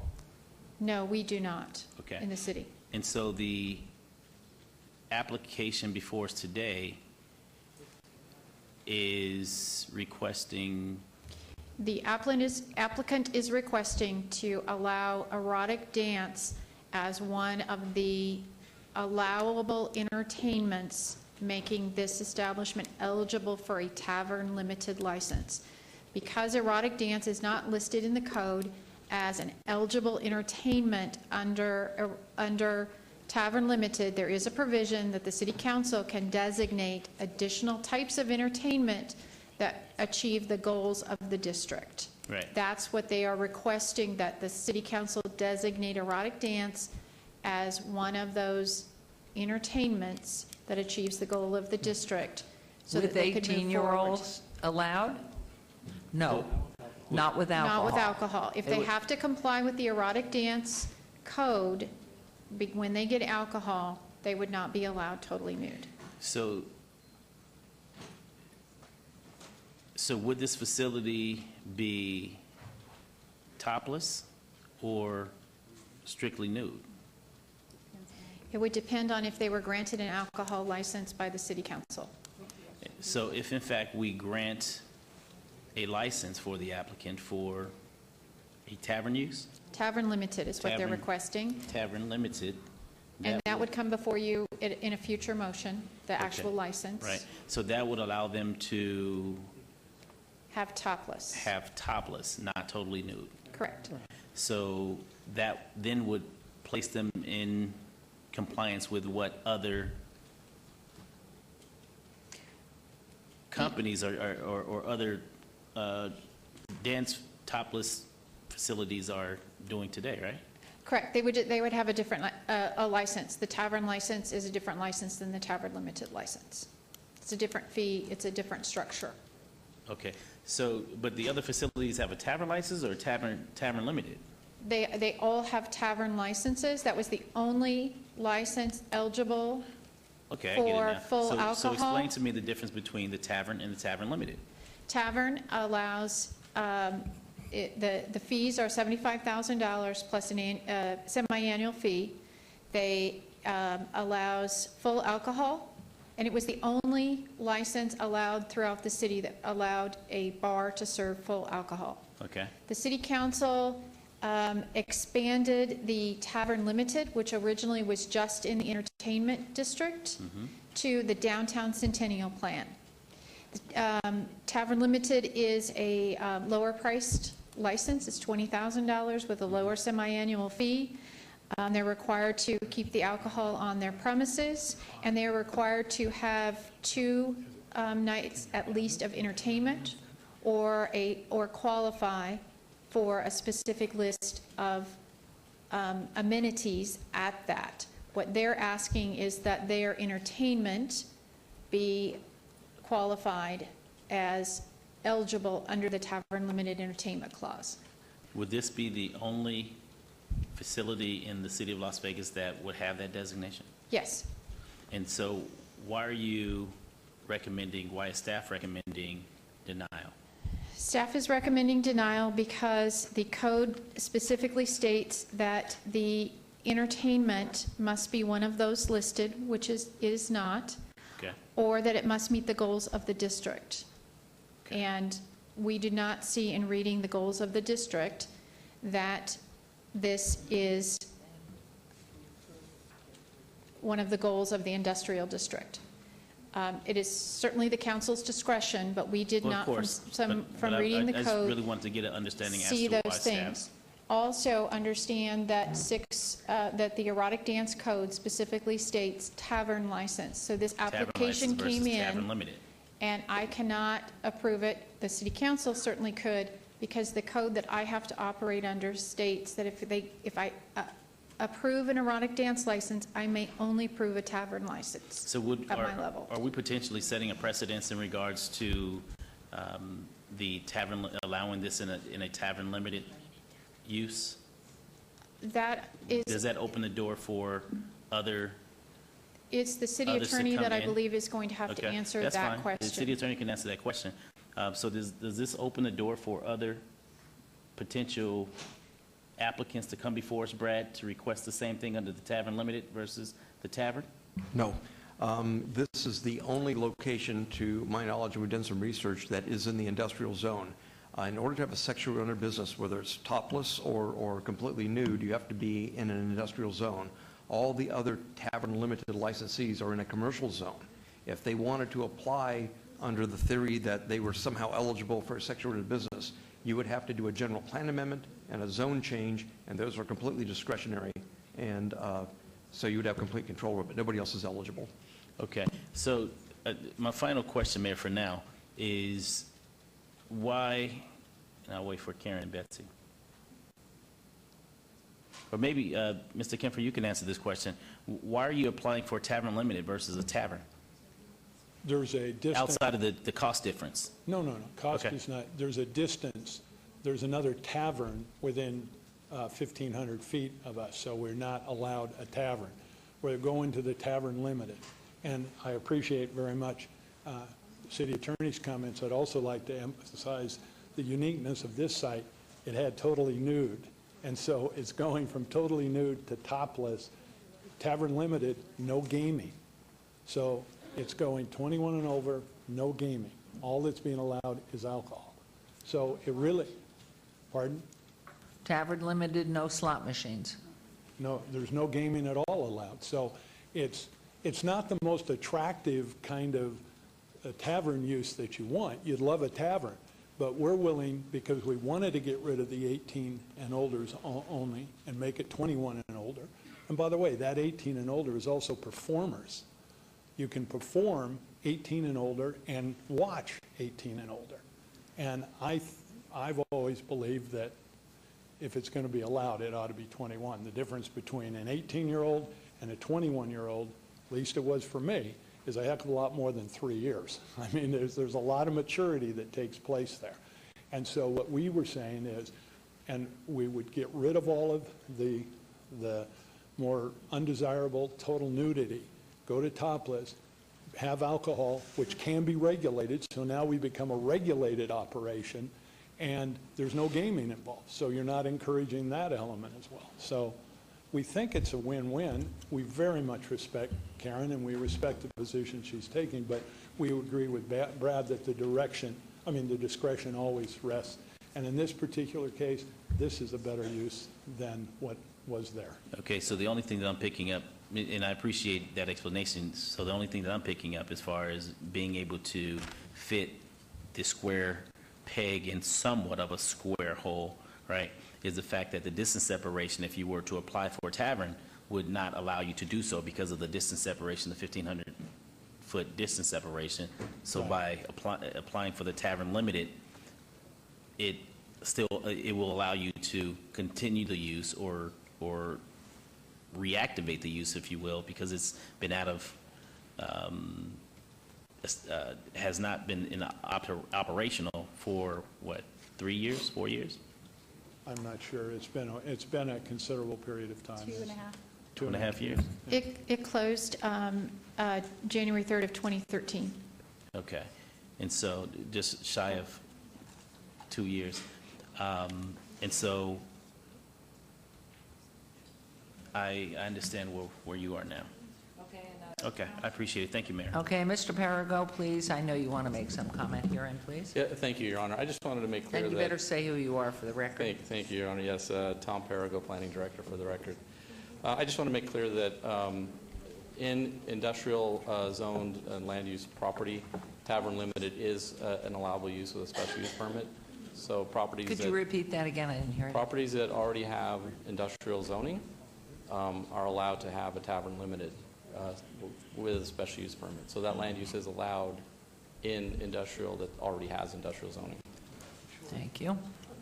Mayor, just one additional thought, if you don't mind, please.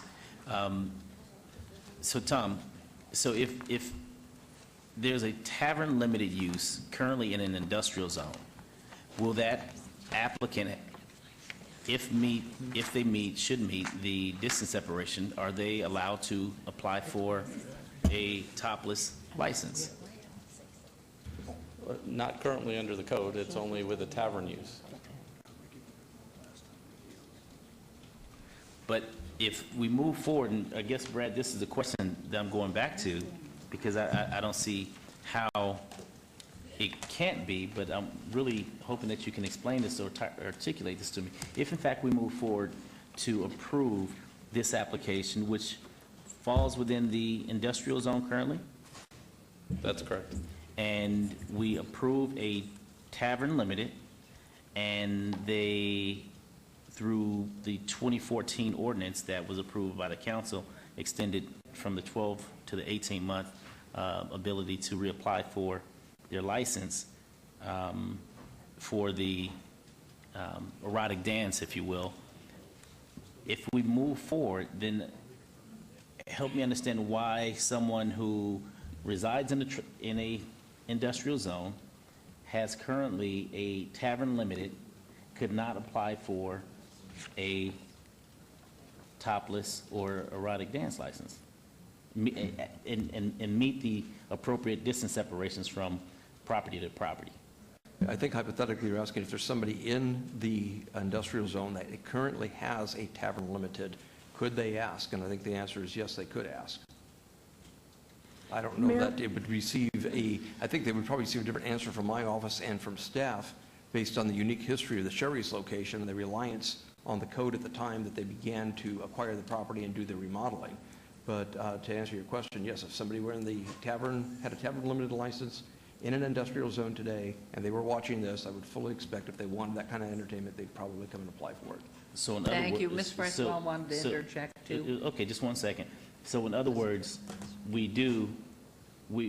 would be pretty much an opportunity to open up Pandora's box and basically take our current tavern purpose use, extending it to the tavern limited to allow for individuals to apply for an erotic license. Your Honor. Mayor, ma'am? Betsy, please, can we? Just let's hear from- really quickly, I apologize, Councilman Barlow. I think that given what Mr. Jerbick has just started to discuss,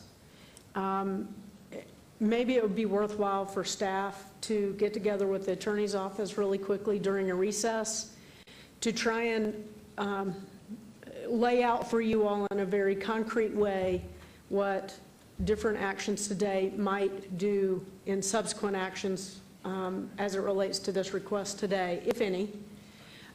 Secondarily, we need to take a recess anyway because we're having technical problems with the with our our television studio, and we need to take the whole system down and bring it back up. Only take us about 5 or so minutes. So if you all are willing to let us take a 10-minute recess, we can solve the technical problem. We can have an internal discussion at a staff level between the city attorney's office and the licensing and planning individuals before Mr. Kemfer needs to leave to go deal with some family issues. That would be my recommendation. Your Honor, I'm ready to make a motion of approval for item 51. Okay. So you can make the decision what you want to do. Of course, there could be discussion on the motion.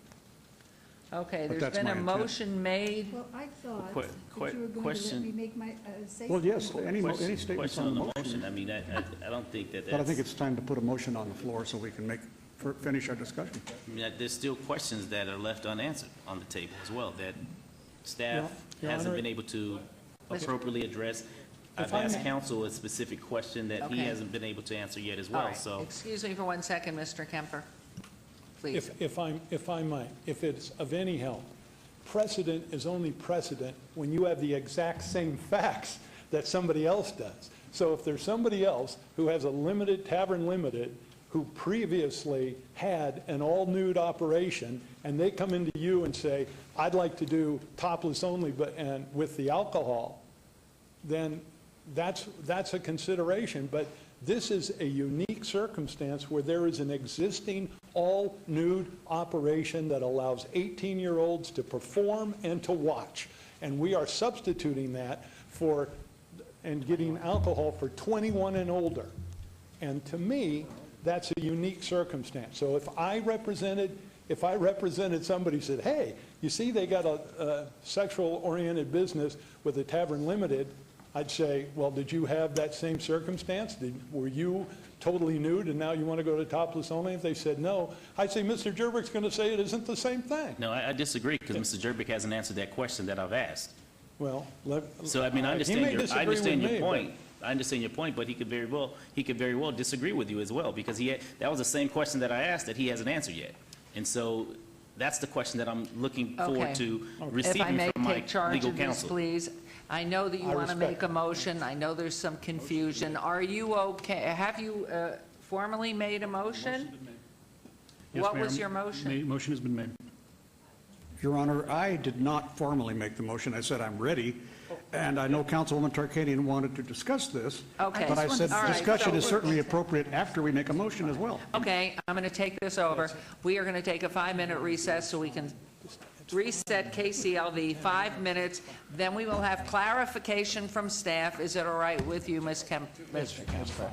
5 minutes, we'll be back here. Reset.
That's okay, man. By the way, the mayor said you're all fired. Again. Can I bring you some just sharing with you. Okay. She's gonna throw some things in.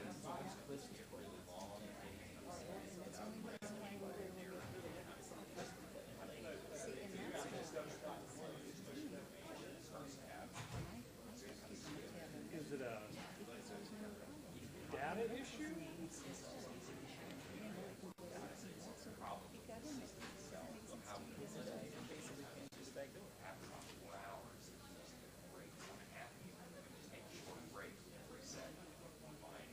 We may want to maybe start building that into our agendas.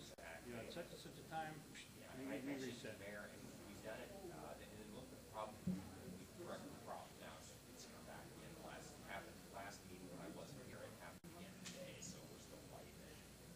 Well, we were blaming Jace last time.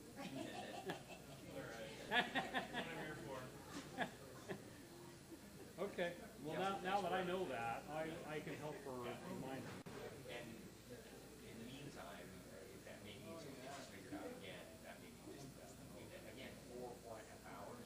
Okay, and you know what? Just shoot me a text or something. Say we need to reset. And I'll. It's probably good for everybody. Yeah, Perker's got to go get some to eat with Bobby.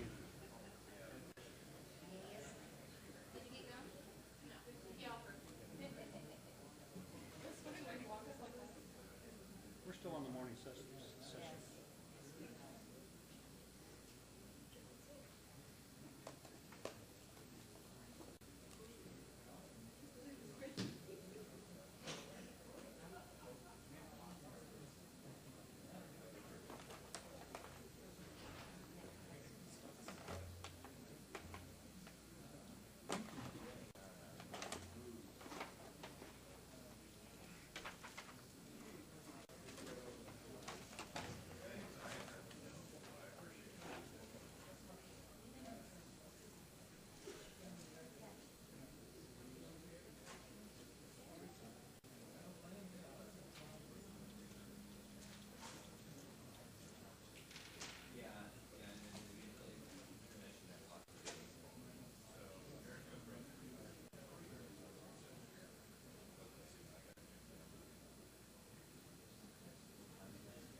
Okay, KCLV is back up and running.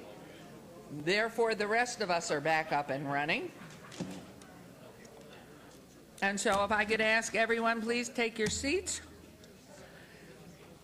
And we will continue on this wonderful dialogue we're having. Okay, we're herding sheep or cattle or whatever you heard, horses. We're there.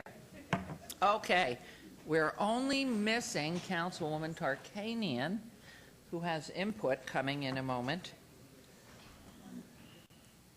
Okay, so where we have left this is we reconvened. Here we are. Councilman Barlow had some questions, and so therefore they were mostly of Mr. Jerbick. So you are going to be the responder, please, for where we are. I'll try and clean this all up as cogently as possible. Let me state, first of all, in Mr. Kemfer's case, as I stated earlier, they applied for a special use permit in December of 2013, and it was granted by this council. They have been relying on that special use permit and what came with it at that time since they applied for it. Now, while they did not have an application in for a tavern limited license, they did have an SUP for a tavern limited license back when the law said you could have entertainment in a tavern limited location. And this was not a precluded type of entertainment. And they relied on that. Then they get, let me get my list of dates here. Then there was a text amendment in May of 2014. That text amendment says you can only have an SOB in a tavern, not a tavern limited.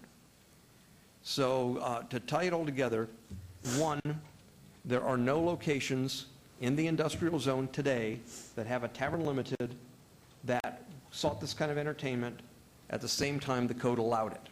So there's nobody that would be eligible. Second, the code has been changed to require a tavern license, not a tavern limited, if you did want to request it. So none of those locations, if they wanted to come in today and request an SOB in their tavern limited location, could do it. And finally, the question has been asked, if you have a tavern license and a sexually oriented business in an industrial area, why wouldn't you come into the city and try and save yourself $50,000 and get a tavern limited instead of a tavern license? And the answer is you would lose two things: your gaming, if you had it, and you would lose your sexually oriented business. So anybody in an industrial zone with a tavern and a sexual business could come in right now and say, I want to reduce my fees to the city and get a tavern limited, but they would lose their sexually oriented business. And by the way, for that matter, anybody in an industrial zone can come in and ask for a tavern limited. They will never get a sexually oriented business. This is the only location. If you have any questions, I'll be glad to answer. Thank you for that clarification. And one final piece, because this is, I believe, was the impetus of Brad going back from a historical standpoint. It was brought to the council's attention in regards to the applicant not meeting the appropriate deadline set by the city's policy. However, in lack of a better term, it was overlooked and the application was allowed to move forward. How do you respond to that? I just reiterate that in December of 2013, when they went into the process, and like I said, we're not sitting here saying that they had their application in for a tavern limited, but they did apply for an SUP, and they applied for the SUP because they intended to use that tavern limited license for a sexual business. City staff knew it, elected officials knew it, we knew it, and we were all involved in those conversations, and they have been relying on that from the day they came to the city, and everybody has been consistent in, at least on our office's part, in making that representation to them. Okay. Thank you for the clarification. Any other comment, Mr. Parago, Ms. Duddleston? Okay. Any further comments, Mr. Kemfer, on behalf of your client? No, ma'am, thank you. Okay, Councilwoman. Yeah. I just wanted to clarify a few things, and that is, At the beginning, the gentleman had purchased this at an auction, and they came to us and spoke with us, and I think I was rather open about my feelings about having the exotic dancing of any kind there, because at that time, we thought we were going to be working on improving that part of the industrial area with some marketing and some new businesses. But that did not turn out, so we proceeded in different ways. February 3rd of 2013, the land use there expired. It expired. So things that were done after that, like on August 21st, erotic dances allowed with a tavern license, I did not feel that would pertain to this particular spot because if their exotic dancing had expired. And then they applied for a tavern limited SUP, and that was okay. And for the same reason, I thought their exotic had expired. On May 21st, however, my very dear friend, Mr. Bob Coffin, who sometimes I'd like to hit on the head, but we get a... He's not a friend. Okay. No, I've had too many hits already. Your Honor, you can't hurt him there. What? You can't hurt him there. I can't hurt him in the You can't head. hurt him there. No. Okay. Anyway, at that time, with having the exotic dance had expired at this location, that on May 21st, 2014, an ordinance was presented by Mr. Coffin to amend the conditional use regulations to give additional 6 months. And so the erotic dance was not disallowed because they had the other 6 months. In other words, their time was expanded from 1 year to 18 months. And so that's why they have the exotic dance that they have now.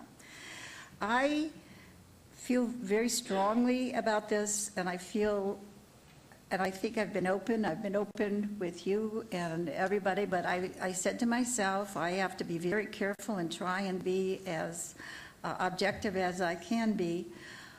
I just feel there's an exploitation of women that occurs here, and probably I shouldn't feel that strongly, but I worked very hard to help women reach where they are now, and I was part of the group that took a lot of blows for that, so I feel that way.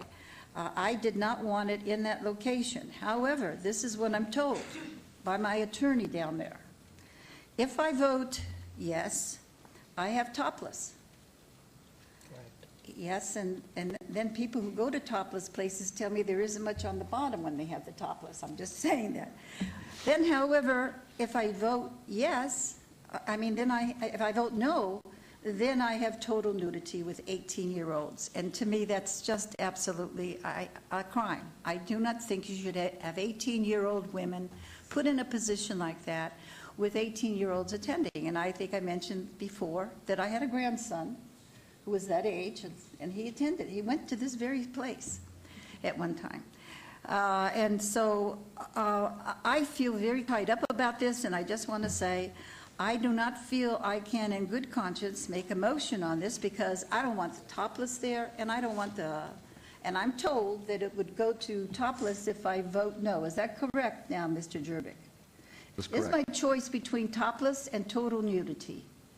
Correct. They can open as a matter of right a totally nude, non-alcohol establishment at this location. Okay. So I can't vote anyway on this, and I'm going to turn this over to Ricky Barlow, and I'm going to have Ricky Barlow make a motion because he spoke out strongly. My motion would be for denial of the application. That would be my motion at this time. Okay. There is a motion. Well, and I have to say one more thing, and for the reason that I feel that I cannot vote with objectivity, and I think every time you take a vote, even if you disagree, you should be objective, and I almost always can, and this time I can't, so I am going to I'm going to abstain, and I've already talked with legal, and they said I could do that, and that's all I need to say. Thank you. Okay, there's a motion on the floor to deny the application for a tavern limited, which means you are voting, or your motion is to leave it as it is, correct? To be specific, the only thing you could vote on is to deny the type of entertainment at this for tavern limited license. Fine. You have more comments? Yes, please. Respectfully, I'm going to vote against this motion because I would, given the conundrum of choosing under 21-year-old attendees and dancers fully nude and over 21-year-old attendees and dancers partially clothed, I prefer the latter. If I Thank may, you. Mayor? And Councilman Mayor Pro Tem? As reluctant as I am to support Councilman Beers' message there, I say reluctantly because my religious values don't dictate this kind of use. However, it is a legal business in the city of Las Vegas.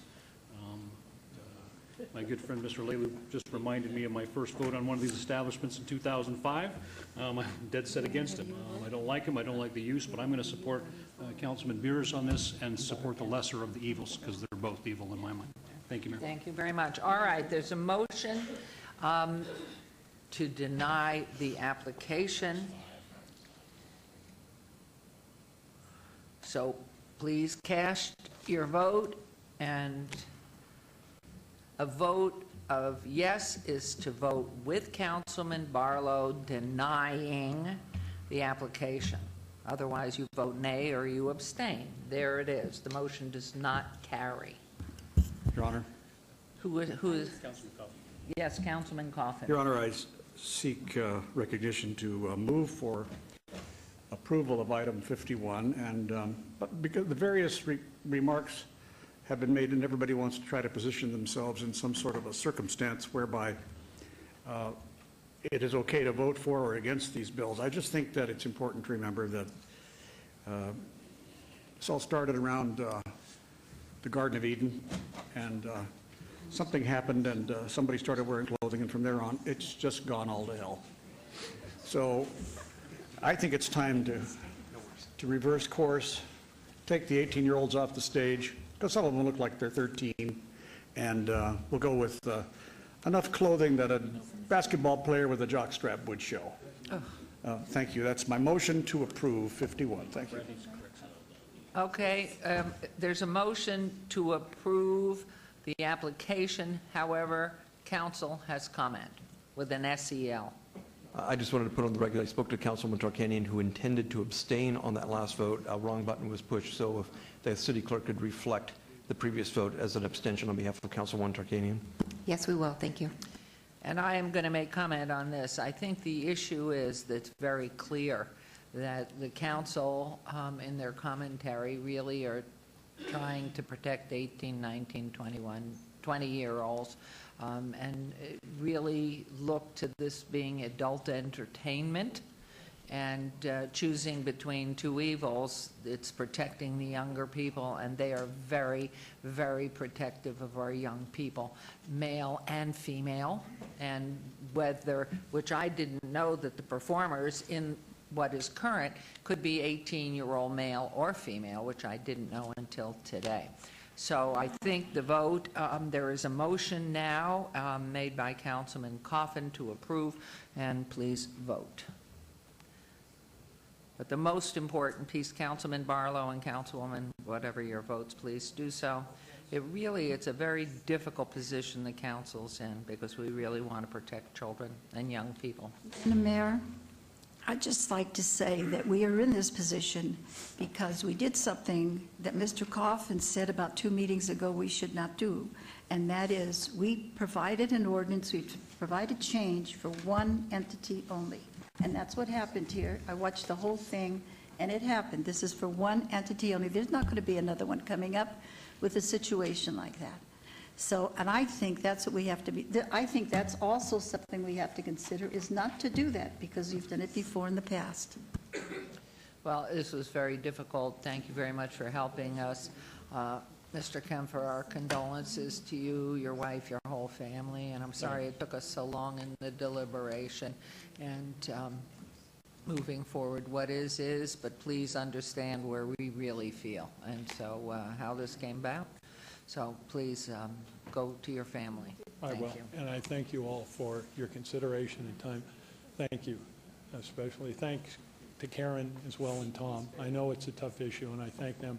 They're quality people, and I really appreciate all of that. Thank you. Thank you. Have a good Okay, we're going to move on now to agenda item 44. I'm sorry we've kept you so long.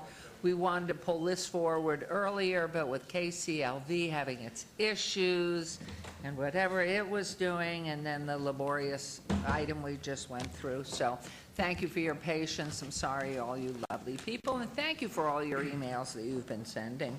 So, this is discussion on possible action regarding a memorandum of understanding between Luminous Park City Parkway 5, Inc., and the City of Las Vegas regarding the development of an art museum on a currently unidentified parcel of Symphony Park. $2 million, Parks and Leisure Capital Project Fund. This is in Ward 5 with Councilman Barlow. And who are we going to turn to, Mr. Adams? Ms. Diener. I'm just going to introduce it and say thank you very much for this afternoon. And you are? I am Nancy Diener, Office of Cultural Affairs Director. Thank you. We're changing the pace here on this project.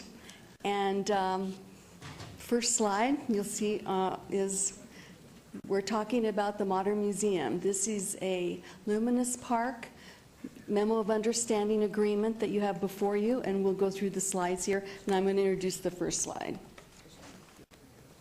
So you can see the history of the project downtown, of arts and culture downtown. It's becoming a huge driver. It gains speed every year. We're at over 1.7 million visitorship downtown for arts and cultural events.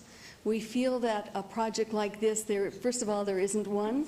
We need one. We are one of few cities of our population that doesn't have an art museum like this, and we think the time is now. So I'm going to turn the rest of the presentation over to Scott Adams to talk about the details. Thank you. Thank you very much. Thanks, Nancy. Scott Adams, Deputy City Manager. I'd like to point out, though, on this right-hand bullet on the slide, the increasing importance that arts and culture have placed in the actual business of redeveloping downtown. Nancy's put together a metric that shows when you look back over about the last 6 years, we're doing about 1.7 million visitors who are coming downtown just to experience arts and cultural events. To put that in context, a fully functioning, well-operating NBA arena doesn't do that many visitors downtown. So what we're experiencing in arts and culture downtown is doing more than you would get if you built an NBA arena downtown. So I just wanted to put that in perspective. I want to kind of walk you through an MOU that we've put together with the board of the Luminous Park organization, which is the overseeing board of the effort to build the Modern Art Museum. This is an MOU that is for 3 years and contains within an option to extend for an additional term of 1 year. The project would be located on a currently unidentified portion of property in Symphony Park. The reason that it's unidentified at that point is that we are in the process of resetting the master plan at Symphony Park. We want to give the city maximum flexibility in figuring out how we can fit a new art museum into a new master plan for Symphony Park. And one of the things that we've added into the agreement, and we've been listening to the council over the last couple months, and some of the concerns that you've expressed, is there are provisions in the new MOU now that address making sure that it has the least impact on the taxable development of Symphony Park.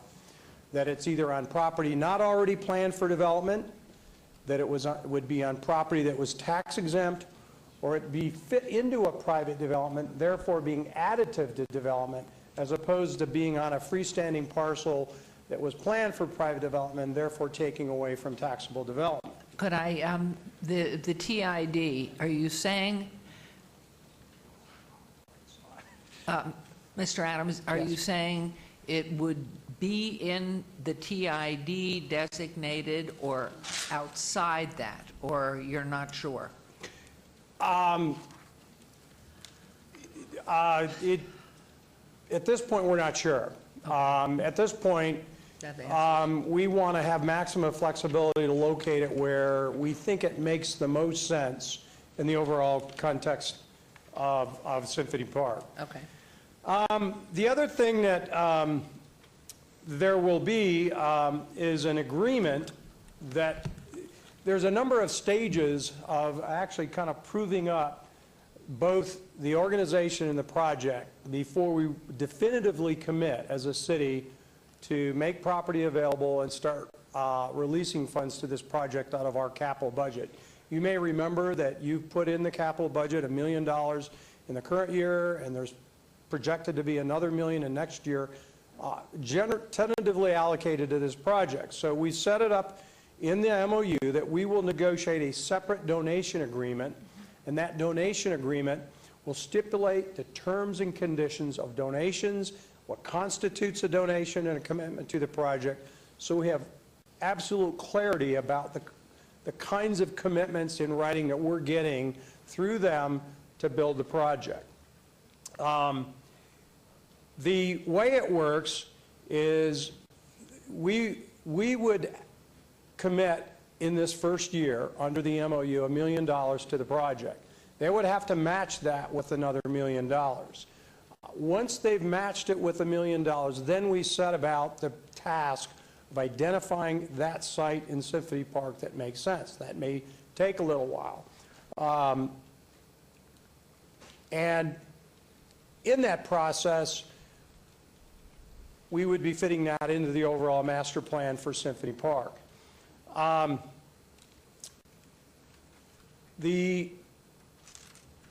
You're going to have to excuse me for this is not the PowerPoint presentation that I expected to be in here today, so I'm kind of ad-libbing a little bit as we go along. Let me just, I'm going to read off of mine, and it's going to generally follow the bullets that you have in front of you. Just. I'd like to ask you a question while you're going through the looking here. The question comes to mind that if in fact the city, which I believe in looking at the budget for 2016, which we approved, if the city is committing the $1 million, waiting for the $1 million from Luminous Park for the museum, and it fails, have we then lost $1 million as they've lost the $1 million? No, that's the thing I want to stress. These are commitments from the city to the project, and they'll be wrapped up under a donation agreement. And the other thing I want to point out is we wouldn't actually convey land until we've negotiated, and it calls for in this MOU a separate disposition and development agreement that would lay out how we actually dispose of the property. We really don't pull the trigger, so to speak, on going forward with release of funds and release of property until they've met certain milestones in the progress of this project. So what you're responding, though, then, is that we are going to hold that money in reserve. Yes. Assuming that after the $1 million they've raised, which is a match, there will be a timeline of certain milestones that have to be met, but we will be holding that for the project. Right.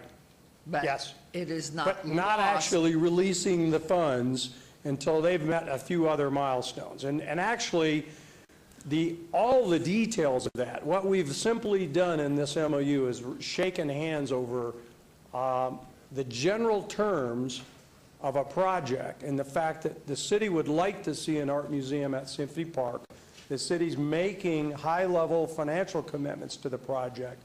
And should they meet certain milestones in proving up both the project, the organization, then at some point, when it looks like they're ready to go forward with full design, full construction, just like in a private development project, through a disposition and development agreement, we would lay out how we release the actual project and release the funds to the project. Okay. Thank you. And the other thing I need to point out, too, is while it's a 3-year agreement, they have to, against that first $1 million, they would have to match that first $1 million in the first year. If And the agreement also lays out that they'll be providing annual updates to you as a city council on their progress as they go forward. If at the end of that first year, they haven't raised the $1 million, you have the option of terminating the agreement. And we're probably not going to get into terrible detail other than identifying the site early on some of these things until they prove themselves up with that first $1 million commitment. I think that was put in there from our benefit to be able to prove the organization and project up before we continue to go forward with the project.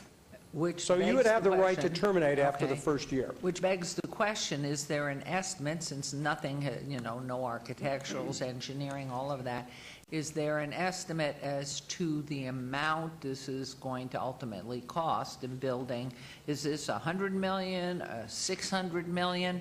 Do we have, sorry to do this, but I mean, what's the approximate estimate when you look at other museums of the quality and size, even that the group is looking at? I'll defer. We do have several representatives here of the Luminous Park organization, and I'll certainly let them self-introduce, and maybe they can respond to that question. I believe, and I've done a little bit of research myself on these, that you're probably looking at about $1,000 a square foot. It seems kind of crazy, but when you build a world-class design, and their intent is to hire a world-class architect project, and you're looking at a 35 to 50,000 square foot building, somewhere in that vicinity, we're probably looking at $35 to $50 million in terms of the scale of this type of project. But they may have fine-tuned that a little bit more. If I just might ask one more question, in this timeline and this MOU, generally, what is the timeline the city's looking at? That's number one. And number two, at this point, is the consideration that the city will give the land for $1, or is that all coming down the road for us? That would be negotiated. I think there's probably contemplation that there would be a donation of the site. Okay. Typically, these kinds of projects don't pay for land costs. But, I mean, we have not yet. Nothing's in stone, I know that. I'm just trying to get a sort of feeling here. And then the timeline by which, generally, you feel, from the perspective of staff, and in conversation with Luminous, the timeline that says, look, meet these different standards in the next 2 years, 5 years, how long, generally, estimate? Again, that varies. I would point to, the one, we have actually 2 great examples here locally that have been built of similar projects in the cultural arts arena. The Smith Center probably took 10 years to fully gestate, from original conception all the way through start and completion of construction. I would say the Mob Museum went through a kind of a double evolution. It started as the postmodern and evolved to be the Mob Museum, and that probably took maybe a total of almost 10 years. Okay. So we'd like to accelerate that with this project, but these great buildings and great architecture generally take a little bit of time to put together. That's a great estimate, so we know what we're looking at here. It could be less, could be more, but at least to have a ballpark. What are we looking at? I think the key there is our intention is not to park on this site for that period of time. I think what we've set up is an agreement that would create a challenge to this organization and an incentive to start an early acceleration and get to the point where we know it'll be a reality. It's just a matter then of going through the steps of making that a reality physically happen in the ground. Okay, thank you.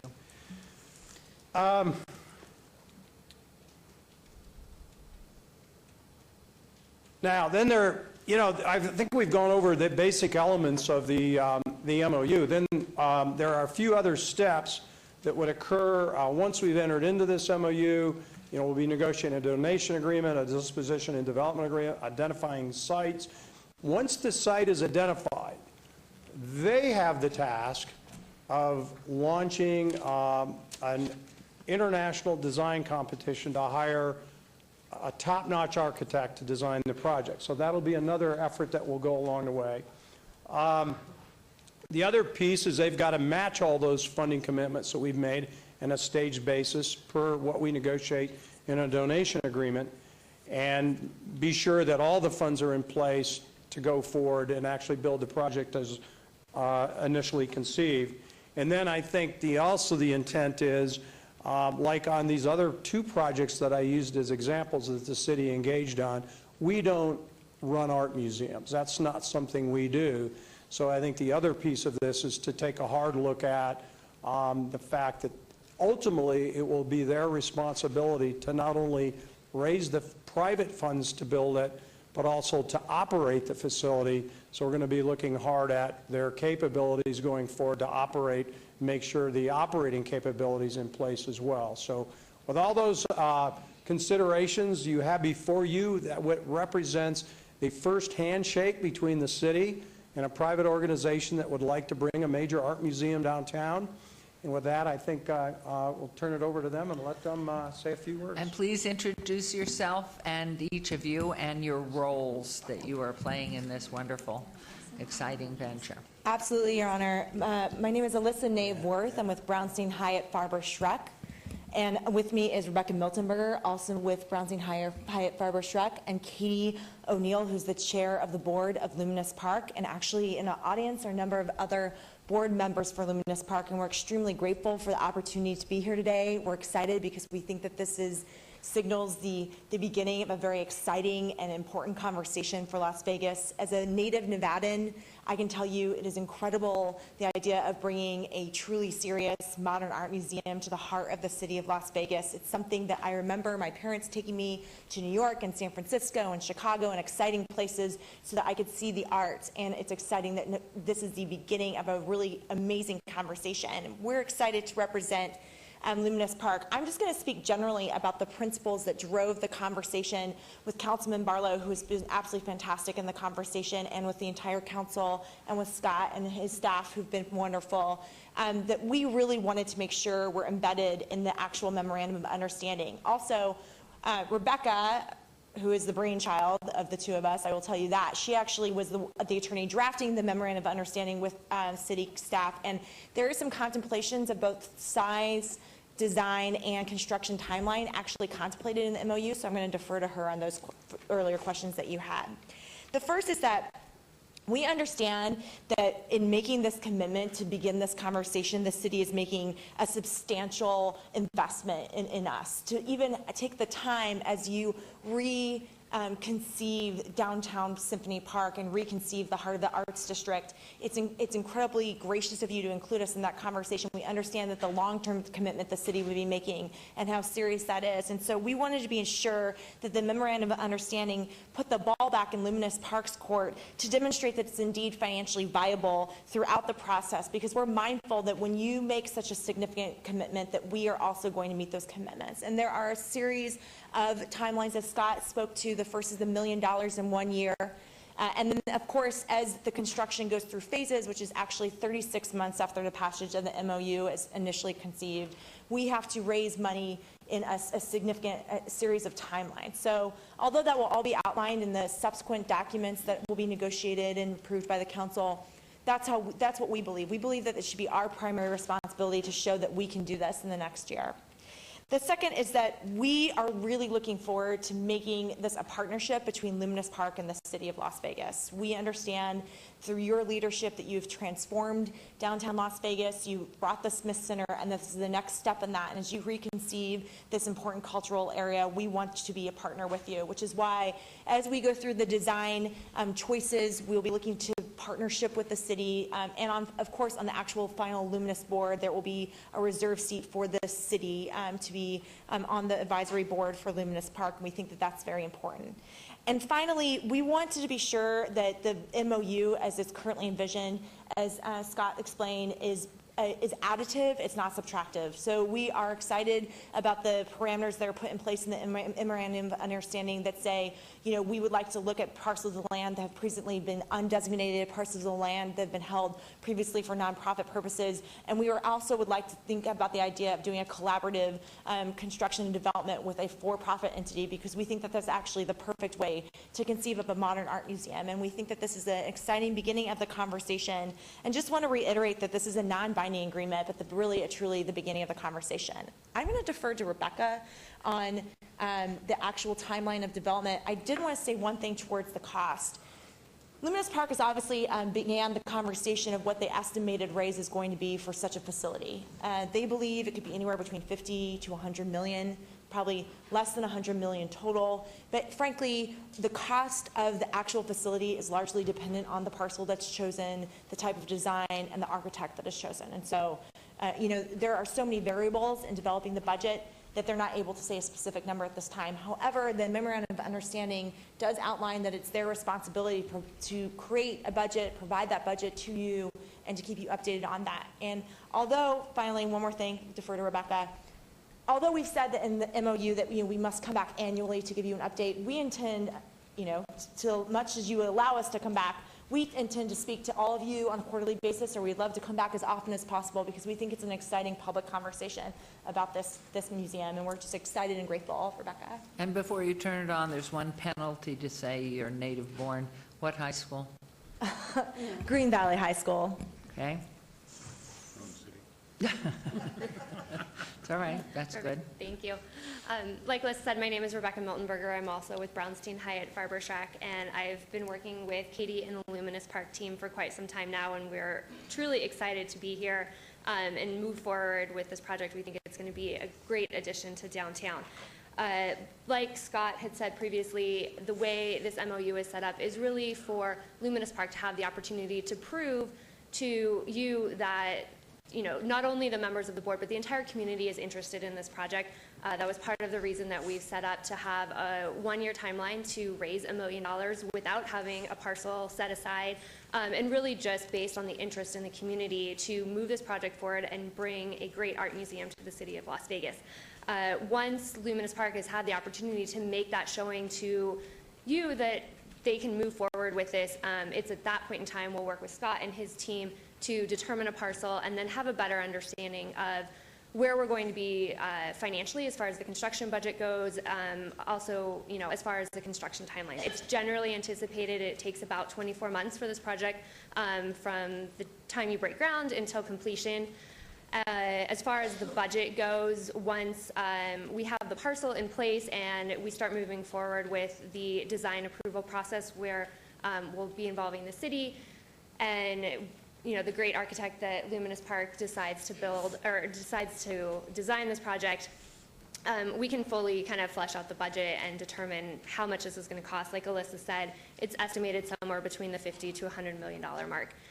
In addition to raising the $1 million in the first year, Luminous Park has also agreed that once the parcel is identified, they will double the city's total contribution. So that's the $2 million that will hopefully be set aside in reserves, as well as the value of the parcel of land that would be transferred to Luminous Park. So, you know, potentially Luminous Park could be raising several $1 million in that last 2 years once the parcel is identified. And I'm happy to answer any specific questions about the MOU. Otherwise, I know Katie can answer specific questions about the project. Thank you very much. Are you native also? I am not native, but I've been here. We'll adopt her. But I have been here for about 10 years now. Her son, her 1.5-year-old son is the native. Yes, he is native. Okay, well, good for you. Good. Boyd Law? No, I went to McGeorge. Wonderful. Yes.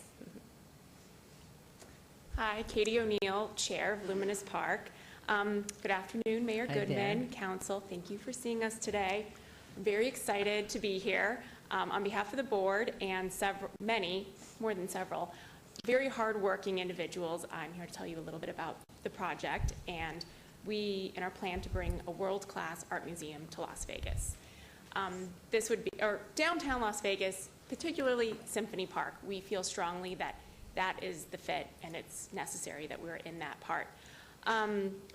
This is a new idea of an art museum, which means we will obviously be having showing art exhibits, and there'll be rotating art exhibits. There'll be several different art exhibits going on at one time, but we will also very much be stressing education, community programming, and outreach. And that will be done with a full calendar of events that would range from educational to cultural to social.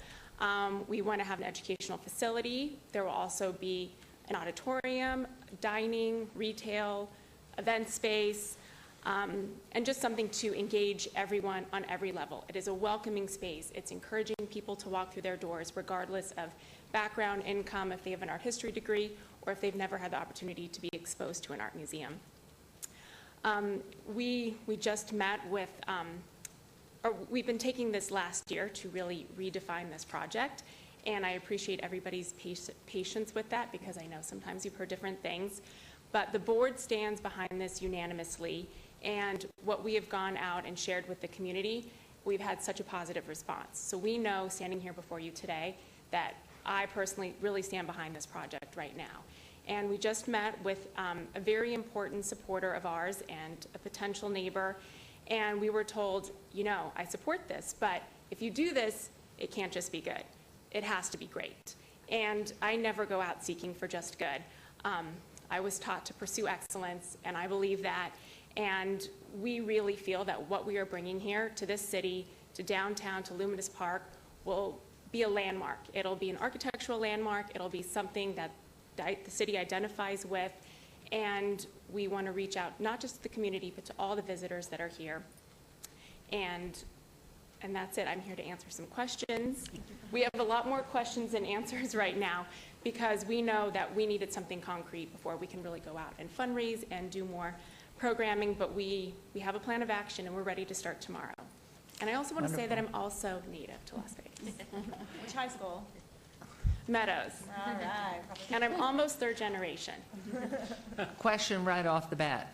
What type of art are you talking about? Is this a modern art museum? Is it great masters? What are you looking at? We want to expand that definition. So what we are talking about as a board is bringing artwork that's anywhere from living working artists in our community that we can showcase to big name blockbuster artists that everybody recognizes their name, to things that are more historical and educational, that it's artwork, but there's also information that, you know, comes along with it. So it won't just be walking into an art museum and seeing artwork on the wall. It's really going to be interactive and use a lot of different mediums. So right now we have a very broad perspective, and we think that's the best way to engage the community and to a wide range of interests. Interesting. So the concept of a modern art museum is off the table. And It won't be restricted to just modern art. okay. And great masters showing from way back? Are they permanent collections, or is this going to be, you know, what type of collection are you looking at? Well, right now we want to start off just being an exhibiting art museum, but always with the plans to grow a collection.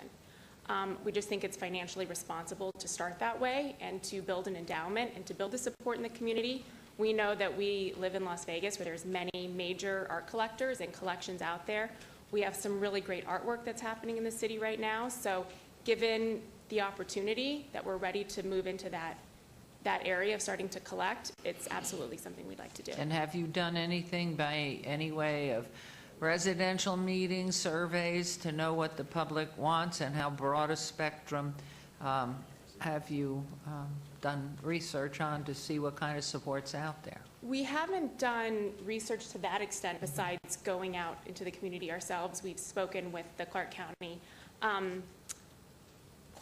School District and with all the art educators. I spoke in front of 300 art educators about a year ago.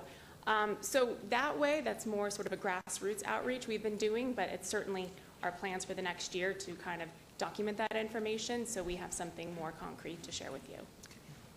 Thank you. Questions, comments, anything? Yes, Mayor Pro Tem. Thank you, Mayor. I'm really excited about this. I think this is the next step in the evolution of us becoming that world-class city that we always talk about and that we are.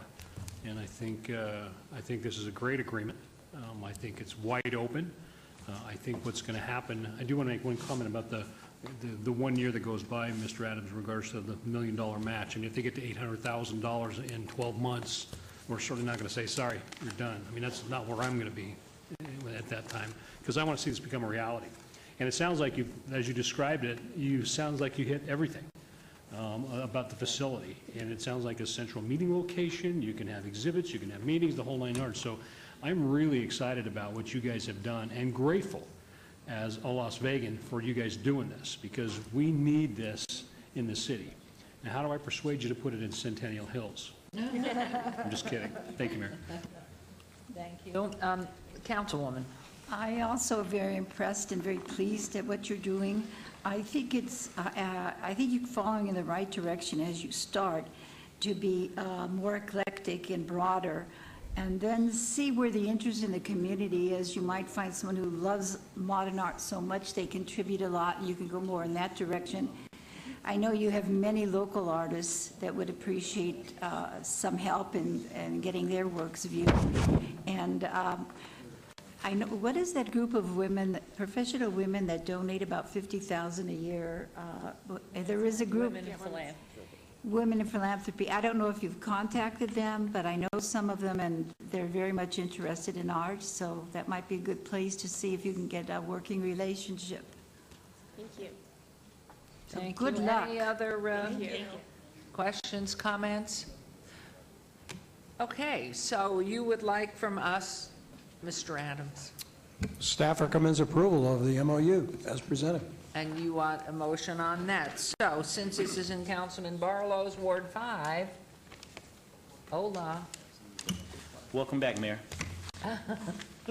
I want to congratulate your entire team for a job well done in relation to what you're bringing to Ward 5, and we couldn't be more excited to have another museum in the city of Las Vegas, and in particular here in Symphony Park, specifically with all of the master plan developments that have been proposed over the years, and now trying to reassess and redefine what type of developments will be going into this area is very key. And I can assure you that a museum is a part of those conversations, and you couldn't have come at a better time. I know that we've had conversations from high-rise developments, from World Jewelry marts to soccer stadiums to residential components, mixed use, a variety of uses. And as we continue to unfold what's going to be there, for me, I have to make sure that I continue to protect what Symphony Park was designed to do, and that was to generate property tax in order to return to the redevelopment agency, in order for us to spread those dollars out around within the areas of the redevelopment area that is decayed. And so having an opportunity to assign or be flexible enough to assign a specific location for you to call your home in the future was very important to me. And so I really appreciate you all taking a step back and allowing that to unfold and materialize as to what we've come up with here today in regards to the MOU. And so everything is very clear in regards to our approach moving forward. I'm very excited at the potential of what's to be, and I truly believe that you all have an opportunity to leave your mark right here in the city of Las Vegas in a major way, specifically bringing something that this community is in dire need of from the museum standpoint. And so for that, I support your efforts and stand behind you moving forward, and look forward to being invited to some of the fundraising to help you achieve that $1 million match, right?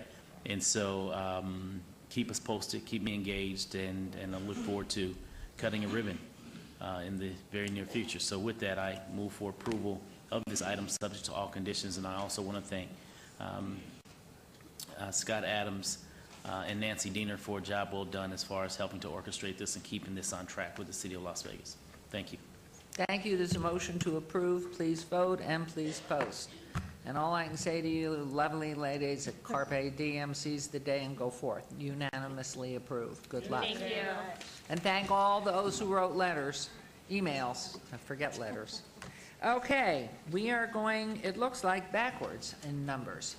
And so we are on agenda item 43, report by Department of Planning staff regarding the progress of the downtown master plan and plans for the third major public outreach event scheduled for September 9th, 2015 at the historic Fifth Street School, located at 401 South 4th, which is in Ward 3, with Councilman Coffin, and no time has been designated for that meeting. What time is that meeting?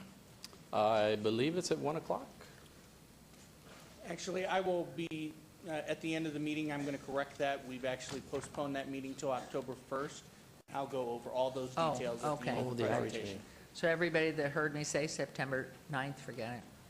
Okay, Mr. Perigo. Thank you, Your Honor. Tom Perigo, Planning Director for the record. The point of this presentation today is give you an overview of the downtown master plan process, where we are in that process, and some of the key issues that have emerged as things that we need your input and feedback on at the upcoming council workshop next week. So today is just for the background, the information to prepare for that. Happy to answer any questions that you have on the materials that we're going to present. But Mr. Summerfield, who is the project manager for us, is going to make that presentation for you. Thank you. Robert Summerfield, Planning Section Manager for Long Range Planning and Sustainability with the Department of Planning. Okay, so real quickly, because I know you guys have already had a long day and you still have quite a bit of agenda to get through.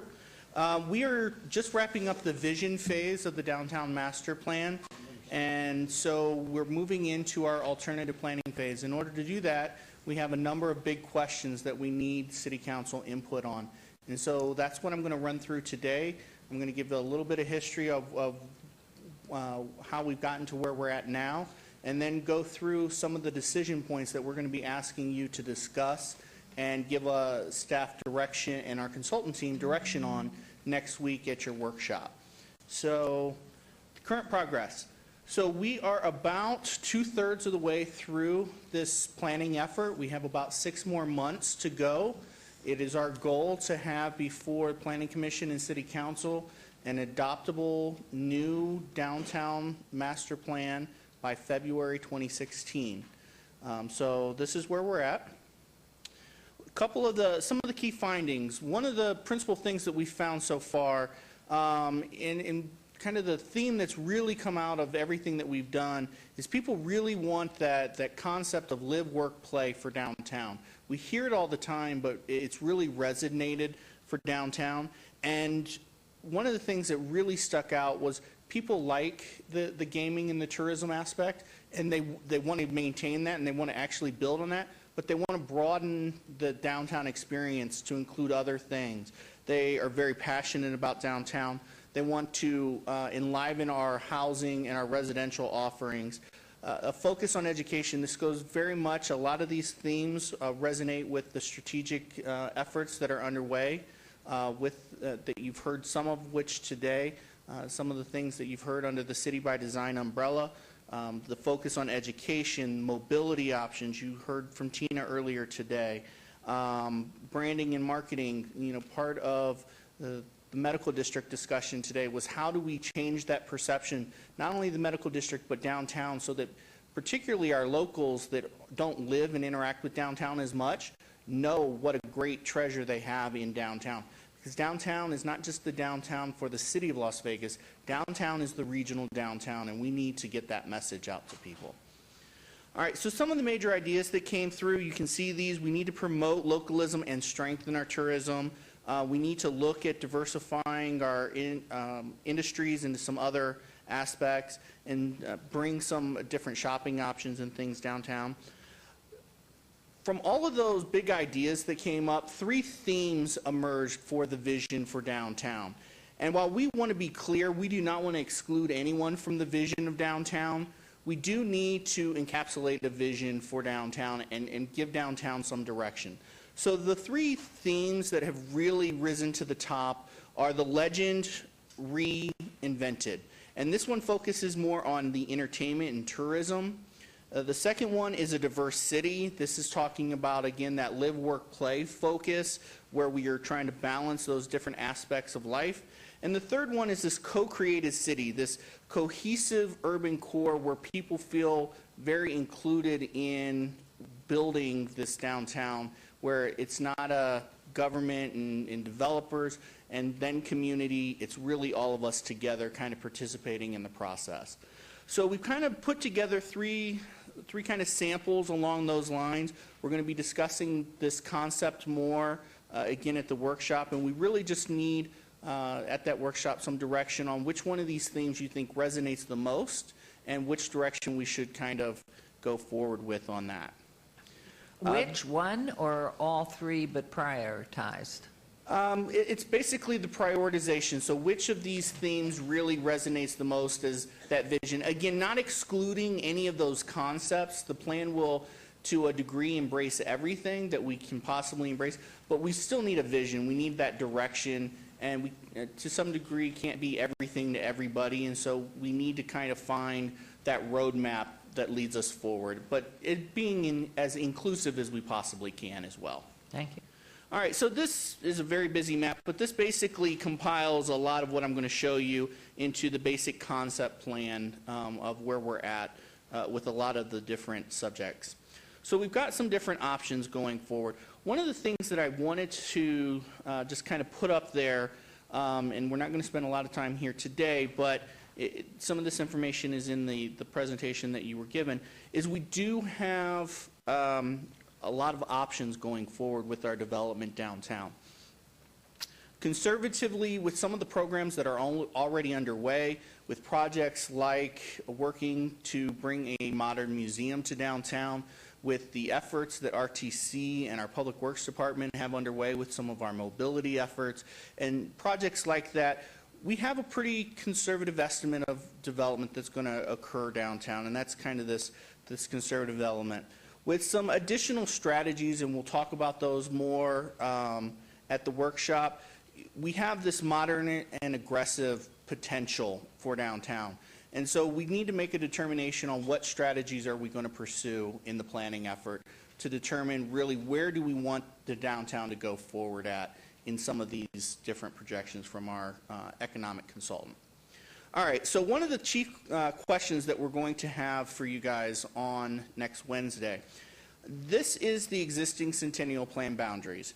It consists of the ones that we all know, the Industrial District, Fremont, the Arts District, what have you. In the beginning of this project, we gave to our consultants this map here, which looks at expanding the downtown to include the medical district, to include the Martin Luther King Boulevard corridor, to include the cultural corridor, to include the residential area surrounding the Las Vegas High School Academy. So this was kind of the original, the first blush, if you would, of expanding the Centennial Plan boundaries. Some things have come up, though, since that first expansion plan. One of the things that's come up that we'll talk about next Wednesday is there's been that question throughout our work with the community, the area south of Sahara that's in the current industrial district. A lot of people don't even know that that's in the city, no alone considered part of downtown. So the question has come up, do we include that continue to include that in the Centennial Plan within the downtown boundaries? Another question has come up, the near west side, the area just north of the Spaghetti Bowl. There's a lot of question with that. It's a great gateway into downtown, but do we maybe push the boundary of downtown to include that area as well? It's a significant influencer for downtown, and we've acknowledged that in our plans, but maybe it goes beyond an influencer and becomes a part of the downtown conversation more specifically, and so that's a part of the conversation. And then there's just we left out a little nugget of a residential area along Charleston, and so do we want to include that residential community into the downtown area and basically take downtown all the way out to the 5 points, 5 corners along Charleston out to where Fremont meets there. So that'll be part of the conversation for next week. And so overall, these are the questions that we're talking about with the boundaries. A few of them we know. We know the councilwoman clearly wants the medical district a part of the downtown. We're moving very diligently forward with that effort with what we've been doing with the downtown, or the Las Vegas Medical District Facilities Master Plan with EUD and some of these other things. It's kind of these last 3 pieces that we need some direction on, and we'll get that next Wednesday. And so with the potential for those questions, this is what the map could look like after next Wednesday, depending on how those questions come out, based on what our consultant has put together with some potential suggested redistricting names. So parks and open space. So the question here is, does council support additional open space for downtown? Acknowledging that there are some costs that go along with that. One of the things that our discussions with the community and the stakeholder group has come up with is there is a kind of push for potentially a central park. That's a land acquisition cost. We're talking at least a block. So that's a significant investment. So we need to begin thinking about that now if that's the direction. The other option, and this is a direction we're kind of already going in with a lot of the investment that we've already done in our infrastructure, is green streets, or another way to think of green streets is complete streets, where we're putting in the expansive sidewalks, we're putting in street trees, we're putting in other amenities that then link up to some of our trail systems. The possibility of maybe smaller acquisitions, and we do pocket parks, and we maybe better utilize some of our existing resources. For instance, the 3rd Street linear park that we're looking at from Charleston to Bonneville, where we'll take a part of the roadway or the right-of-way and put in a park segment along the side of the street there. So really, what direction does council want us to take in terms of thinking about open space for downtown? And so that's that question. All right, redevelopment incentives.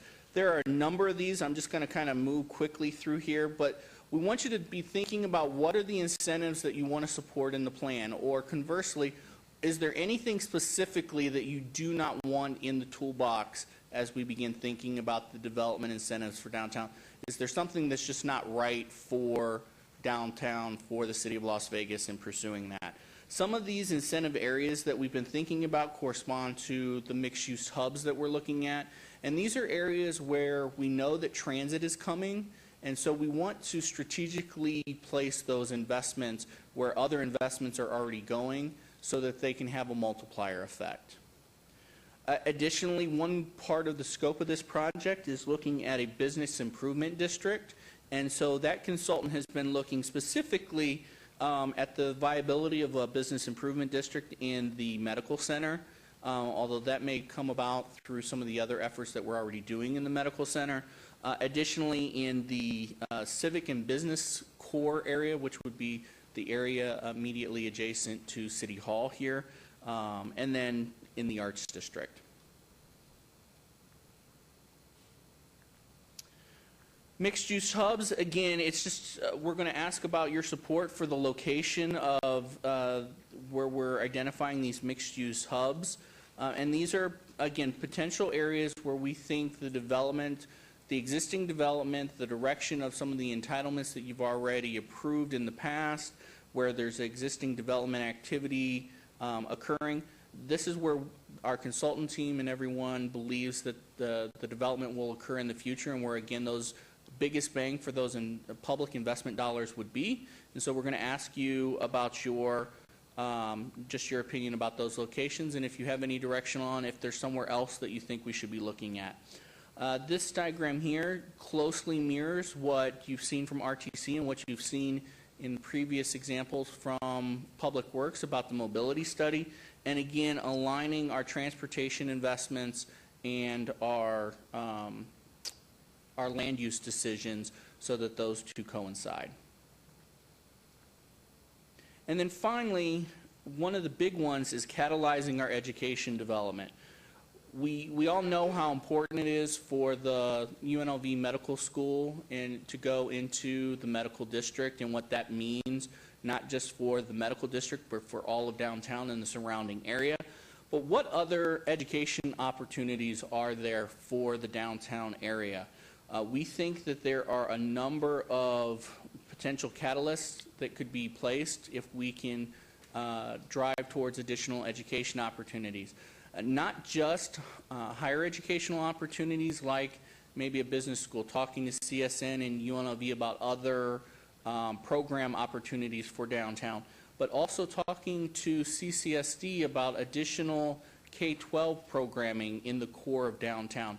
We're talking about adding residents to downtown We need to also be talking to the school district about additional resources for K-12 education as well. And so we're going to be talking to you about how you would want us to prioritize this piece and what are those educational opportunities that you want us to pursue. And we're going to need a priority order because obviously we can't pursue them all in the planning effort. Okay, so workshop expectations. There's a number of questions that I very quickly just went through. There were a number of items that Mike Jensen with Public Works went through a couple meetings ago. The workshop next week, we're going to be posing basically those questions back to City Council and asking for your discussion and direction to staff on how you want to prioritize those items as we move forward. And so that's kind of the workshop expectations so that we can direct our consultants appropriately and begin moving forward with the next phases of those planning efforts. And, okay, so the next stage, and this goes to, Madam Mayor, the correction I needed to make on the agenda item. Since that agenda posted, given the workshop next week, we needed to postpone the next major outreach event for the Downtown Master Plan. That is now going to be October 1st. There will be 2 sessions like we've done in the previous 2 outreach events. There will be a 2 to 4 o'clock session and a 6 to 8 p.m. session. That way we can get the business community in the afternoon and the residential community in the evening. That usually seems to be how the groups kind of divide themselves. Once again, we will be back at the 5th Street School. That was a great venue for our first event, and we had an amazing turnout, particularly for a public neighborhood type meeting. And that's where we're going to be introducing the Master Plan Alternatives concept and rolling out what all is entailed with that. Again, I just want to remind anybody in the public who may be listening to this, visionlv.com is a great outreach resource that we're trying to use to garner feedback on the master plan process for downtown. And we have a number of polls there where we're trying to elicit feedback on some of the things that we're doing, including some information on those vision themes that I presented earlier. And with that, Great report. We'll look forward to taking it forward next week. Okay. Any questions, comments here? Yes, ma'am. Councilman? Thank you. Great presentation. I appreciate it. Going back to your boundary, and I know we're going to cover this quite a bit on next Thursday. Going back to your boundary legend, I would like to for you all to start thinking about right there, about the gray area. Yes, sir. Which basically falls right in the heart of the historic West Las Vegas community. When you mention housing, and as we look at downtown from on high, and look at what we're looking to define the new boundary of the downtown, when we talk about housing stock, this is a prime opportunity for us to take advantage of the current availability of residential mixed use, which basically you won't have to go and acquire or take down additional blocks when in fact you have an opportunity, a prime opportunity, which rests right within what you have listed as the West Side extension, because housing is already there to support the business, the entertainment, the educational component, such as the medical district and what have you. And so, you know, for a long-term vision, I think we have a great opportunity to take advantage of what's currently there and build upon it, and making that the quarter of the residential component that we're looking to support the overall vision of what you have moving forward. In addition to that,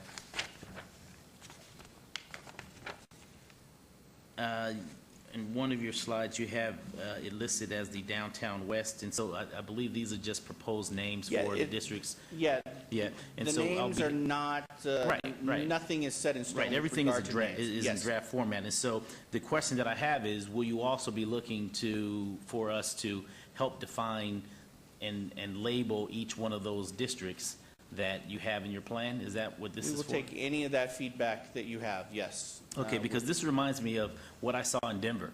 just recently in regards to how Denver has redefined their downtown and their boundary, and they have districts within that boundary in which they have housing stock in a quarter of the district. They have the entertainment and the arenas in one district. They have the industrial and they have the intermodal transit within the component, along with the mid to high-rise developments. And the way in which they have it outlined, it appears to be working very well, and it makes a lot of sense. And so I can see us doing the same thing and moving in that direction. So I appreciate that and look forward to having conversations in regards to how we label those districts moving forward.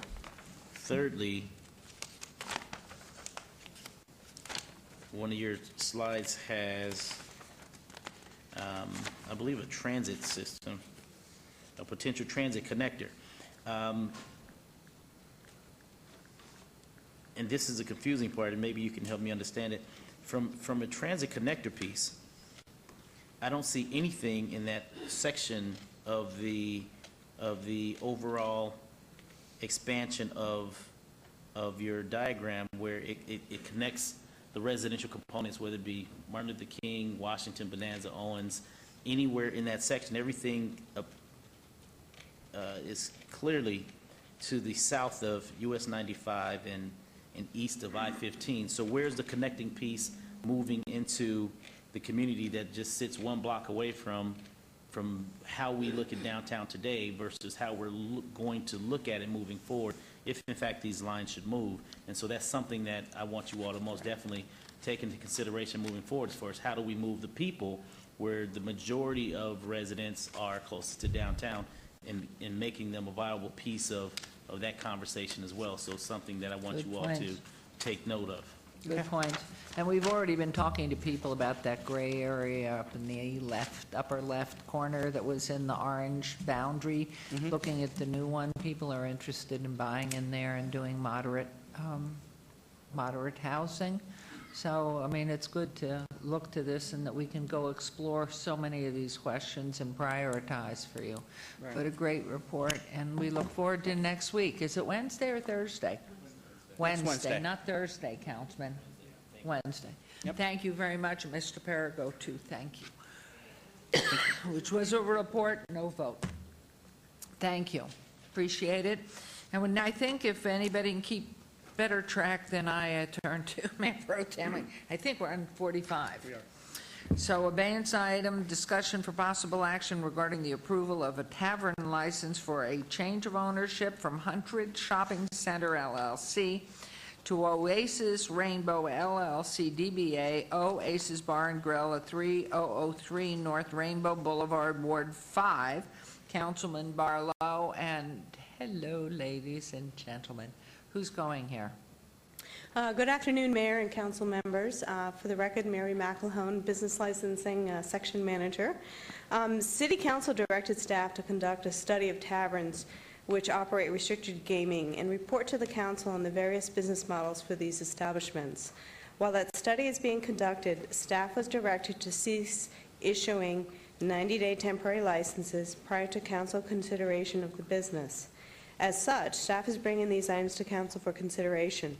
The city attorney has recommended consideration of temporary restricted gaming licenses until such time as the requested study is complete and council has considered the results of that study. So item number 45, Oasis Bar and Grill, has been in business since 1993. The applicant is requesting a change of ownership in which 50% of the existing ownership interest will change. They are currently operating on a temporary license. Since this was approved prior to receiving direction to cease issuing our 90-day administrative licenses, staff recommendation is for approval of a permanent license. May I ask you, on the ownership, 50-50? That's deadly. Somebody has to have 51 and somebody 49. Is it really 50-50? Good afternoon, Your Honor. John Lelu, 3773 Howard Hughes Parkway, here on behalf of the applicant. My understanding is, yes, it is 50-50. Whoa. I don't make the rules, Your Honor. That's tough, I know.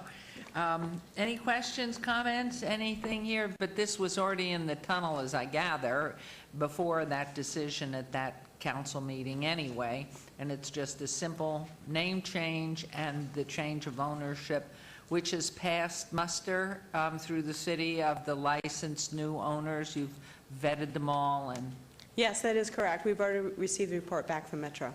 Okay, any questions by anybody? Nope, so let's go ahead, Councilman. Move for approval subject to all conditions. Okay, there's a motion to approve. Please cast your votes and please post. And don't go too far because we're at 9:46, which seems to be the same folk. That passes unanimously. 46, advance item. Discussion for possible action regarding the approval of a restricted gaming license, Oasis Rainbow LLC DBA, Oasis Bar and Grill at 3003 North Rainbow Boulevard, Ward 5. Councilman Barlow. Anything more to say on it?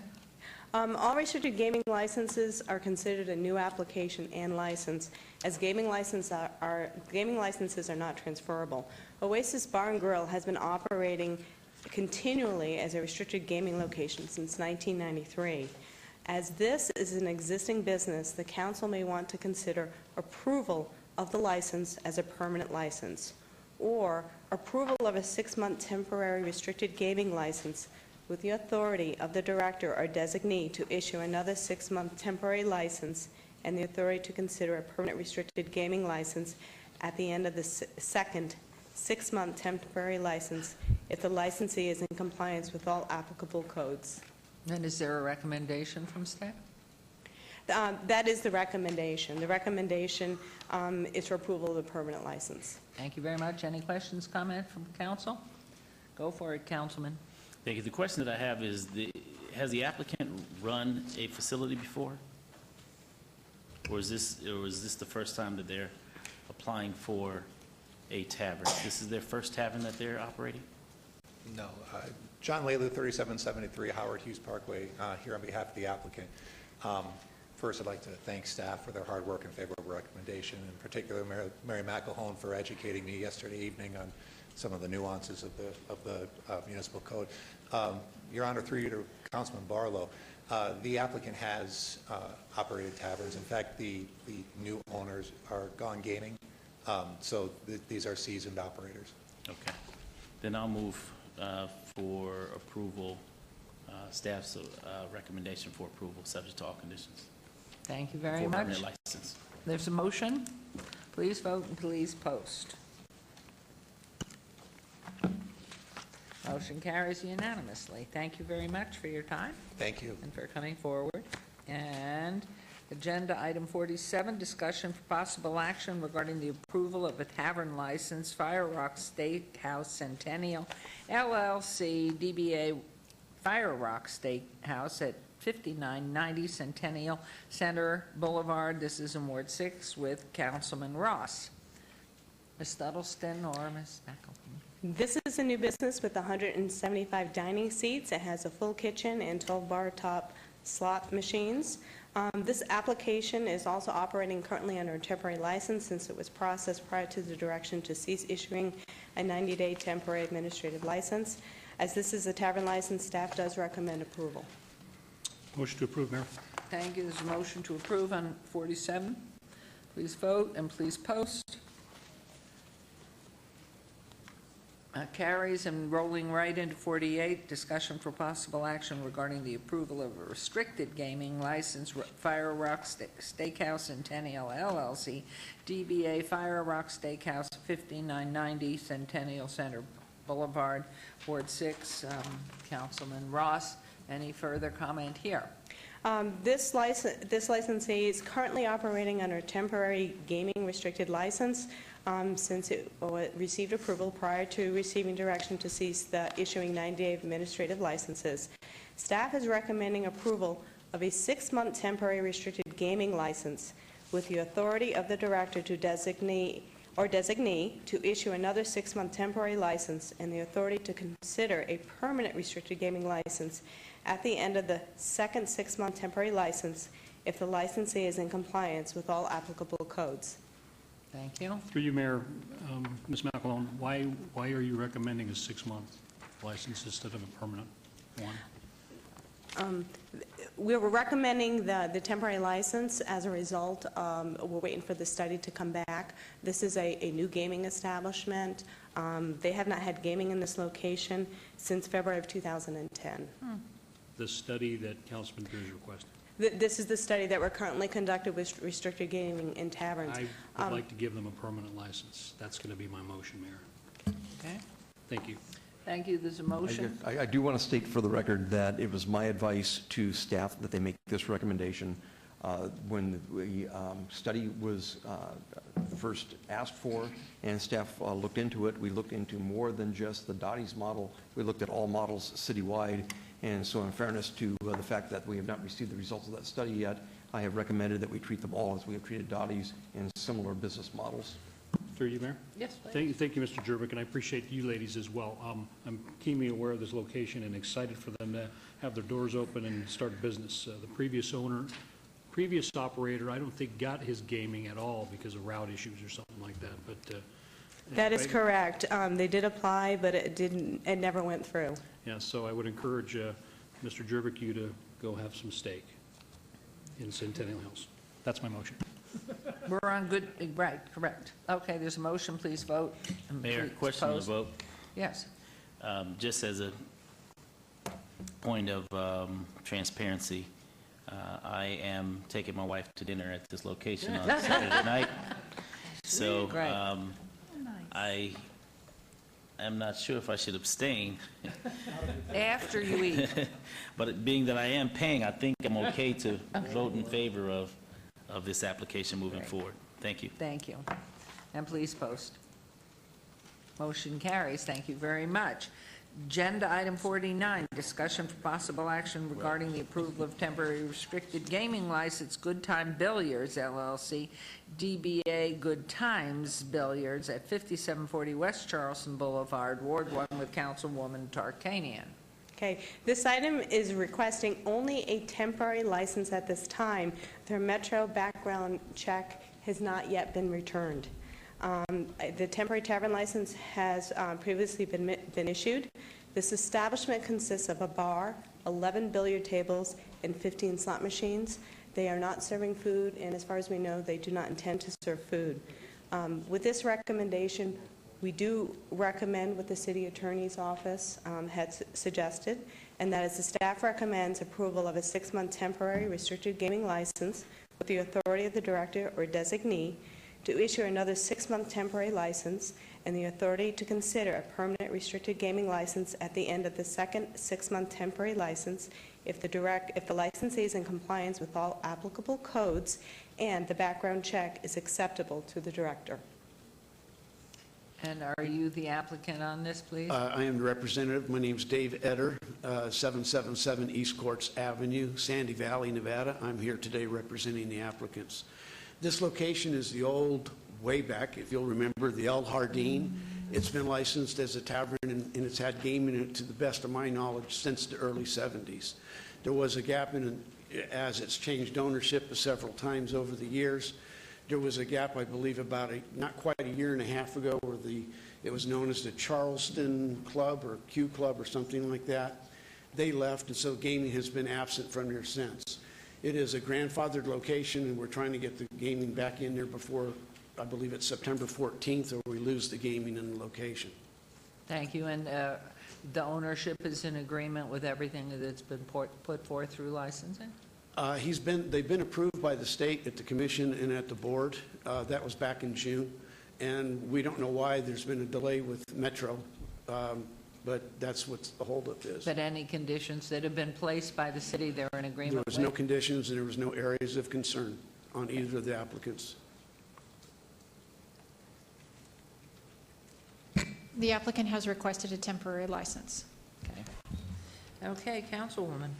Move to approve the temporary license. Thank you very much. There's a motion to approve. Please vote and please post.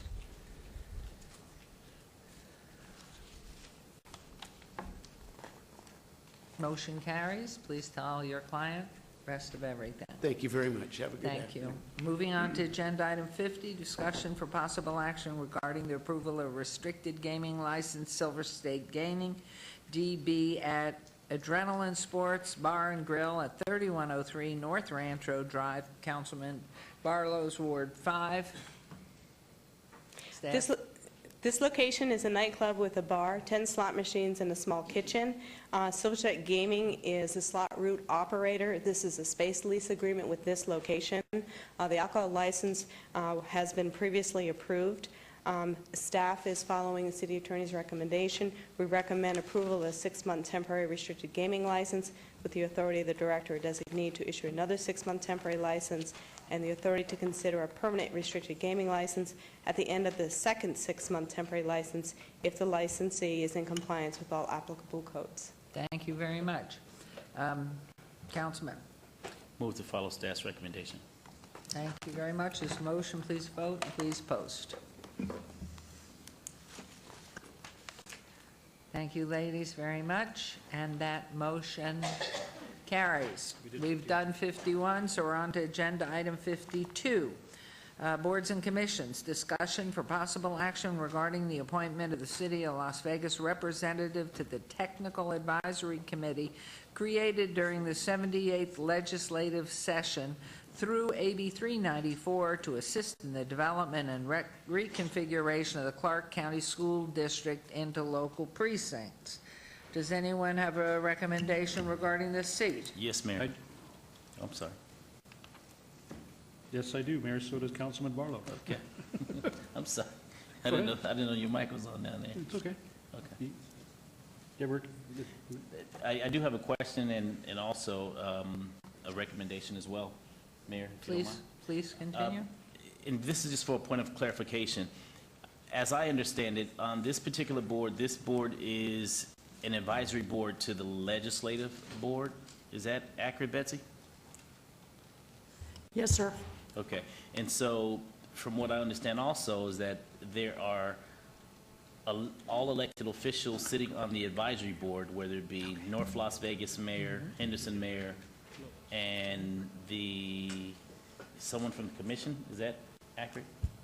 Yes, Councilman, there are a series of technical advisors that will be appointed. Obviously, you have it on for your consideration for this afternoon. I believe North Las Vegas is making their appointment tonight. Henderson's is scheduled for their next meeting, which I believe is the first week of August. I do not know who the county commission appointed yesterday, but it was on their board agenda. Under the law, you're not obligated to appoint an elected official, but what we're being told by our counterparts is that it is anticipated that an elected official will likely be appointed to this technical advisory commission. So, you know, it's up to you. I mean, if you wanted to appoint a citizen, you could. But, you know, you could also appoint one of you. You could put a staff person on there, quite frankly, if you want to. So that's why we teed it up for your consideration today, so we can go ahead and notify the Legislative Council Bureau who our designee will be. Meadows being so involved with the district. Okay. And with that, I would, unless she turns me down, I would like to recommend Mayor Goodman to be the appointee from this board to sit on that advisory committee. Thank you. I would be very willing to do this. I think it's more of the position of the mayor because this is redistricting, and if in fact the city becomes that functional piece for our people, inclusive in the 6 wards, having been working so closely with neighborhood services and all the educational components for the past 50 years in this city, I think the appointment would be, I would appreciate doing it. And are we allowed an alternate or a second? Because I would like to suggest Councilwoman Tarkanian as an alternate, and if in fact I can't make a meeting, that she would go in, because she and I work on so many educational committees together, but I don't know what the legislative body is dictated, but I see Mayor, Mr. Olivas back there. We may, maybe in an abundance of caution, go ahead and appoint the councilman as an alternative if you're unable to be there. sometimes the legislative process won't allow a proxy, so to speak, but we don't know the answer to that yet, so why don't, if that's what y'all are inclined to do, I would go like ahead to and do it. recommend that, and And then maybe if the they'll do legislative that. commission doesn't allow proxies, then you wouldn't be able to use an alternate anyway. Correct.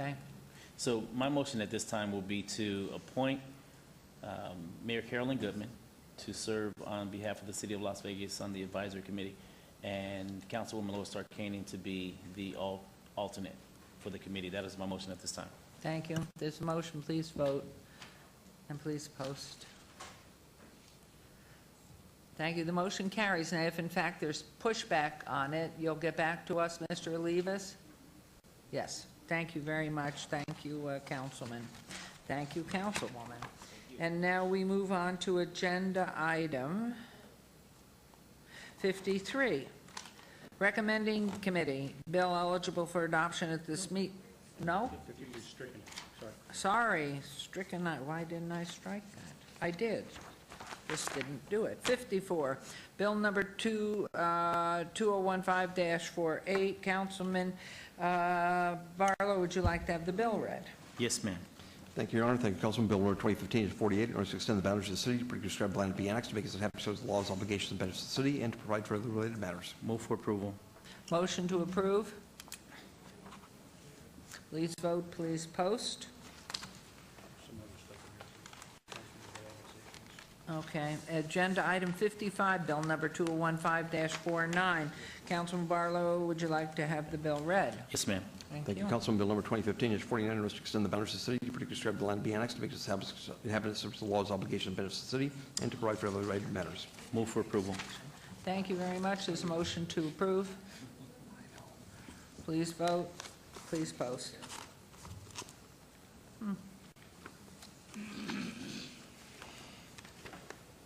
Okay, agenda item 56, and that's bill number 2015-50. Councilman Beers, would you like to have, Barlow, would you like to have the bill read? Yes, ma'am. Bill number 2015-50, in order to extend the boundaries of the city, to prescribe the land be annexed, to make it so inhabitants of the laws, obligations, and benefits of the city, and to provide for other related matters. Move for approval. On Jones? No, too bad. There's a motion to approve. Please vote and please post.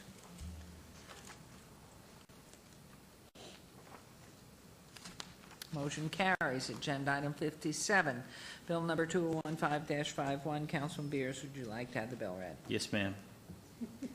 It's okay. Thank you, Your Honor. He doesn't Thank you, have any Councilman. hair either, Mayor. Who's that? Councilman Beers. Oh, well, that's what I was thinking. Right. It's all right. Perfect. We're in this good shape. We are Go ahead, just Brad. one of Thank you you. hairless folk. Whenever you're ready. Bill number 2015-51, in order to extend the boundaries of the city, to prescribe the land be annexed, to make it so inhabitants of the laws, obligations, and benefits of the city, and to provide for other related matters. Move for approval. Thank you. There's a motion. Please vote on 57, and please post. We're getting slap happy. Motion carries. Agenda number 58, bill number 2015-52. Councilman Beers, would like to, no, Barlow, would you like to have the bill read? Yes, ma'am. Thank you, Councilman. Bill number 2015-52, in order to update the code provisions pertaining to the payment of alternate municipal judges and provide related matters. Move for approval. Thank you. There's a motion on agenda item 58. Please vote, please post. We're getting close. The motion carries. Agenda item 59, bill 2015-53. Councilman Barlow, would you like to have the bill read? Yes, ma'am. Thank you, Councilman. Bill number 2015-53, in order to amend the Town Center Development Standards Manual to allow auto dealer inventory storage as an interim conditional use of a site approved for new motor vehicle sales under certain circumstances, and to provide for related matters. Move for approval. Motion to approve on 59. Please vote and please post. Oh, my goodness. Okay, that motion carries. We're on to number 60, bill number 2015-67. Councilman Barlow, would you like to have the bill read? Yes, ma'am. Thank you, Councilman. Bill number 2015-67, ordinance providing for the issuance of the City of Las Vegas of its general obligation to limited tax medium-term recreational projects bonds, Series 2015A, and the aggregate principal amount not to exceed $26 million for the purpose of acquiring, constructing, and improving and equipping recreational projects, providing details concerning the bonds, the project, and general tax proceeds, and providing other matters relating thereto. Move for approval. Motion to approve on number 60. Please vote and please post. Motion carries. On agenda item 61, Bill 2015-68. Councilman Barlow, would you like the bill read? Yes, ma'am. Thank you, Councilman. Bill number 2015-16, ordinance by the City Council of the City of Las Vegas, Nevada, authorizing the issuance of the City of Las Vegas, Nevada general obligation limited tax taxable various purpose refunding bonds, additionally secured by pledged revenues, Series 2015B, for the purpose of refunding certain outstanding bonds, providing for the forms, terms, conditions of the bonds, and the security therefore, and other details in connection herewith, providing other matters relating thereto, and providing the effective date hereof. Move for approval. Thank you. A motion to approve on agenda item 61. Please vote and please post.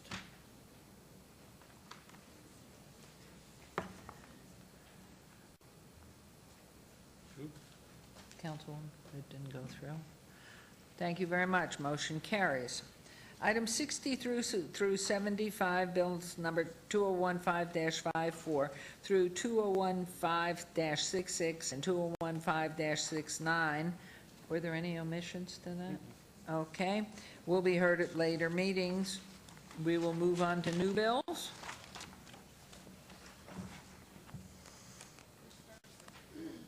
We struck 64? Okay, just know we struck 64. Okay, and so we are going on to 70, where are we? 76. Okay. Items 76 through 78, bills number 2015-70 through 2015-72 will be heard at the recommending committee on Monday, August 31st. 2015, City Attorney, please read the new bills. If I could take just a moment, Your Honor. To my right is Felicia Kalkman. I've been lucky to have her as my intern this entire summer. This is her last council meeting, her last day with the city, and she returns to school on Monday. So I want to say, Felicia, thank you. And with your permission, Your Honor, I'd like to have her read the bills. Wonderful. Please read for us, Felicia, and it's been wonderful having you. You're always smiling, and I just love it. Thank you, Mayor Goodman. Bill number 2015-70, an ordinance to extend the boundaries of the city to particularly describe the land to be annexed, to make its inhabitants subject to the laws and obligations and benefits of the city, and to provide for other related matters. Bill number 2015-71, an ordinance to amend the public facilities and services elements of the Las Vegas 2020 master plan to update the utility plan regarding transmission line corridors, and to provide for other related matters. Bill number 2015-72, an ordinance to temporarily waive the business license fee otherwise required of a medical marijuana cultivation facility located outside the city that will supply medical marijuana products to licensed medical marijuana establishments located within the city, and provide for other related matters. Well done. Go to law school, come back to us. Okay, so, okay. We are now on to one motion, one vote. Don't you have to assign those to? Oh, we need to assign them to members, Councilman Anthony Barlow and Coffin, unless one of you are going to be out of town. They're here. Okay, so now we'll move on to agenda item 79. Okay, for possible action, any items that the council staff and/or applicant wish to be stricken, tabled, withdrawn, or held in abeyance to a future meeting may be brought forward and acted upon at this time. Mayor Pro Tem Ross. Yes, thank you, Mayor. The applicant has requested on agenda item 86 to withdraw that item without prejudice. That's SUP 59044, an abeyance item, applicant owner T-LVCR LLC, 18 Fremont Street. The applicant of agenda item 87 has asked that it be obeyed to the September 2nd meeting. It is GPA 59527, General Plan Amendment, applicant at Adavan Homes, owner Decisive Pursuit LLC, 9704 West Alexander. The same applicant on agenda 88 has requested that item be obeyed till September 2nd as well. That is ZON 59529. And GPA 59527, applicant Adavan Homes, owner Decisive Pursuit LLC, 9704 West Alexander. The same applicant on agenda item 89 has asked that to be obeyed till September 2nd. That is a tentative map related to GPA 59527 and zoning 59529. Applicant Adavan Homes, owner Decisive Pursuit LLC, 9704 West Alexander. That's my motion. Thank you. Motion's made. Please vote. We're coming. And please post. Betsy's requested that after one motion, one vote, we go in the back real quick for closed One Okay. motion, one vote. Okay. I'll give it all. Okay. So we're on one motion, one vote, starting with 80, correct? Items 80 through 84 may be considered in one motion, one vote. They are considered routine, non-public, and public hearing items with no condition changes. Any person representing an application or a member of the public or a member of the council not in agreement with the conditions and all standard conditions for the application recommended by staff should request to have that item removed from this portion of the agenda. I ask for item 84 to be removed. Okay? Mayor? All right, let me read through these, please. Madam Mayor, I wanted to pull 82 to make a comment on it, that's all. Okay. Mayor, I'm going to request item 81. Okay. All right, so we'll just go ahead and we'll vote on, I'm going to read 80 and 83, and then we're going to go back to 81, 82, and then we'll have the request for removal of 84. So, on agenda item 80, these are the considered one motion, one vote. RQR 57986, applicant Lamar Outdoor Advertising, owner Smoke Ranch Decatur LLC, and a request on a required review of an approved special use permit U005901 for two existing 40-foot tall, 14-foot by 48-foot off-premise signs, the northeast corner of Smoke Ranch Road and Decatur Boulevard, R-PD19, residential plan development, 19 units per acre zone. And this is in Ward 5 with Councilman Barlow. And agenda item 83, RQR 57990, applicant Lamar Outdoor Advertising, owner LAKV Decatur, Inc., on a request on a required review of an approved special use permit U-0173-94 for an existing 40-foot tall, 14-foot by 48-foot off-premise sign at 2390 North Decatur Boulevard, C1 Limited Commercial Zone, Ward 5, Councilman Barlow. And I am going to move that those be accepted as the one motion, one vote on those two items as recommended by staff. That's my motion. Please vote and please post. Councilman Barlow, you're trying. Thank you. Those two items passed. Now, having pulled agenda item 81 as requested by Councilman Barlow, RQR 57987, applicant owner Sun Investments LLC, and a request on a required review of an approved variance V-0066-97 that allowed an existing 55-foot tall, non-conforming off-premise sign to be raised to a height of 85 feet, which is 60 feet above the freeway grade, where 30 feet above the elevated grade is the maximum height allowed. And that allowed the sign to be a distance of 520 feet from an existing off-premise sign and a 30 feet from a, quote, R, end quote, design zoning district where 750 feet and 300 feet are the minimal separation distance required at 616, quote, H Street, C1 Limited Commercial Zone, and this is in Ward 5. And are you representing the owner of the sign? Yes, Your Honor. Lonnie Jones with Clear Channel Outdoor, 7370 Dean Martin Drive, 89139.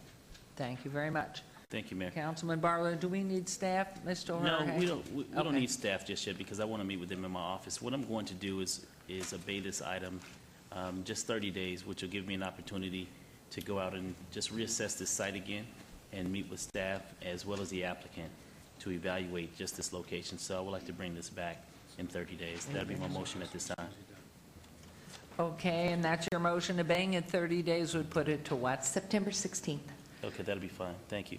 And there's a motion then to obey this item to September 16th council meeting, and that's Councilman Barlow's motion. Please vote and please post. Yes. Mayor, in light of some urgency with our city manager, she would like to hold a closed-door session with us briefly before we hear items 82 and 84, if that's okay with the councilwoman. Is that all right, Councilwoman and Council, on 82, Councilman, and then, of course, 84, if you'll wait, sir, we'll be right back. How long is this recess going to take? 10 minutes? So we'll be back here. We'd like you to speak on the 84. Okay, we are in recess for 10 minutes? No. Sorry, Councilwoman.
Sutherland?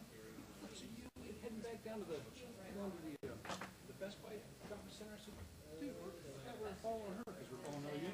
He goes, did you see that? Or did I call? I said, no, I didn't hear anything, man. He's white knuckling right now. Oh, okay. But I was so impressed, Councilman, that this young guy was multitasking so well. Doing that for 12 hours. Yeah, 10 hours. I worry about my boys, right? Let me find out where I am. Do we undo it and do it again?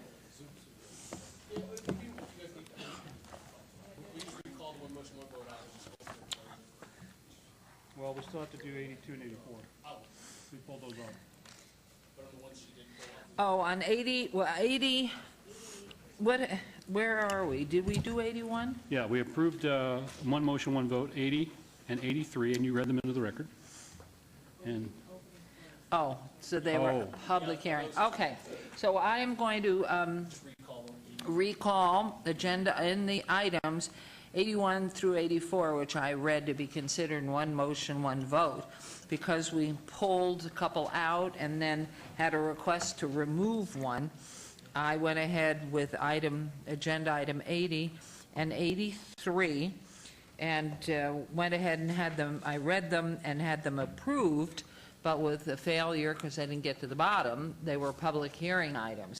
So I'm going to make a motion to rescind on 80 and 83. I ask you to vote to rescind those. Then we'll open up the public hearing, and then we'll re-vote. So my motion is to rescind the vote on 80 and 83. All in favor, please signify by aye. I mean, type away wherever you are. And please post. Motion carries. And now I'm opening public hearing on agenda item 80 and 83. Anyone wishing to be heard on these items, please come forward. Pardon me, I have a lifesaver in my mouth. Anybody wishing to speak on these items? Hearing none, I will close the public hearing. And now there'll be Councilman Barlow. I'm going to ask you to go ahead, since they're both in your wards, and re-vote on agenda items 80 and 83 now that we've held the public hearing, which were motions to approve both 80 and 83. Okay, on item number 80, I can take them all in one motion? Those Okay, two, 80 okay. and 83, you On may. item 80 and 83, 83. I move for approval. But let me Correct. ask you this question before we take the vote. Why not 84? Because we haven't gone there yet. We haven't Okay. even Then discussed my it. motion would be for approval for 80 and 83. Thank you very much. There's a motion to approve on 80 and 83. Thank you very much. And please post. Good catch on that. Motions carry. Now, we're going to go into agenda item 81, which we'll hear from Councilman why he wants to hear it. I think, did I read No, it yet? we've already voted on 81. Did we vote on abated- 81? we All abated- right, we I'm abated going 30 to days. vote to rescind. Okay, I've got to vote to rescind. My motion's to rescind on 81. Please vote. We have to rescind that because we didn't have public hearing on that either. That was just a motion to obey, Mayor, so you can, that's okay. That one's, Right. yeah, the councilman good. obeyed that one. Right. So now Now we're we're at normal. 84. Now we're fine. Yes. 82 was pulled at the request of Councilwoman, so we're on path here. Good. Thank good catch. Yay, Luann. Or our attorney, whichever, or whomever. RQR 57988, applicant Clear Channel Outdoor, owner Jean Levy Family Trust and Alvin Levy Trust, on a request on a required review of an approved special use permit U-0107-90 for an existing 40-foot tall, 14-foot by 48-foot off-premise sign at 2921 West Sahara Avenue, C-1 Limited Commercial Zone in Ward 1 with Councilwoman Tarkanen. And this was at your request, and if you will reintroduce yourself, sir. Lonnie Jones, Clear Channel Outdoors, 7370 Dean Martin Drive, 89139. Thank you very much. Councilwoman. All I wanted to do was say that this was a 3-year review. Yes, Your Honor, I can confirm that's a 3-year required review. That's all I wanted. Thank you. Okay, it's a public hearing. Anyone having input onto this particular agenda item, please come forward and state your name. Hearing and seeing none, we will close the public hearing. And is there a motion? Move to approve. Thank you. There's a motion on agenda item 82 to approve. Please vote and please post.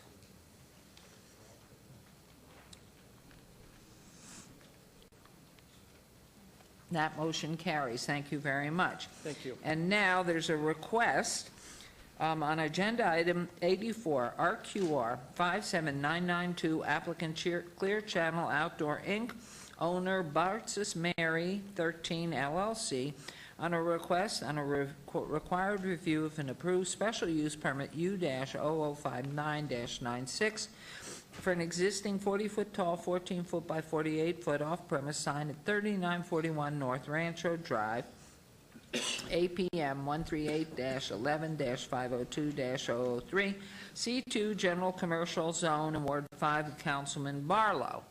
And so, sir, if you'll please restate your name and make your comments. Harold Barling, 6164 Pine Villa Avenue, Unit 102, which is part of Desert Pine Villas, located at 6161 West Alexander, adjacent to the property that this application is for. I want to take this opportunity to bring to the City Council attention the status of that piece of property. It is now currently being used as a staging area for the construction on Rancho, streets of Rancho Drive and North Rancho. And it was started, to the best of my information, without pulling a permit. And that's kind of, this fact kind of emphasizes that, the truthfulness of that, in that once the permit was pulled, the use of heavy equipment between the hours of midnight and 8 in the morning, right next to a residential zone, was stopped. That was a very inconvenient for the people who live close to that, hearing that noise in the middle of the night when they were trying to sleep. The current situation with the property, there is a 10-foot wall of dirt on the between Alexander, or between Rancho and the entrance to our condo complex, and it hasn't been moved for about 2 weeks. And my concern is what status is going to be of that property once that work has been done. Because of the inconsideration of the construction company to start with, and a lack of pulling a permit, I would like to see the council act in some way to require them to restore the property to a reasonableness after the use is finished. Thank you. I'm going to ask Mr. Parago, Director of Planning, can you make some comment on this before I turn it over to Councilman Barlow? Thank you, Your Honor. We're looking up right now to see if permits were pulled for that. And maybe Mr. Lowenstein, do we have that? On a preliminary review of the parcel, I don't see an attached grading permit for the subject site. Thank you. Mayor. Wait, Mr. Scott, yes, please. Is there an applicant that maybe could come up on this item? No. Mayor, over here, Jorge Cervantes. Mayor. Where are you? Okay. For the record, Jorge Cervantes, Community Development Services. Mayor, it may have been that parcel was used as a staging area. The city had a sewer project out there on Rancho Road. I'll look into it to see if it was that location, but I know we had a project out there, capital project, so it may have been used as a staging area for equipment. And so if it was, they may have gotten a permit through the construction process itself. We'll look into that, and we'll make sure they restore it back to the original site the way the parcel was. Do we need to obey this item then? No, this item is more related to a sign. I think what he's talking about is just a condition of the parcel. And so typically those agreements are between the contractor and the private property owner. We're not party to that agreement. But we'll look into if the contractor was in the contract to us, and we'll make sure they restore it back to the original condition. And that the earth level that's correct. Stored there is brought down. It's brought back to the original condition. Wonderful. Okay. Okay. Mayor? thank Mayor- you for bringing it to our attention. Sir? Yes. Yeah, I just want to let them know that I most definitely will have my staff address this to make sure that the condominiums right there on Alexander are taken care of specifically with the berm that was created there. So we'll make sure that we get that taken care of And for you. Mr. Cervantes has said that there's a reason what happened, and obviously they left dirt from the construction that was going, or remodification that was going on there. So thank you for bringing it to our attention. It wouldn't have happened. So can we have a motion then to? Move for approval. Okay, there's a motion. Please vote and please post. Thank you very much. And so I gather, Mr. Cervantes, you'll be in touch with Mr. Councilman Barlow's office. Great. And public, was there anybody else who wanted to be heard on that? Sorry. Public comments closed. Thank you. Okay, so now we are into, all right, 85's been withdrawn, right? Without prejudice. Without prejudice, so we're into 80s. We were told 86, not... It was 86, I'm sorry, Councilman. All right, so we're on 85, EOT 59837, abeyance item, extension of time, public hearing, applicant owner Aristotle Holding LP, for possible action on a request for an extension of time of an approved site development plan, SDR 41038, for a 38,001 square foot expansion of an existing 31,679 square foot non-conforming sexually oriented business with a proposed 8,770 square foot roof deck, parking lot modifications, waivers, downtown Centennial Plan, architectural designs on 2.57 acres at 1531 South Las Vegas Boulevard, C2, General Commercial Zone, Ward 3, Councilman Coffin. The staff recommends denial. This is a public hearing. I declare open. Is the applicant present or applicants? Yes. Okay. So who wants to start right here? Mr. Perigo? Thank you, Your Honor. Staff initially on this site plan review was concerned about the impact on the surrounding neighborhoods and was therefore recommending denial. And for those same reasons, we recommend denial of extending the time on this site plan. Thank you very much. Do you want to make comments, please? I do.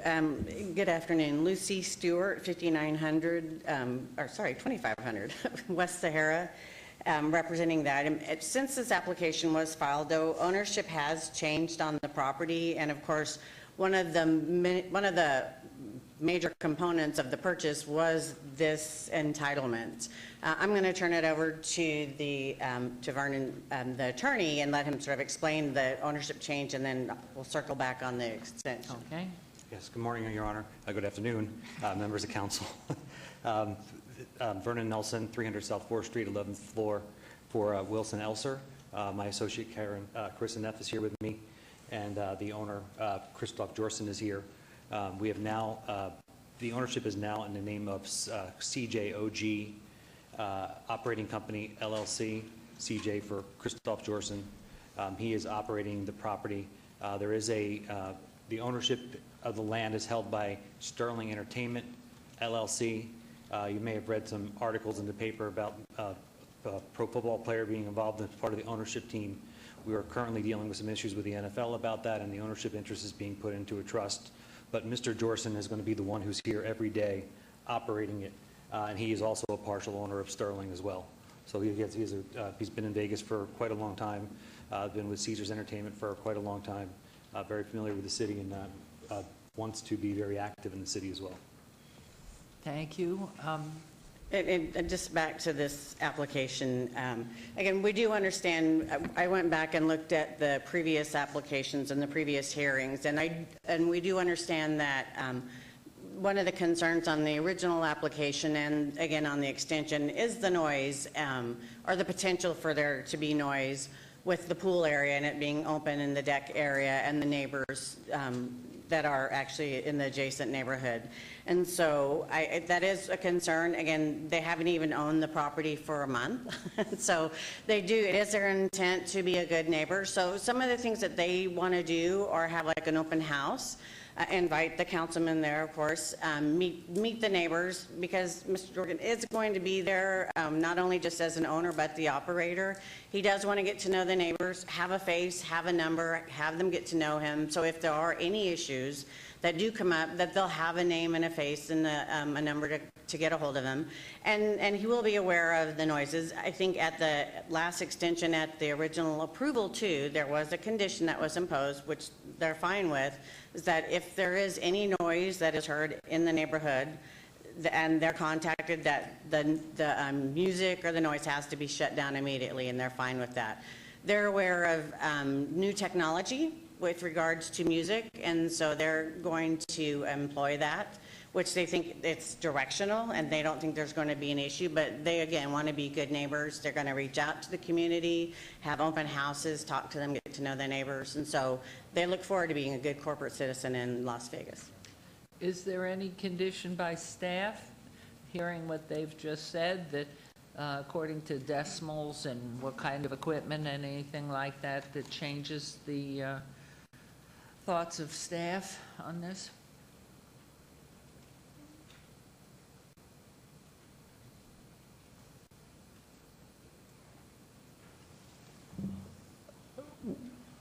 That's a good question.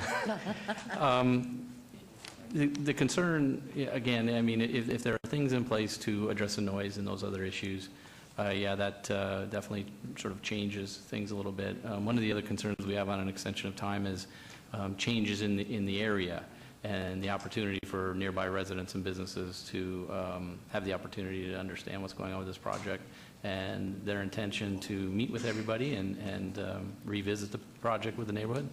I think staff really doesn't have an issue with it. But would, in fact, continuing a dialogue on volume, decimals, what type of equipment, swimming pools up there? Yeah, I mean, those swimming pool parties get really loud, and how late an hour? I mean, all these things, have they been resolved and discussed so that we can have a cogent vote today and know what we're voting, or are those things not really finalized and we don't have that information? And while you're talking, I'm going to open this for public comment. If anybody wants to come forward, it is a public hearing. Your Honor. Councilman? Your Honor. Yes, I want to please. address some of those questions that you've raised. Okay, well, may I close the public hearing then, or do you want Well, to it'd be, wait? you could always, if somebody comes up, they could always Okay, so I'll leave comment. it open. I don't mind that. No, I've met with these new owners. I reminded them that the previous owner, Mr. Eliadis, had a word as his bond guarantee that you could take to the bank in these neighborhoods, and there have not been problems in all these years with Olympic Gardens, and I don't live too far from there, so I would hear about it. And they've been closed for a little while now, but they finally got their ownership problems changed. So that's why this sale took place. So the previous council actions all took into account the conditions, such as have been mentioned by the applicant's representative, Ms. Stewart, and our representatives here from staff, noise and so on. But what they're going to do is, as I've been promised, and I want to have these promises on the record again from you, that they will hold meetings with the neighborhood associations that are nearby, that they will reaffirm the promises, that they will reveal what they consider to be new technology that could conceivably remove a problem that was a major concern several years ago. So from that standpoint, I see no reason why we can't continue this to allow them to begin to reopen, because that's obviously they can't reopen without an extension of time. So trusting that they know that they're inheriting a property that, while it might be a sexually oriented business, integrated quite nicely with the neighborhood. It did not intrude on the neighborhood. So make sure we'll have public meetings. If you want to host them there, fine. As long as everybody has clothes on, we'll be okay. So therefore, I will move, well, excuse me, if you want to make sure your public hearing is conducted, I don't want to move beforehand. And the only question I would have for you, Councilman, you've never had there's never been a pool, a roof pool before, right? This is something brand new, correct? On this So right. nothing is what it was, something is brand new. And so, I mean, just judging the pools at the different hotels, where they have music, it's like Electric Daisy, and the decimal sounding from a rooftop carries. So that's just my concern, since this is a brand-new piece to OG. And so at this point, anybody from the public who wishes to make comment on this? Okay, I'll close the public hearing and give it back to you. Question. Oh, and Councilman Barlow. Yes, I support the applicant in regards to the change of ownership, and I can disclose that I spent countless hours at this location, from 21 to, who is that back there laughing? Anthony? Felipe? Joe? I spent countless hours at this location, spent a lot of money, borrowed money at that, when I was in college. So it bring back a lot of fond memories. But at the same time, I've also have attended parties at pools at all of the casino properties, and the sound that resonate, you could hear it in Valet, you could hear it, you know, within a half a mile of these venues. And to have this property right at the backyard of these residents and having amplified sound is not something that I could support in relation to that. So I'm not sure how the motion will go today, but that's something that I know I couldn't support, because I know what the sound is like, because I frequented these places. And for you all to say that if the resident complained, you're going to shut the music off right away. Actually, that was a condition that was imposed. That doesn't flow well with me, because I know better than that, you know, having been to these places on countless occasions. And so I'm going to sit back and listen to the motion, but outside sound is not something that I can support, specifically because it sits right at the back door of all of these residents that have been there a very long time. And I know that they've had this business at their back door with no problems in the past, because everything was kept internal. And now to bring it outside in this neighborhood, on this, you know, in this very transitional area, it's not as though it's on an industrial road or an why don't we industrial hear area. from... And so for that, I'm going to sit back and see how this moves forward. But I share with you up front that I can't support outside noise. Thank So you. if you would like to make some comments as to that, make sure your mic is on. There's a button there, make it red. There you go. This one. So I want to respectfully answer that. I was the Senior Vice President, Food and Beverage for Caesars Palace. Oh, sorry, your name, please, Christoph again? Jolson. Thank you. I was Senior Vice President, Food and Beverage for Caesars Palace. I was in charge of all the outlets, but mainly to the pools. Like we all know, in the summer, it's a huge event. The Venus pool, which was our European pool, was right underneath the executive office, and especially Mr. Gary Loveman, CEO and chairman That's of why you Caesars Entertainment. resigned. Kidding.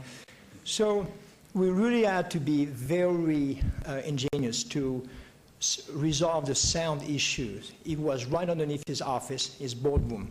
We found a French company that had a brand new technology, and that was, again, a few years back. So I believe the technology is even better today, that are directional speakers. Extremely expensive, but those speakers really, really contain the sound as where you direct them. So it was, we were able to actually have that pool during the day, not in the evening, and Mr. Loveman was fully satisfied of the results, because every day he was asking for the sound to go down. And obviously, you know, it was contrary to the business that you try to conduct. You know, pool, young people, they want to have fun. So we were able to contain the sound to appease Mr. Loveman, and he could conduct business. Good. Thank you very much for those very welcome. comments. All right, Councilman Coffin? Thank you, Your Honor. We have, of course, the frequencies at which these speakers operate determine how far the sound will travel to. That's a given. I believe staff previously had already gone over this, and I do not know what your recommendation was how many years ago when the rooftop swimming was allowed. I don't remember when it was. I don't know how the council voted. They did approve. But it has to come back to the council once they begin to think about constructing. I mean, they got plans and all that, but it's about the time that they have to come back. Am I correct, Tom? Don't they have to come back to us? Don't they have to come back to us before they start construction? What happens? It is an approved site plan, and so under the approved site plan, they are able to go start construction, pull building permits, and move on with the project once they have that approval. So the extension of time would allow them to essentially begin construction at any time. Yes, and they have, but they will be made aware as the construction progresses by our inspectors if it looks like they're not going to be able to satisfy the conditions of the approval. Isn't that right? Well, we will, as with any project, the conditions are there, and if there's a complaint or if there's a request to check in, we will absolutely make sure that they're in compliance with the conditions of approval. Mm-hmm. All right, thank you. So that no dirt will be turned, no nails pounded until we have, the proper, again, acquaintance with the neighbors and the assurances, as well as perhaps demonstrations of how this new technology could work. And the fact is, as Councilman says, an elevation of the location for the party does help the noise carry. But there are ways of deadening that, I suppose.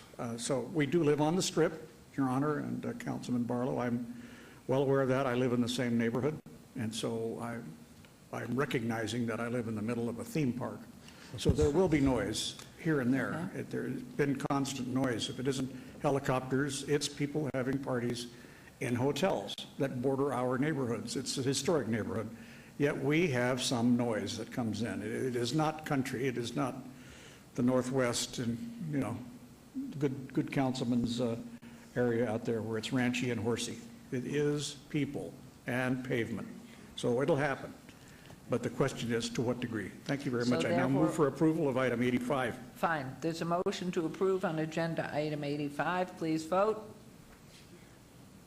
And please post. Mayor, just one last comment on the question on the motion real quick. I am in support of the project, just not in support of the sound that will be coming from the outside of the building. So I just want to make note of that. So I won't be supporting this item at this time. Thank you. Thank you. There's a motion that was voted upon. Please post. Okay, the motion carries. Thank you very much. Good luck. Thank you. And no, we'll be listening. Okay, agenda item 86 has been withdrawn. Agenda item 87, 88, and 89 have all been obeyed to the 2nd of September, which puts us into 90, but mine's stapled to, Items 90 through 92, right. 90, MOD 59457 on a request for a major modification of the Grand Canyon Village plan to add .84 acres of community commercial to the plan. Agenda item 91, GPA 59458 on a request for a general plan amendment from TND Traditional Neighborhood Development to PCD Planned Community Development. And agenda item 92, ZON 59459, a request for rezoning from TD Traditional Development to PD Planned Development. Applicant owner is Sky Canyon Village, LLC, on .84 acres on the south side of Grand Canyon Drive, 280 feet west of Oso Blanco. Staff and Planning Commission recommend approval on all three items. These are in Ward 6 with Councilman Ross of public hearings, which I declare open. Is the applicant or representative present? Good afternoon, Your Honor. City Council members, my name is Tony Celeste, address 1980 Festival Plaza Drive. Here filling in for my colleague Jennifer Lazovich, who had to step away. Again, we appreciate staff's recommendation of approval as well as Planning Commission's recommendation of approval. I'm here to answer any questions that you may have. Thank you very much. Mr. Perigo. Thank you, Your Honor. This is a remnant parcel being added to commercial project. Staff recommends approval. Thank you very much. Anyone wishing to be heard on any of these items? All of these items? Hearing and seeing none. Councilman Ross. Agenda I'm item- going to close public hearing. Okay. Go. On agenda item 90, I would move to follow Planning Commission staff's recommendation for approval. There's a motion on agenda item 90. Please vote and then please post.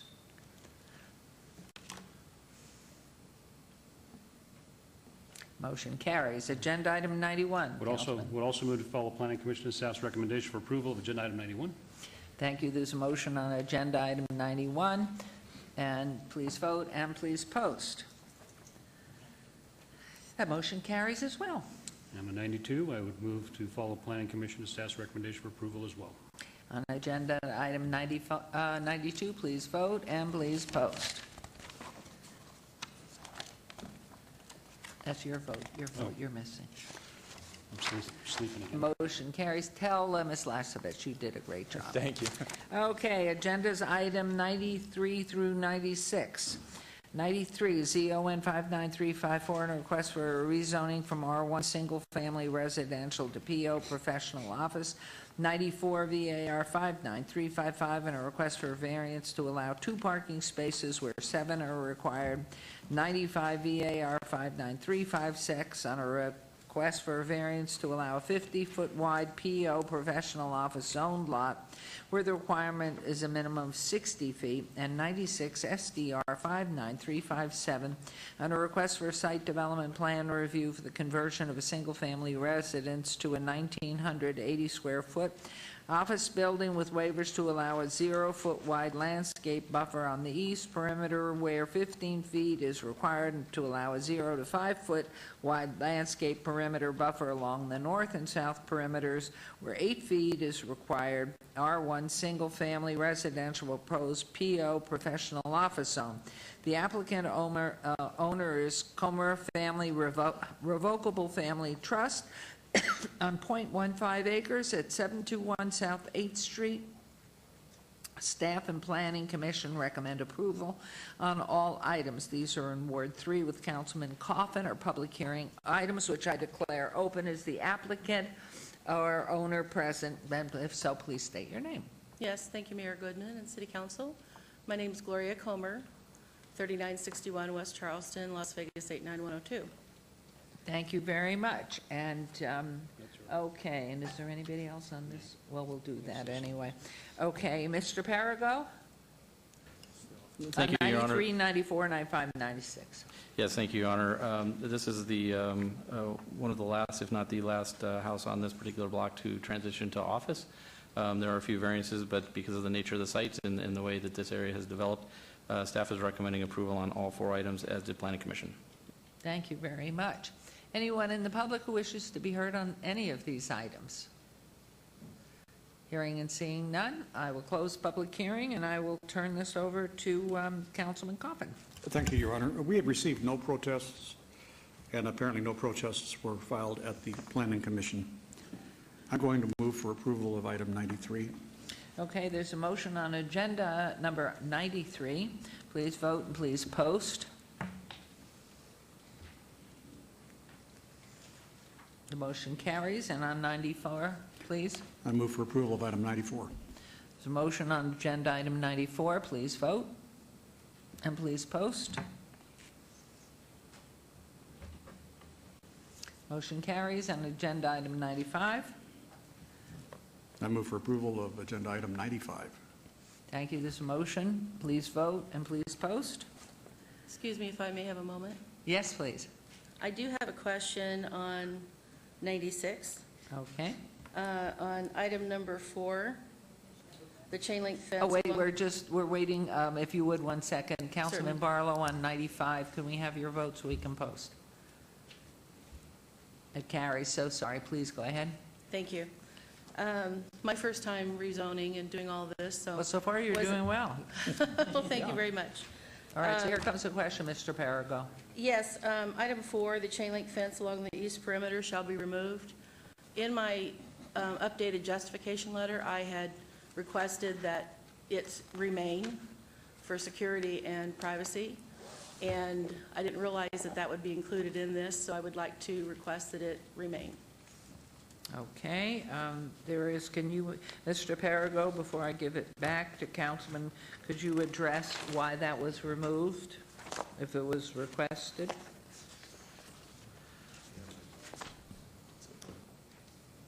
Do you know, Councilman Coffin? Do you recall that? No, I don't. I'm waiting to hear from staff if they can explain. Okay. Which I think is condition number 4. I'm trying to find it in the backup file. It is Because the condition, request is for safety concerns to leave it as is. right, and that is condition number 4 on the site plan. On item 96, the chain link fence along the east perimeter wall shall be removed, and I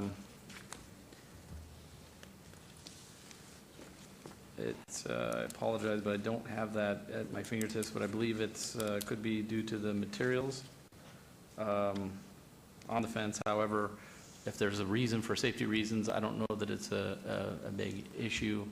If mayor and council and councilmen want to reconsider that, I don't know that staff would have an issue with that. Mayor, through you to Tom, is there a notation on safety? Is the wall leaning? Is it a potentially dangerous wall? Ms. Homer, while he's looking that up, do you describe the condition of the wall? No, I'm just saying it's a chain link fence. Right. Oh. And we were, in this condition, it's asking that we remove it. And in my justification letter, I had said that we would like to have it remain because it closes off the back part of the property for privacy and security at this point in time. And when we spoke with planning, we were told that if we wanted to keep it, we could just ask to keep it. And so that's what I did in my justification letter.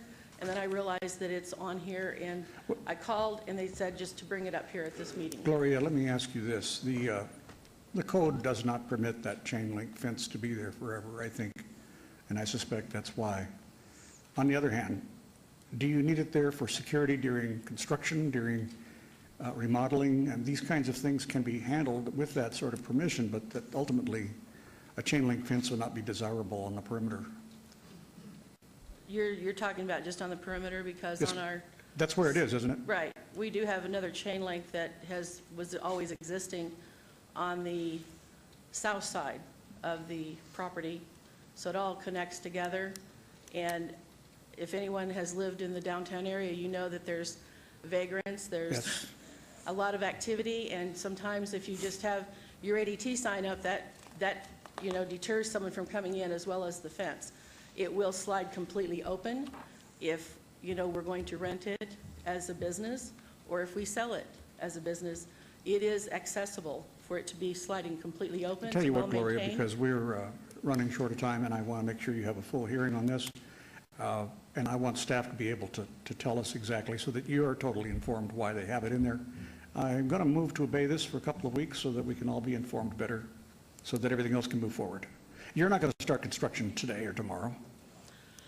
No, maybe the next day after that. Seriously. No, seriously, we're not. Okay. We can certainly So do that. 2 weeks. I puts move us- to obey this till the first meeting in September, Your Honor. Okay, how about to September 2nd, so she can get Yes, moving forward? yes, So on agenda item 96, to obey it to September 2nd, that's the motion. Please vote, and please post. So you'll clarify then with Councilman Coffin and with planning. And Yes. Gloria, the gentleman in the back there, Mr. Ortiz, will visit with you on this. Okay, well, thank you. Motion carries. All right. Good. You And did very well up Thank you until very the much. And we love the city of Las Vegas. My family started living in Las Vegas in 1952 with Las Vegas Optical. Really? And we love what's happening downtown because it does need to be living instead of going It down. was great once. Yes. It's getting there again. Thank you very much. Thanks for coming and waiting. Okay, agenda items 97 through 99.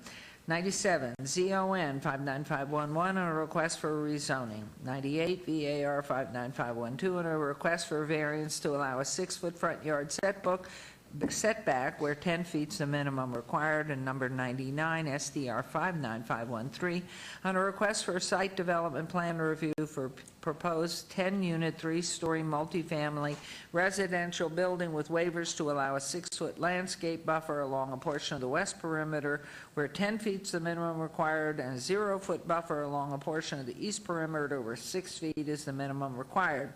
The applicant owner is Jose Pichardo on .24 acres at 625 South 10th Street, R1, single-family residential zone, proposed R3 minimum density residential. Staff and Planning Commission recommend approval on all 3 items. These also are in Ward 3 with Councilman Coffin. They're public hearings. I declare them open. Is the applicant or representative present? Yes, ma'am. Jason Wadsworth, representing Jose Pichardo, 2982 Paseo Hills Way, Henderson, Nevada, 89052. Thank you very much. Mr. Parago. Thank you, Your Honor. This is a residential unit downtown at 625 South 10th. The 10 units are needed in the area, and it's a nice project, and staff recommends approval, as did Planning Commission, on all 3 items. Thank you. Boy, that's beautiful. Thank you. Public hearing. Anyone wishing to be heard on these items, please come forward and state your name. Hearing and seeing none, I'll close the public hearing. And Councilman Coffin. Your Honor, thank you. If I could ask staff a question. This, as We have Councilman Roy. Tom, this came out of planning with the unanimous approval vote. So did you notice any protests on the architectural design, the proposals and so on that? In that street area, Mr. Lowenstein, anybody? Unanimous vote. It was, and there were no negative comments about the architectural design. All right. Okay. All right. Thank you. Your Honor, I'm now going to move for approval of item 97. Thank you. This motion to approve on 97, please vote and please post.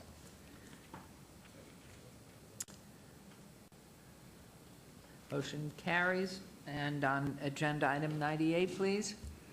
I move for approval of item 98. There's a motion to approve on agenda item 98. Please vote, please post. And agenda item carries. And agenda item 99. Your Honor, through you to Tom Parago or Peter Lowenstein. Any further comments on 99? Nope. All right. Thank you very much. I now move for approval on item 99.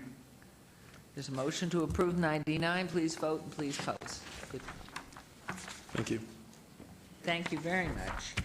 We'll move on to agenda items 100 and 101, 100, ZON 59524 on a request for rezoning from R-PD4 residential plan development 4 units per acre to R1 single family residential. Number 101 TMP 59526 on a request for a tentative map for a 77-lot single family residential subdivision. The applicant is Richmond American Homes, and the owner is Farouk Katala Family Trust on 16.24 acres at the southwest corner of Shalada Avenue and Bradley Road. Staff and Planning Commission recommend approval on both items. These are in Ward 6 with Councilman Ross, and are public hearing items which I declare open. Is the applicant present or representative? Good afternoon, Your Honor, members of the council. My name is Bob Gronauer, 1980 Festival Plaza, and I'm here representing Richmond American Homes. Thank you very much. Mr. Barrago. Thank you, Your Honor. Not much to add. Staff and Planning Commission do recommend approval on both of these items. Thank you very much. Public hearing. Anyone wishing to be heard on these 2 items, please come forward, state your name for the record. Hearing seeing none, I'll close the public hearing. Councilman Ross. I would move to follow Planning Commission staff's recommendation for approval of agenda item 100, please. Thank you very much. There's a motion on agenda item number 100 for approval. Please vote and please post.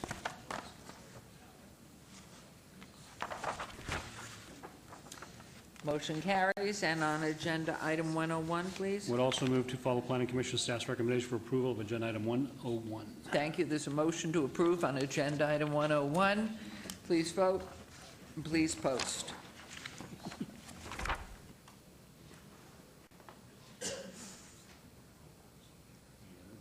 Mayor Pro Tem, go. Motion carries. That was a hard afternoon. Moving on to agenda item 102, 103, and 104. Well done. VAR 102, VAR 59528, on a request for a variance to allow inadequate auto and pedestrian connections for a proposed, what in heaven's name does that mean? For inadequate open and, is that the correct, is this what I'm reading? Is what I'm reading? It is what I'm reading. Okay, let's try it again. On a request for a variance to allow inadequate auto and pedestrian connections for a proposed 60-lot residential subdivision, 103 VAC 59533, on a request for a petition to vacate U.S. government patent easements in the full width of Eula Street between Elkhorn and Solar Avenue and number 104 TMP 59534, on a request for a tentative map for a proposed 60-lot residential subdivision. The applicant is D.R. Horton. The owner is 303 Cotton LLC et al. On 20.0 acres, northeast corner of Elkhorn Road and Wallapai Way.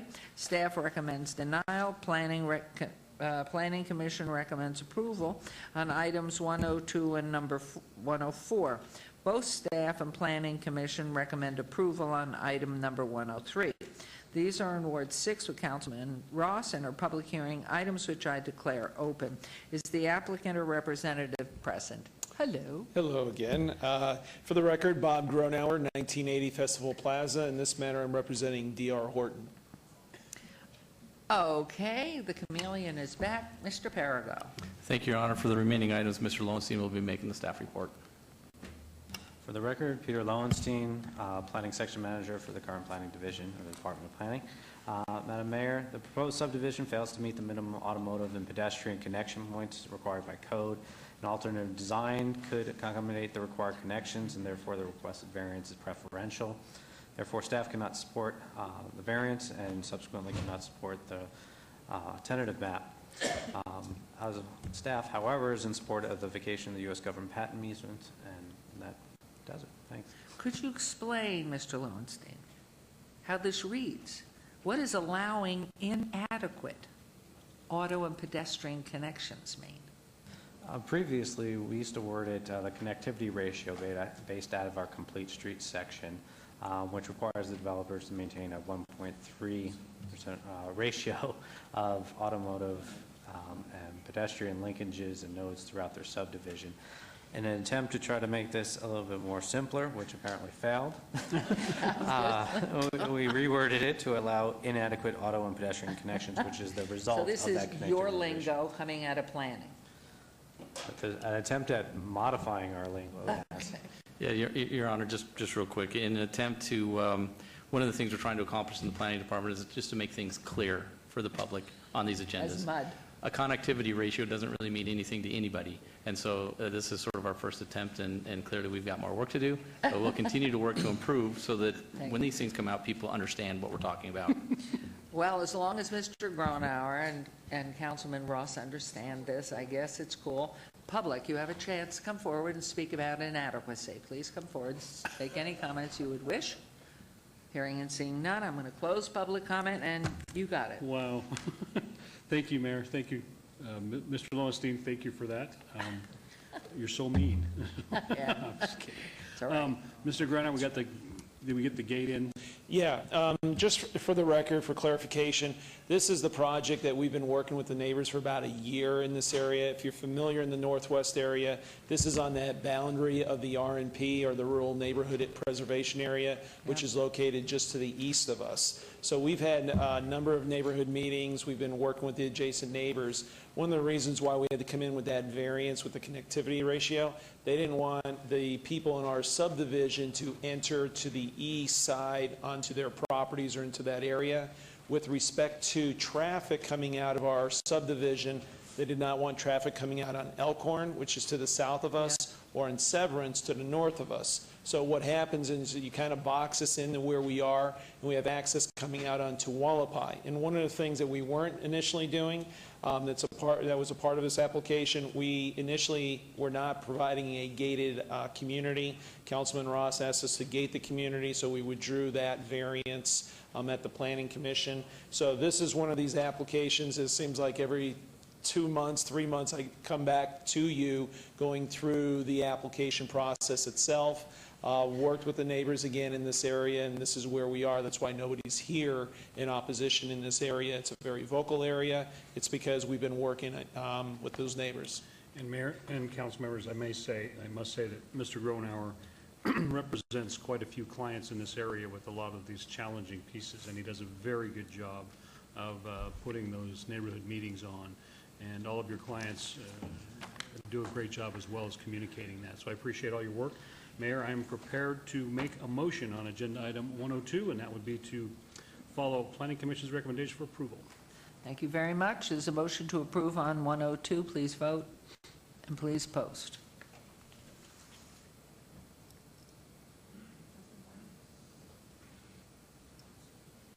Motion carries. On 103, please. I would move to follow Planning Commission and staff's recommendation for approval on 103. There's a motion to approve on 103. Please vote and please post. And then on that motion carries, and on 104. Would also move to follow Planning Commission's recommendation for approval of agenda item 104. There's a motion to approve on 104. Please vote and please post.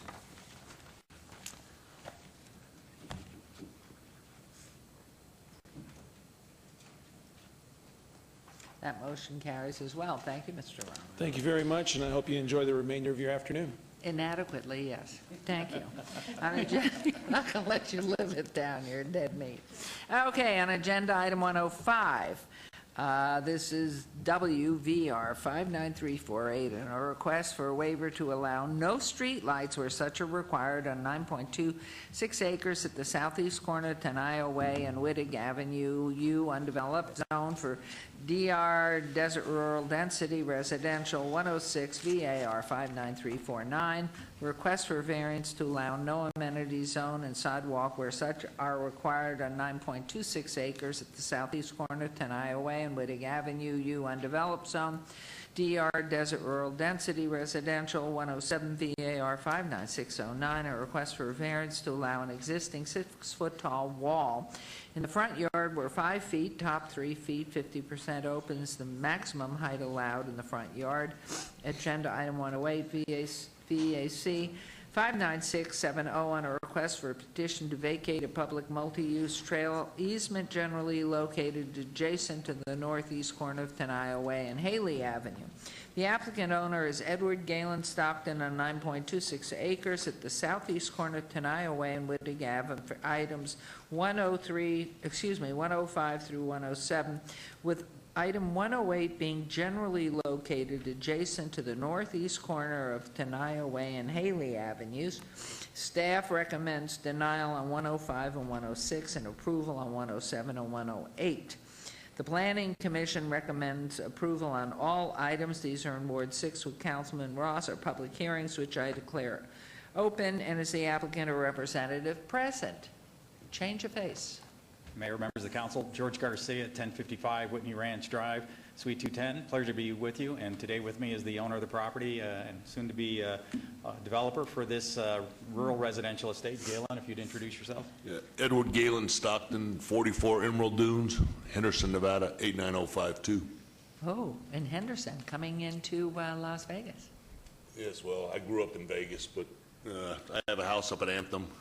Bought this That's all right. property. We can and use rebuilt. it for the time being. You're moving into the right direction. This is wonderful. He's moving in. He is certainly doing that. Mr. Parago. Thank you, Your Honor. I'll turn it over to Mr. Lowenstein.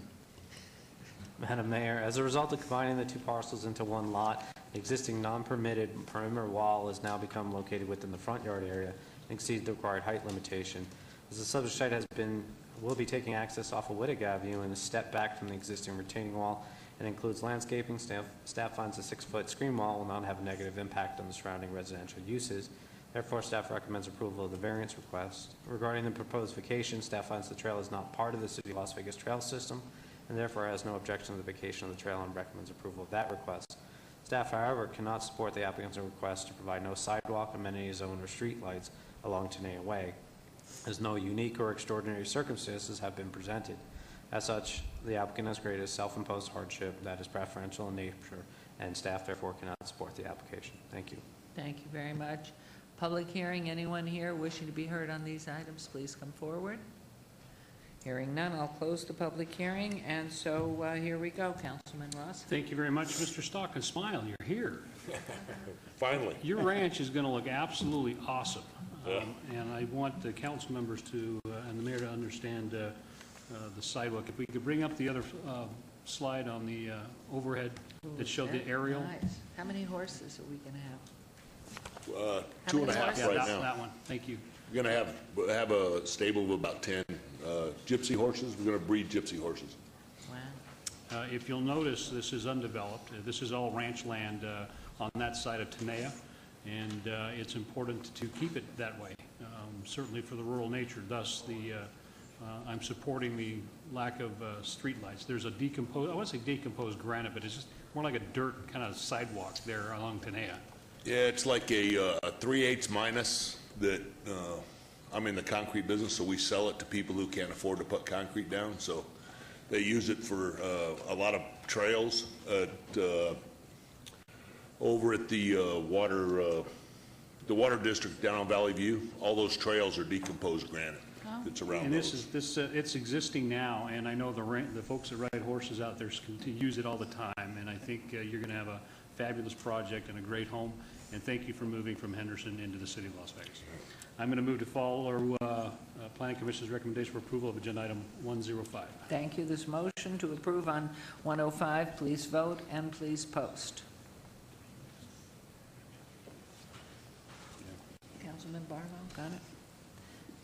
Motion carries. 106, please. And I've got, Mr. Lowenstein, I've got a note on 106. What is condition number 5? Can you pull that up real quick? Mr. Garcia, through the mayor, of course, did we talk about that? Sure. 105, Mayor, through you, is basically a condition that would require basically that as he proceeds with the development of the property to build his home, to basically provide for the future installation of streetlights. That is the stubs and necessary appurtenances that basically get below ground and at ground level to provide for the future lights. But as we've, I think, presented to the Planning Commission and have discussed with you, this is an area where sidewalks and streetlights are not desired, they're not really present, and I think ultimately we provide for those in the future should the city come back through there is a covenant that's required to be signed, that's condition 6. So we're in agreement with the condition, I think right now though, to leave that installation as he's going forward, to build a house, and leave the street lighting question for another day as that covenant and the city comes forward with the project. So we'd like to strike condition 5. Thank you, Mayor. Thank you, Mr. Garcia. I think you're right. My next question was the covenant. When the city requires at some time in the future that those have to be installed, that will be an incurred cost, but I don't feel it's necessary to have you incur that cost at this time, as there may never be any streetlights in that area. The street across the street is fully developed. It does have curbs, gutter, and sidewalks. You've got curb and gutter on your side, which we need, and flood is usually my biggest issue, and how that water is going to flow and drain. So I'm would like to move to strike condition number 5, Mr. Lowenstein, on agenda item 106, and also move for approval of the item. Got it? Okay, there's a motion on agenda item 106. Please vote and please post. Motion carries. 107. On 107, Mayor, I would move to follow Planning Commission's and staff's recommendation for approval. Thank you. This motion to approve 107. Please vote and please post. Motion carries. And on 108. We move to follow Planning Commission's recommendation for approval. And good luck, Mr. Stockton. You're going to have a great ranch. Can't wait to see it up. Motion to approve on 108. Please vote and please post.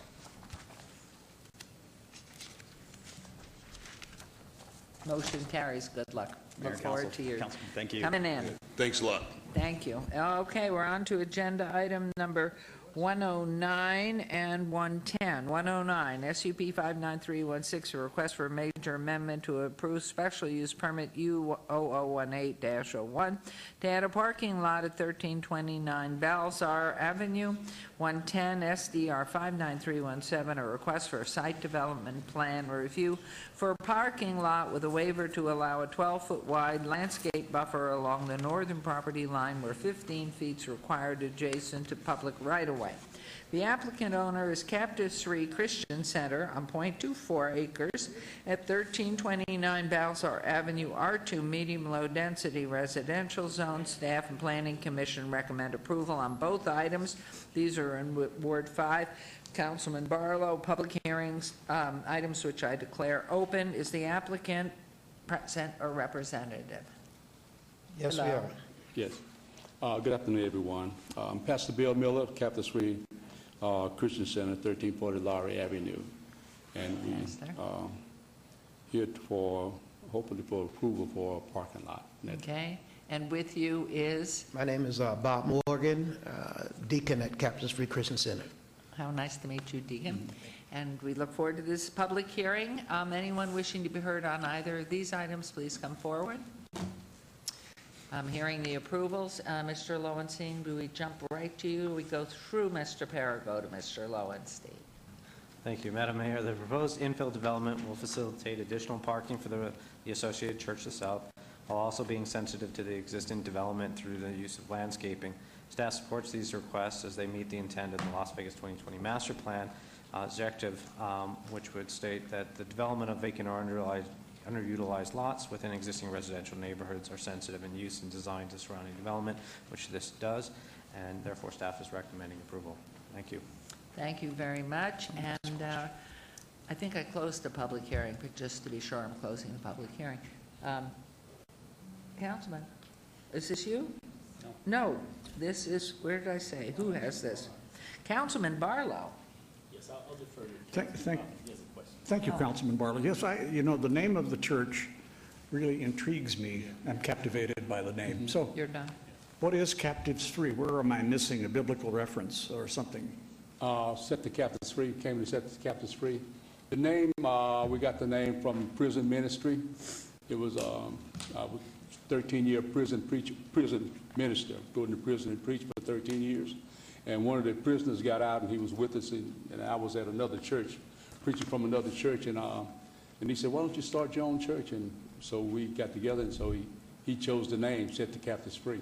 Do you minister to the prisoners here in our institutions? No, only on when someone that called me and said they have someone in the jail, I go down and. Okay.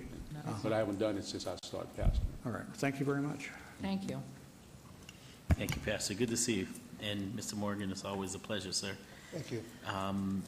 If we go back to, I wanted to talk about the security of the perimeter for, if we could just hold it there.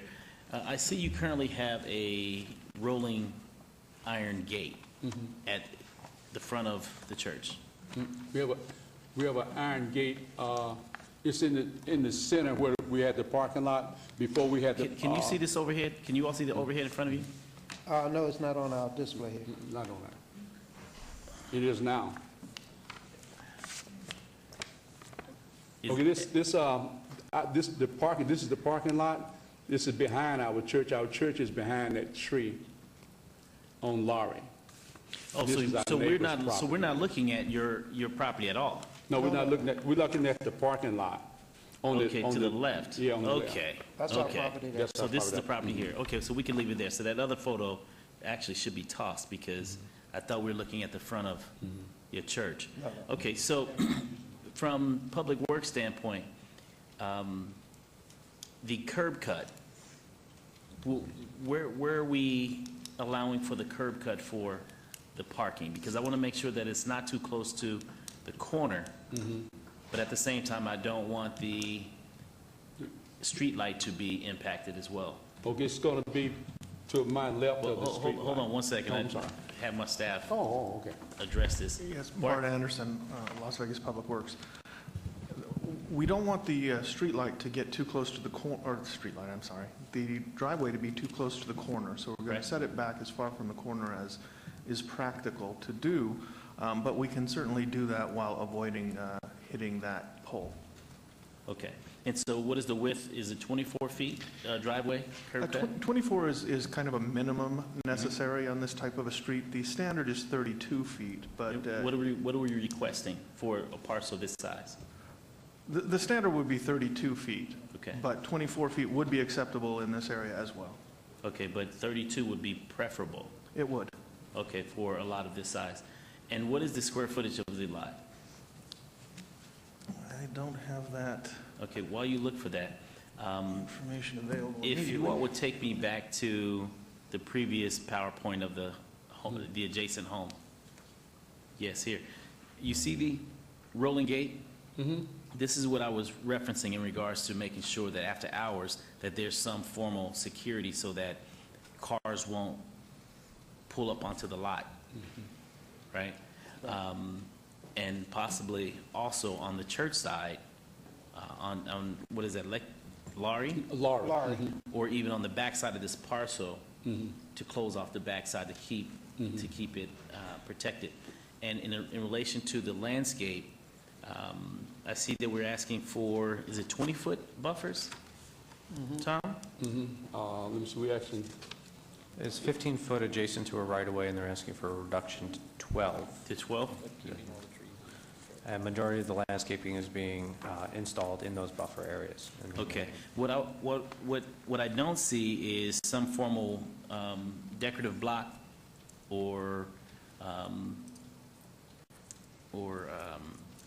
I don't want to see fencing, but I would rather see something like a wrought iron on the Lexington side to help protect and keep people from coming onto the site. Because right now, just if we only have the landscaping, someone can walk onto the site, right? Would you be opposed to some type of 4-foot, 5-foot, 6-foot block or iron on the Lexington side to tie into the Belzar in order to we wouldn't be fence it opposed off? to it. Matter of fact, he had brought me, he showed me a picture, he told me about a landscape that he had saw where they had some columns and wrought iron, that Right. would be a visual on the property Correct. as well as security. Okay, so if you move in that direction, so how do we place that into a condition? Through you, Madam Mayor, on the site development, the site plan, it calls out the existing chain link fence to be removed and installing a 6-foot wrought iron fence along Lexington, as well as remove the chain link on Belzar and install a wrought iron fence of 5-foot maximum height. Okay, and what about the ability to have it locked, closed off? That's at your discretion. They can have it open during their services and closed when not. So I would like to place that as a condition to make sure that that remains in place for security of the property.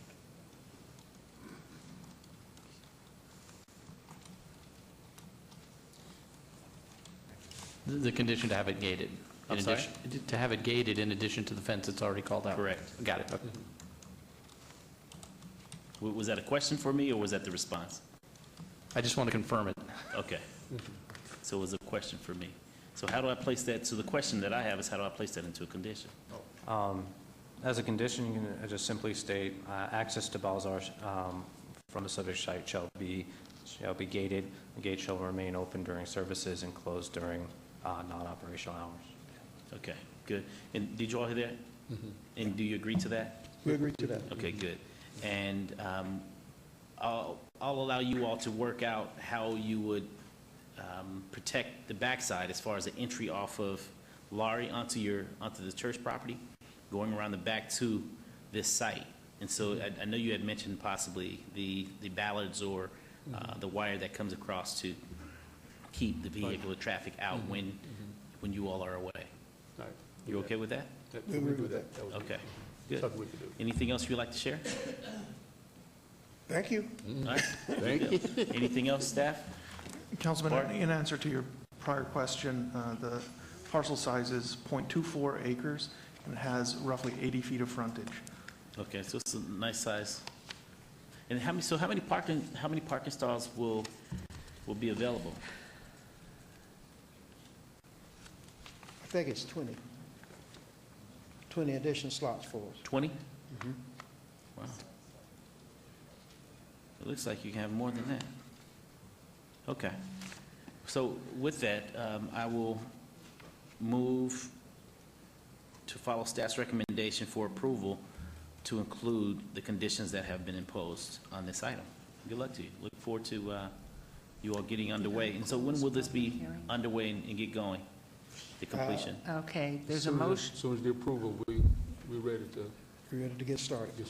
Okay, great, thank you. There's a motion to approve on 109. Please vote and please post.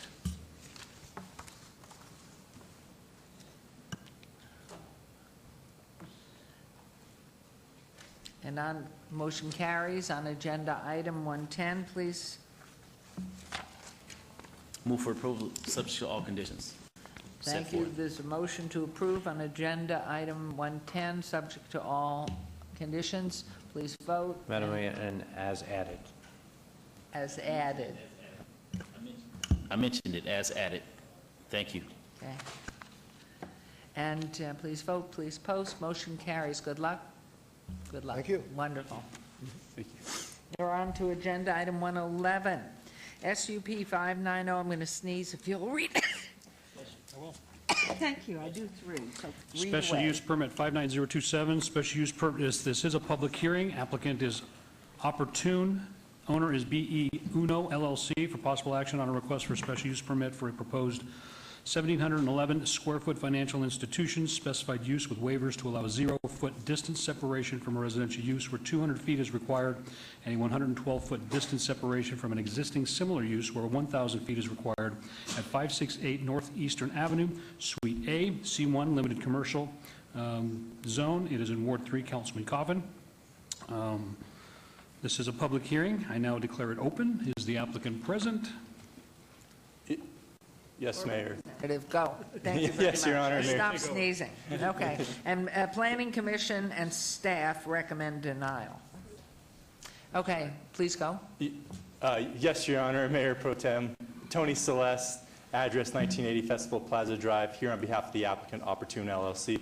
Also along with me is Sarah Livnant. She is with Opportune LLC and Great. ready to present when. Wonderful. Would you introduce yourself and spell your last name so we can make sure we have it? Yes, my name is Sarah Livnat, and it's spelled L-I-V as in Victor, N-A-T, and I'm with Opportune. Wonderful. Thank you very much. The public hearing's open. Anyone wishing to be heard on these items? Or this item, I should say. Yes, sir. Please come forward and be sure to state your name for the record. Warren Kellogg, 31 Sankaty Circle, Henderson, Nevada, 89052. I represent the property owners. We developed this shopping center 37 years ago. We have continued to upgrade. I think 4 months ago we repainted. We believe that this use is a good use for the shopping center and a good use for the neighborhood. Wonderful. Thank you for Thank coming you. down and for commenting. Mr. Parago, any comments here? Madam Mayor, the proposed location of this use fails to comply with the minimum distance separation requirements as evidenced by the 0-foot residential distance separation from the condominiums to the east, as well as a 112-foot distance separation from similar uses. Furthermore, there are 5 financial institute specified uses within 1,000 feet of the location, and an addition of 1 more may be the point of saturation. Consequently, the required waivers and existing 5 cash businesses within 1,000 feet of the site reinforce the unsuitability of the site for this use and the surrounding neighborhood. For these reasons, staff has recommended denial of the special use permit. If approved, staff would recommend the following condition be added. The financial institution, specified, shall be limited to fixed payment come installment loans under NRS 675 installment loan license from the Nevada Financial Institutions Division, as this condition was submitted to the clerk. And are you in agreement with that? Yes, we are in agreement with that. Thank you very much. Councilman Coffin? Yes, Your Honor. It'll be actually a good addition to the neighborhood because it is a fixed payment institution authorized under NRS 675, which means their interest rates are considerably lower than your normal payday lending organization and some others that maybe lend against automobiles, things like that. So it could have a very good effect on the financial community around it.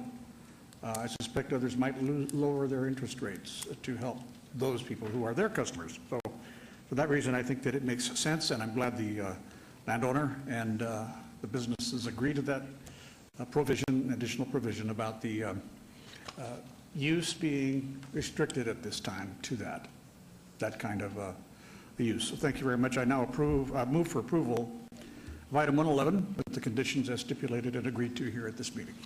Thank you very much. There's a motion to approve on agenda item 111. Please vote and please post.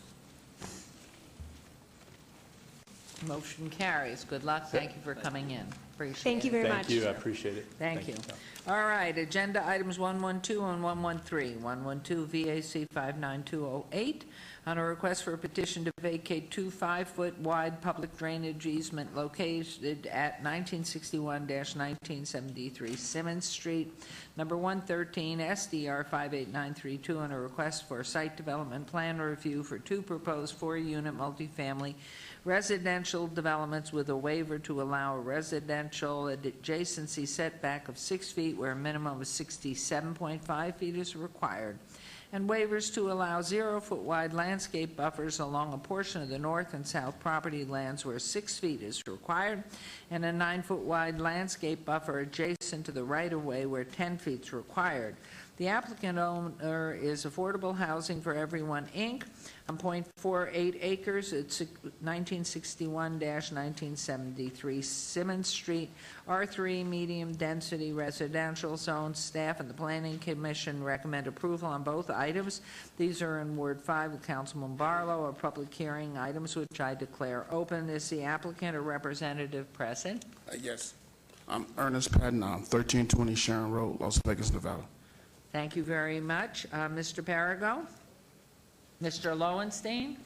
Madam Mayor, policies of the Las Vegas Master Plan encourage neighborhood revitalization through infill development of 2 and 3 and 4-plex housing opportunities through a variety of incentives, including relaxed setbacks requirements when offset with enhanced landscaping. Staff is in support of the proposed development's request for waivers from the residential adjacent centers and landscape buffer requirements as the landscaping adjacent to the protected residential properties comply with code, and landscape deviations requests are minimal and located away from said properties. As such, staff is recommending approval. Thank you. Thank you very much. It's public hearing. Anyone wishing to be heard on these items, please come forward, state your name. Hearing and seeing no one, we will close the public hearing. And Councilman Barlow, I think these are yours. Yes. Yes, they are. Thank you so very much. Mr. Patton, how are you doing today? Oh, great. Good. I like the setup that you have here. It looks like the buildings are side-loaded. Yes, sir. Okay, and so we have approximately, trying to get to the parking. How many parking stalls do you have? I see that, let me see, front, side, rear. Approximately. Should be listed on that. I can't. I'll read it on that. Yeah, I was just trying to hurry and find it. But I see that you meet the parking requirements. But what I don't see in the backup are the perimeter walls for the facility. What are your plans for? Well, no, it's all the existing wall's already there. I'm sorry? The perimeter wall's already there. If you go back to the original site, though, they've been damaged a little bit. I got to fix them back, but the wall's already there. I got to fix them. Okay, so that's they've been damaged. I'm gonna put them back up. Yeah, part of it. Okay, because I know I'm missing something. Yeah, exactly. They've been damaged now, but we're gonna put them back up where they were. Yeah. Okay, okay, all right. So you're going to replace all of the perimeter walls? Yeah, exactly. Okay, yeah. good. Yeah. Other than that, I just want to make sure that there were perimeter walls, and so staff, being that the walls are damaged, I mean, is there a need to put on the record that the walls will be replaced, or is that already a part of the condition of approval?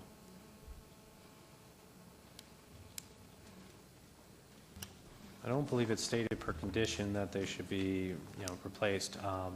We can easily place one on there that the perimeter walls shall be brought up to,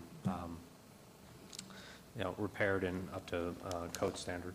Okay, so, Mr. Patton, the only thing that I'm going to do as far as making the condition, because everything else looks to be in good shape moving forward, so I'm going to place a condition that the north, south, and west perimeter walls are brought up to city standards. Yep. Decorative block.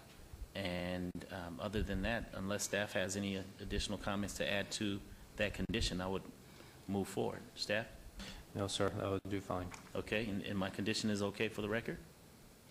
Yes, sir. And Mr. Patton, you agree to that? Yes. Okay, so I'll move on item number 112, Mayor, for approval, subject to all conditions.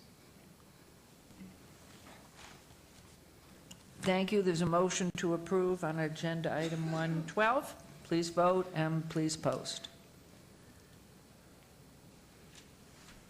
And I'm sorry, And on agenda item 113? you need to read that into the record? Open.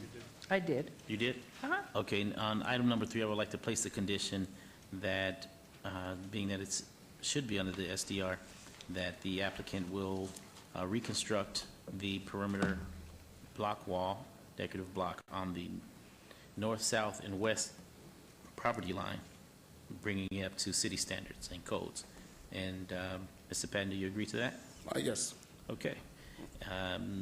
Duly noted. I move for approval, subject to all conditions on item 113. Thank you very much. Let's see. When do you break ground? Now I'm turning the plans in for permanent. Now I'm waiting to get this approved first. All right. All right, let me know. All right. Okay, Thank you, there's sir. a motion, and it's voted, and it's passed, subject to all conditions. Thank you very much. Agenda item 114, SDR 59472, Site Development Plan Review, Public Hearing, Applicant Owner 126th Street LLC.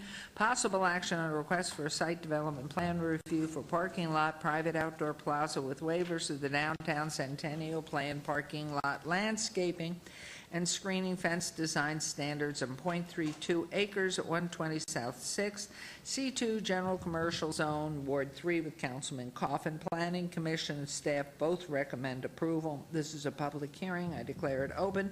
Applicant or representative present? Yes, good afternoon, Mayor Pro Tem, Councilman Todd Kessler, 261 Las Vegas Boulevard North, on behalf of the applicant. Okay. Anything, Mr. Lowenstein? Staff is in support of the application and the associated waiver, as it would inhibit some of the pedestrian movement through the lot. The city also would like to recognize that this project would remove trash bins within the alleyways as a result of the installation of the trash compactors. This will assist the city's Active Alleys program goal of creating active, functional, and safe pedestrian spaces within the alleyways in the downtown area. Thank you. Thank you very much. This is a public hearing. Anybody wishing to come up and comment on this application of 114? Hearing and seeing none. Councilman Coffin? Thank you, Your Honor. This has been a long time coming. I know, Todd, you've tried to get approval of this for a while, but you needed neighbors helping and so on.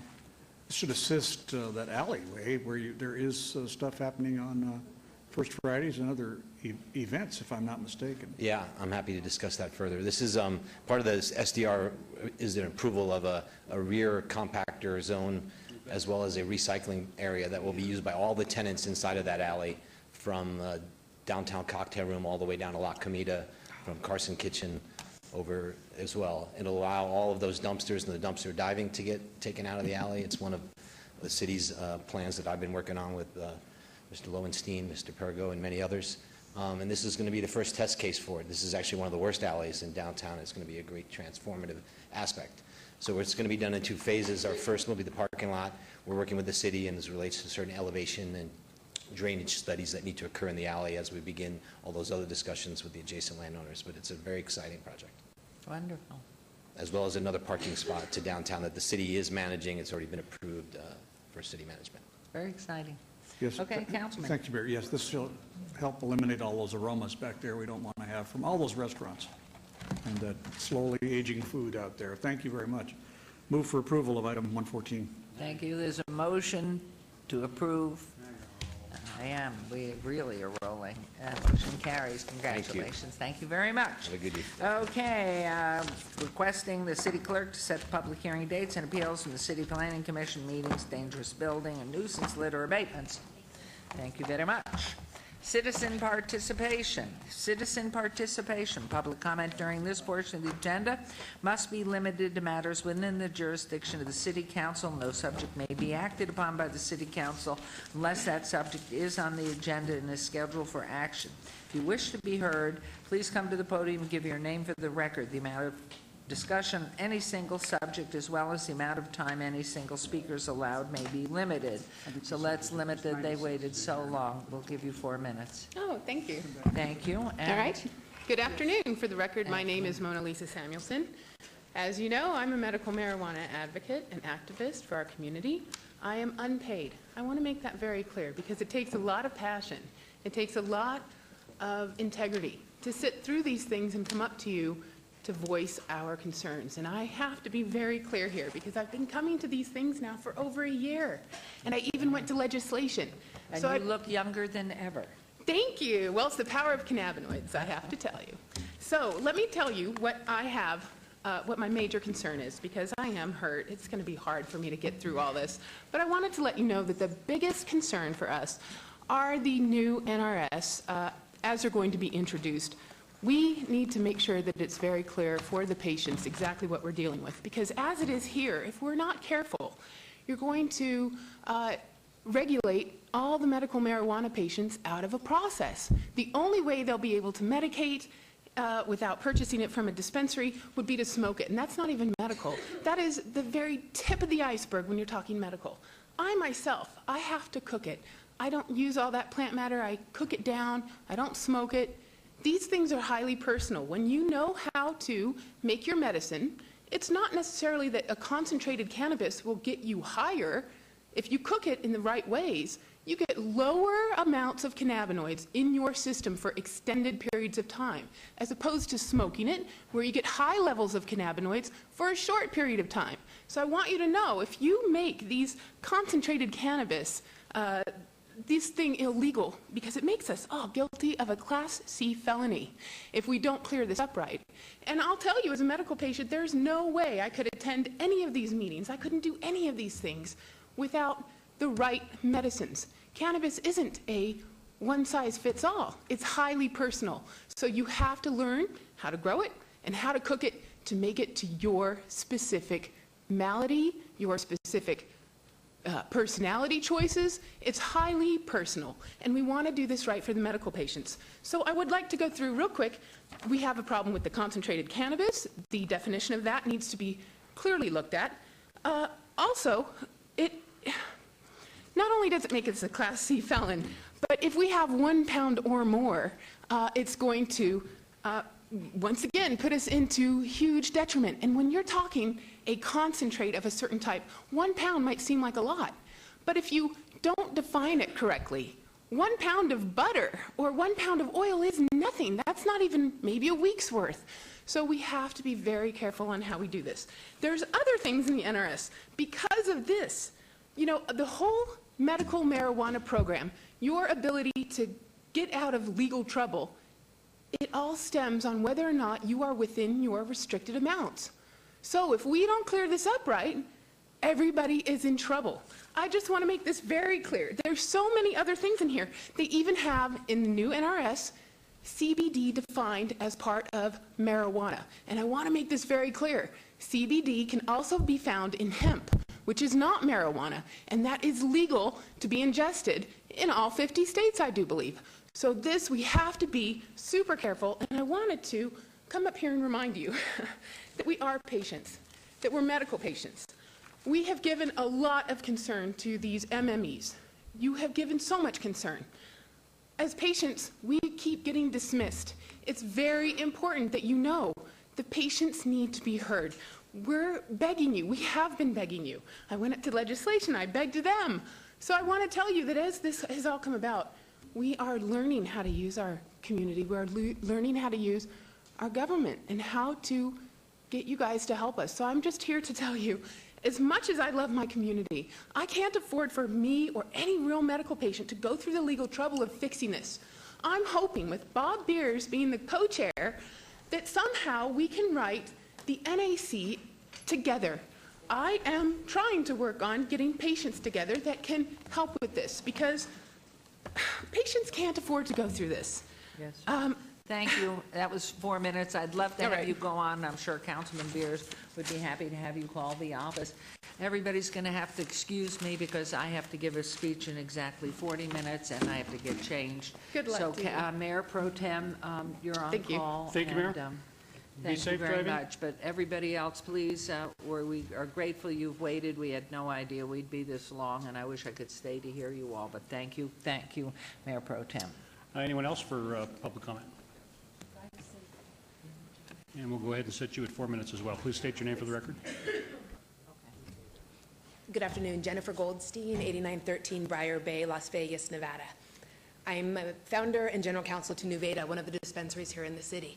And I was listening to Jeremy Aguero present very eloquently and passionately advocating for the reasons for creating a medical district of Las Vegas. And I realized that those same questions and answers and principles were entirely applicable to the medical marijuana growth here as well.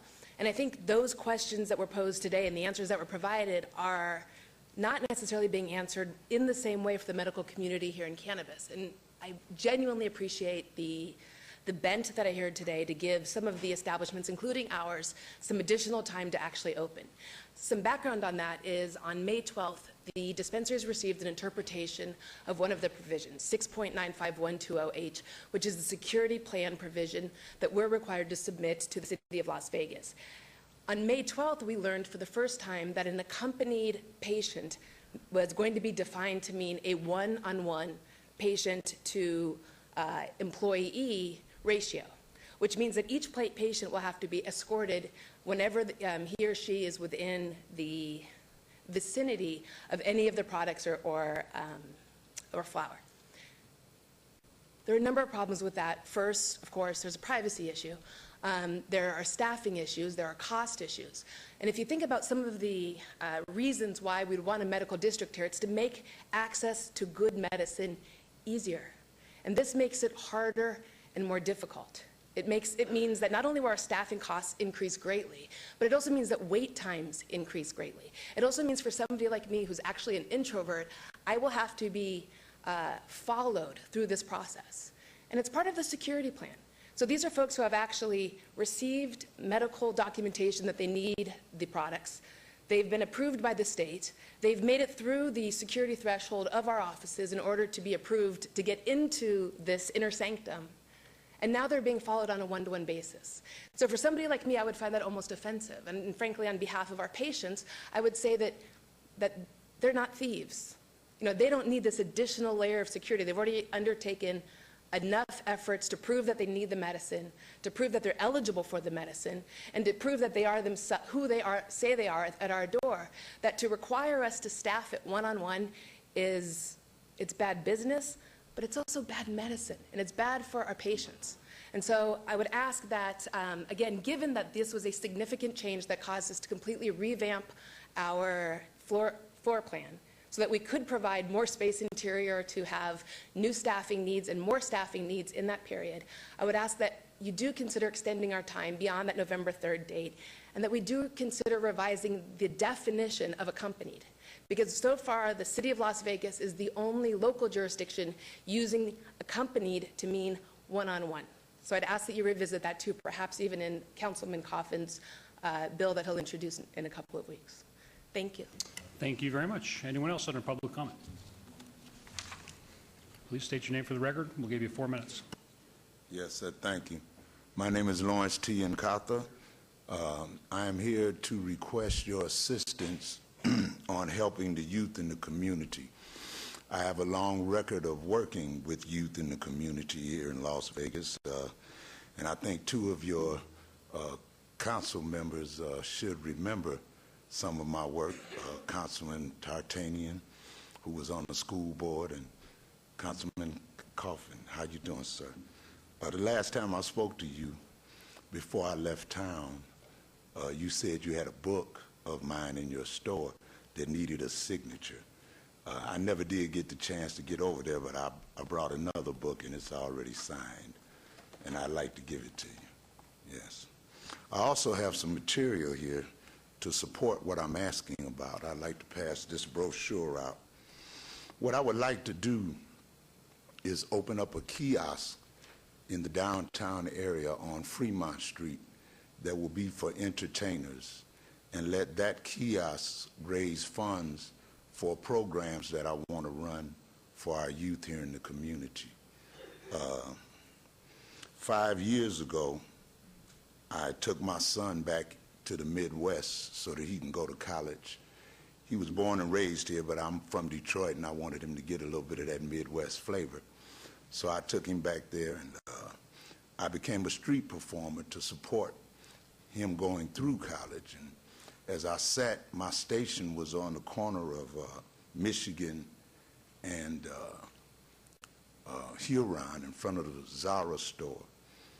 And for 5 summers, I sat there and I looked at what was going on in Chicago, and my heart goes out to the youth here in Las Vegas.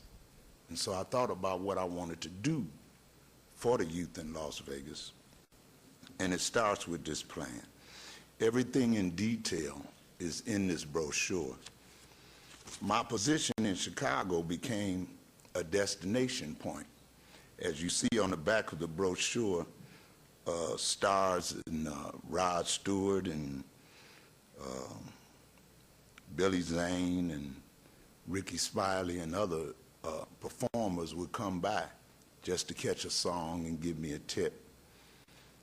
I think that that would be highly magnified here in Las Vegas with the kiosk, that they can come and say hi to the children.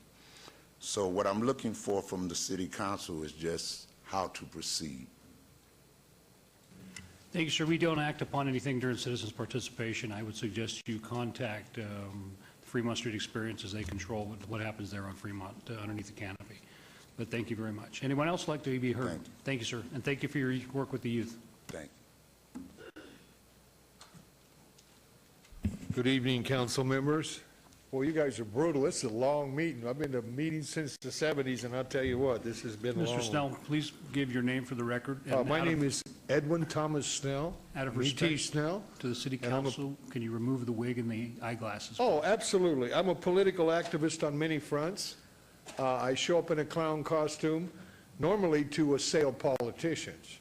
In this particular case, I had appeared in front of Mr. Goodman over a decade ago about the Death Valley Road. But, you know, before I get to that, I want to say, as an activist, medical marijuana, I would like you guys to write this down. If you have some questions and moral dilemmas, I'd like you to write this down and look at this video on YouTube. It's called Mad in America by Peter Gotsky, the Corcoran collaboration. Once you see that and understand the drug issue and what's happened in our society, I'm sure you'll support medical marijuana. Another thing, Ms. Tarkanian, you know, I want to salute you. You know, I've fought what I call teenage sexual exploitation in San Bernardino County. And they've done a pretty good job. They've just about eliminated those. So you have the opportunity to apply pressure. And Mr. Barlow, I thought you looked familiar. I've worked at many naked establishments as a bouncer, so I thought I had recognized you.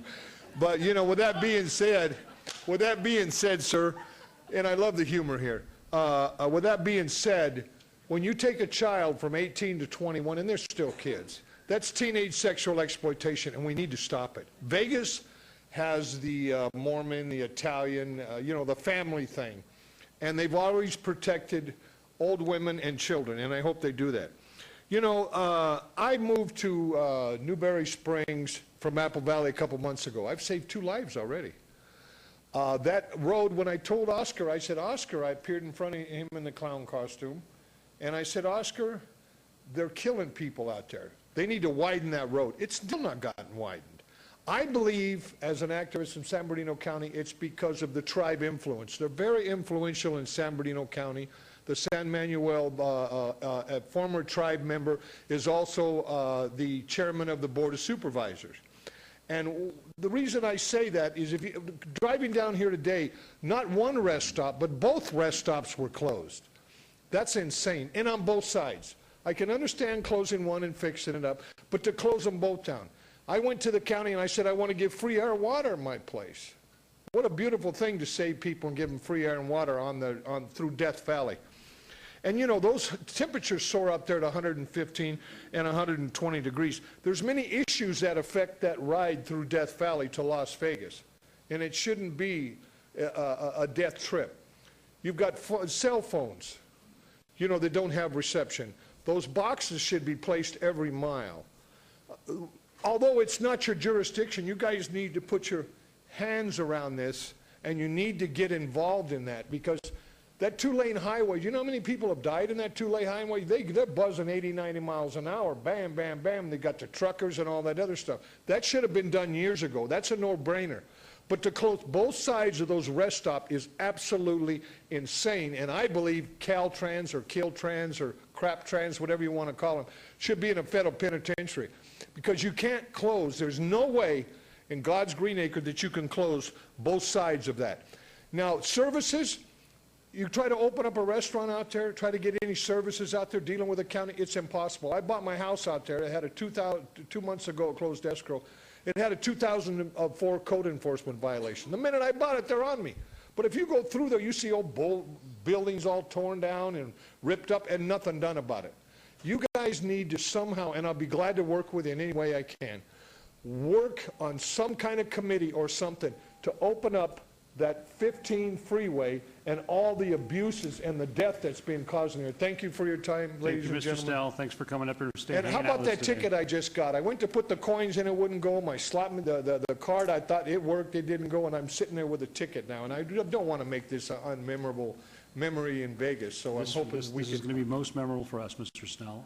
Well, I'll be back because I'm only in Newberry Springs, and we'll see how you guys are doing. I love Las Vegas. I've lived here formerly. Thank you. God bless you all. I don't know.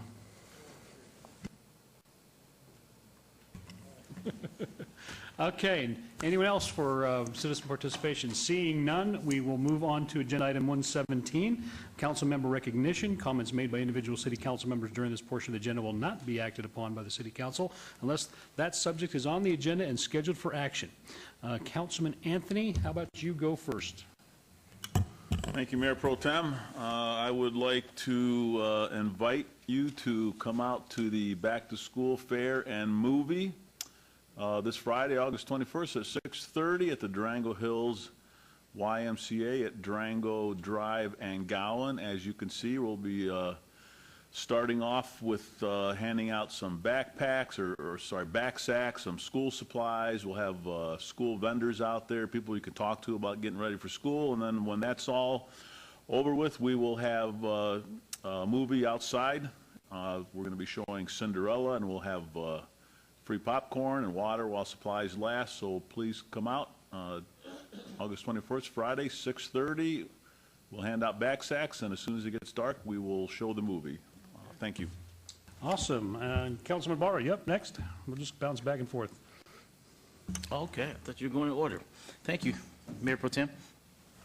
Well, number one, on August 22nd is my back to school fair taking place out at Lorenzi Park from 8 a.m. to 12 noon. We will start to distribute the wristbands for all of the young people starting at 7 a.m. So please come on out. We have a few thousand backpacks full of school supplies that we will be distributing to the young people, grades K through 12. So please come on out while supplies last. We have close to 100 vendors that will be there for wraparound services for families. So you will receive not only your backpack full of school supplies, but additional information for you and your family.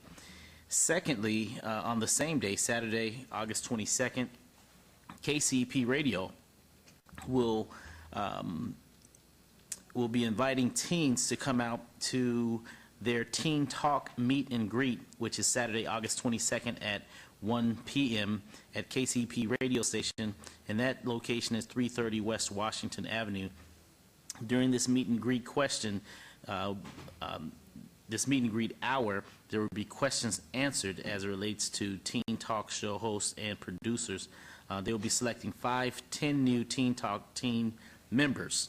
And so please come on out if you're interested in being a part of this radio talk show host interview. For more information, you may call Nikki Scott, and she may be reached at 648-0104, or you may also email her at Nikki, that's N-I-C-K-Y, at kcepfm.com for more information. On September 3rd, Coffee with the Councilman will commence, and it will, of course, take place at 751 Rancho Road, right at Bonanza, from 9 a.m. to 10 a.m. So come on out, Coffee with the Councilman, September 3rd. And, of course, you can always follow me on all of my social media platforms, Facebook, Twitter, or you may reach me, oh, bless you, or you may reach me online at www.lasvegasnevada.gov/Ward 5, or just contact my office direct at 229-5443. Thank you. Thank you, Councilman Barlow. Councilman Beers. Thank you, Mayor Pro Tem. Mr. Snell, I just want you to recognize that this council might be a little sensitive about hair. And you started to see a pattern here, so just a little word to the wise there.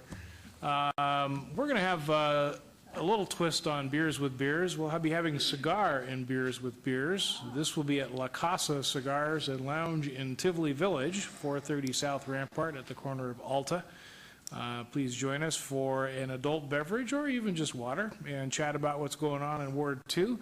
Hopefully that night we will be nearly celebrating the removal of the very last orange cone from Rampart after a 10 or 11 month long sewage project that's been taking place down there. On Saturday, August 29th at 7 o'clock, we're having a free cultural event out in Ward 2 at Ansan Sister Park. The technical address is 7801 Ducharme Avenue, but it's right behind Johnson Middle School off of Alta and Buffalo, just to the west. This is a high-energy, multi-layered band featuring a stage full of instruments, and they take turns playing the different instruments. Their music ranges from freshly arranged traditional tunes and Celtic favorites spanning centuries to original songs and much more. It's going to be lawn seating, bring low-back chairs and blankets to be more comfortable. We'll have refreshments available for purchase. Pets, alcohol, glass bottles are not permitted. Kilts, on the other hand, Councilman Ross, Mayor Pro Tem Ross, are in fact permitted and in fact encouraged for you anyway. 702-229-3514 or artslasvegas.org for more details on that. Should be a fun event. This day in rock and roll history, Elvis Presley had his #1 hit single, Hound Dog, named the most played song in 100 years of jukebox technologic history. Of course, more than 700 sellout performances here at the Las Vegas Hilton, back when the signs, actually it's the Westgate Las Vegas now. Before that, Las Vegas Hilton. Then when Elvis played there, we'll recall, old timers will recall, it was the International Hotel. Frankly, I think that's more impressive than the most played song in 100 years of jukebox history, but I might be a little biased. And that's all we have from Ward 2, Your Honor. Good, I like that. I'd like to hear that. Councilwoman Tarkanian? It is Can I ask our historian there, what's the name of that dog?